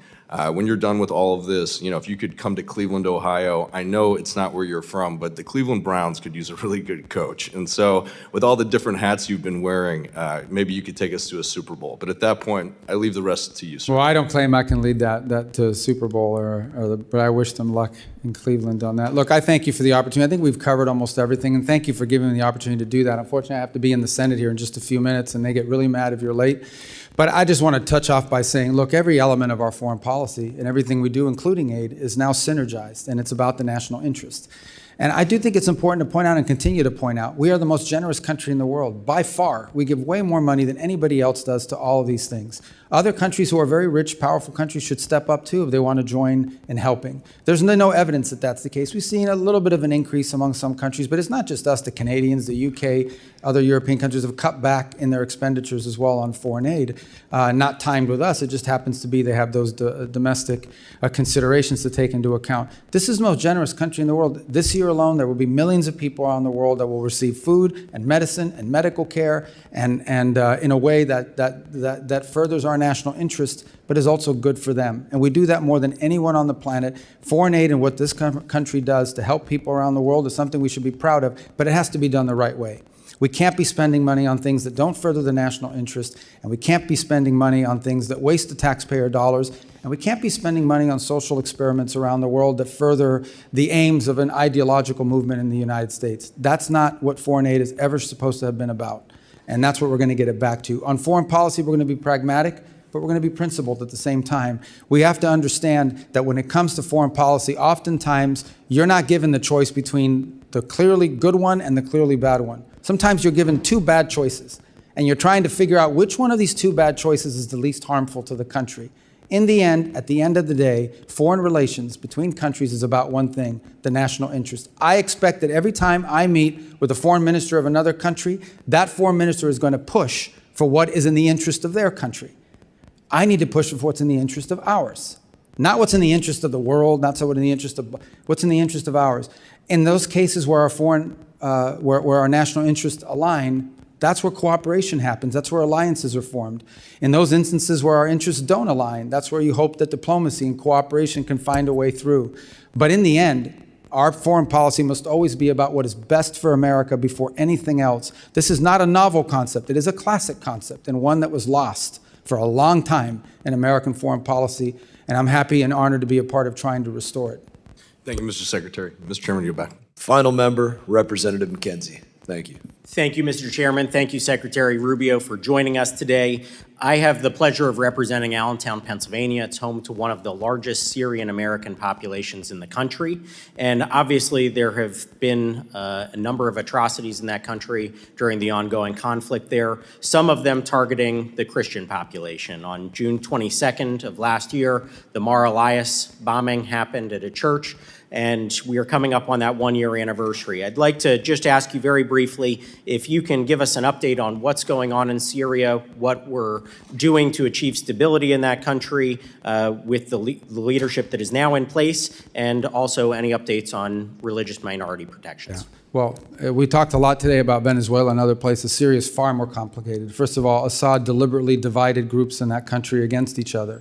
And some of those frictions and some of those resentments exist. It wasn't always the case in Syria. It's one of the few places in the Middle East where you actually had Sunni, Shia, Christian, Druze, and other communities living, and Kurds living alongside one another.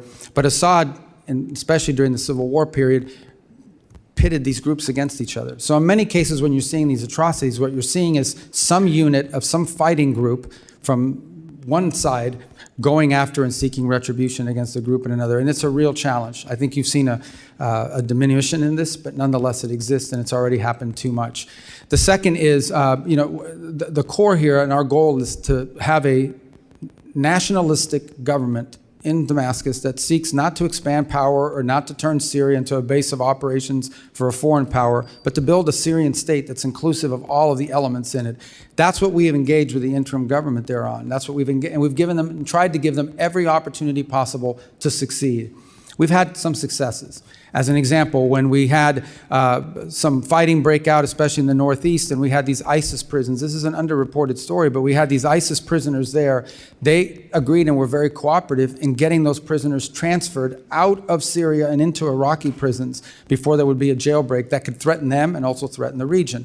I think we've seen significant progress in the relationship between Kurds and the central government. There's more work to be done, but some of that tension has now been downplayed. Down in the south, there's more complexity, of course.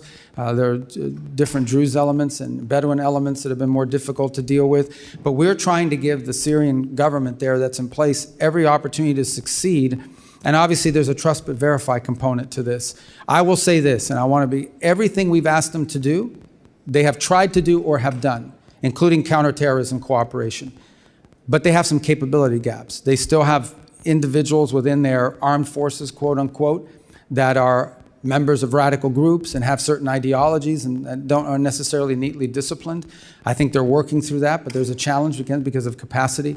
So this is a long-term project, one that I think is going to exist long after this administration. I hope the next administration will pick up the baton.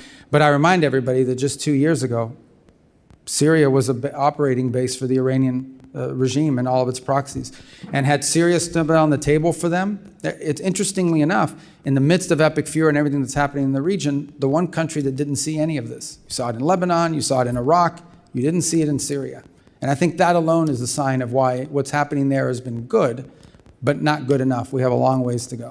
Well, thank you. Appreciate that detailed answer and your continued focus on Syria and improving stability in the country. The Syrians I know and the Syrian Americans say that they don't see those differences along religious lines. That is, as you pointed out, divisions that were created by somebody else. So what we can do to heal those divisions, protect religious minorities in the country, and ultimately get back to a stable and safe Syria for all those individuals is a We agree great goal. 100%. The future that the government in place now claims to want is impossible unless every element of Syrian society is incorporated in power sharing and has a voice and influence over its own future, and of course isn't being killed. Thank you again and look forward to working with you as we move forward. I yield back. Mr. Secretary, I thank you for your valuable testimony today. Members may have some more questions for you. They will have 5 days to submit statements, questions, and extraneous materials for the record, subject to length limitations. And without objection, this committee stands adjourned.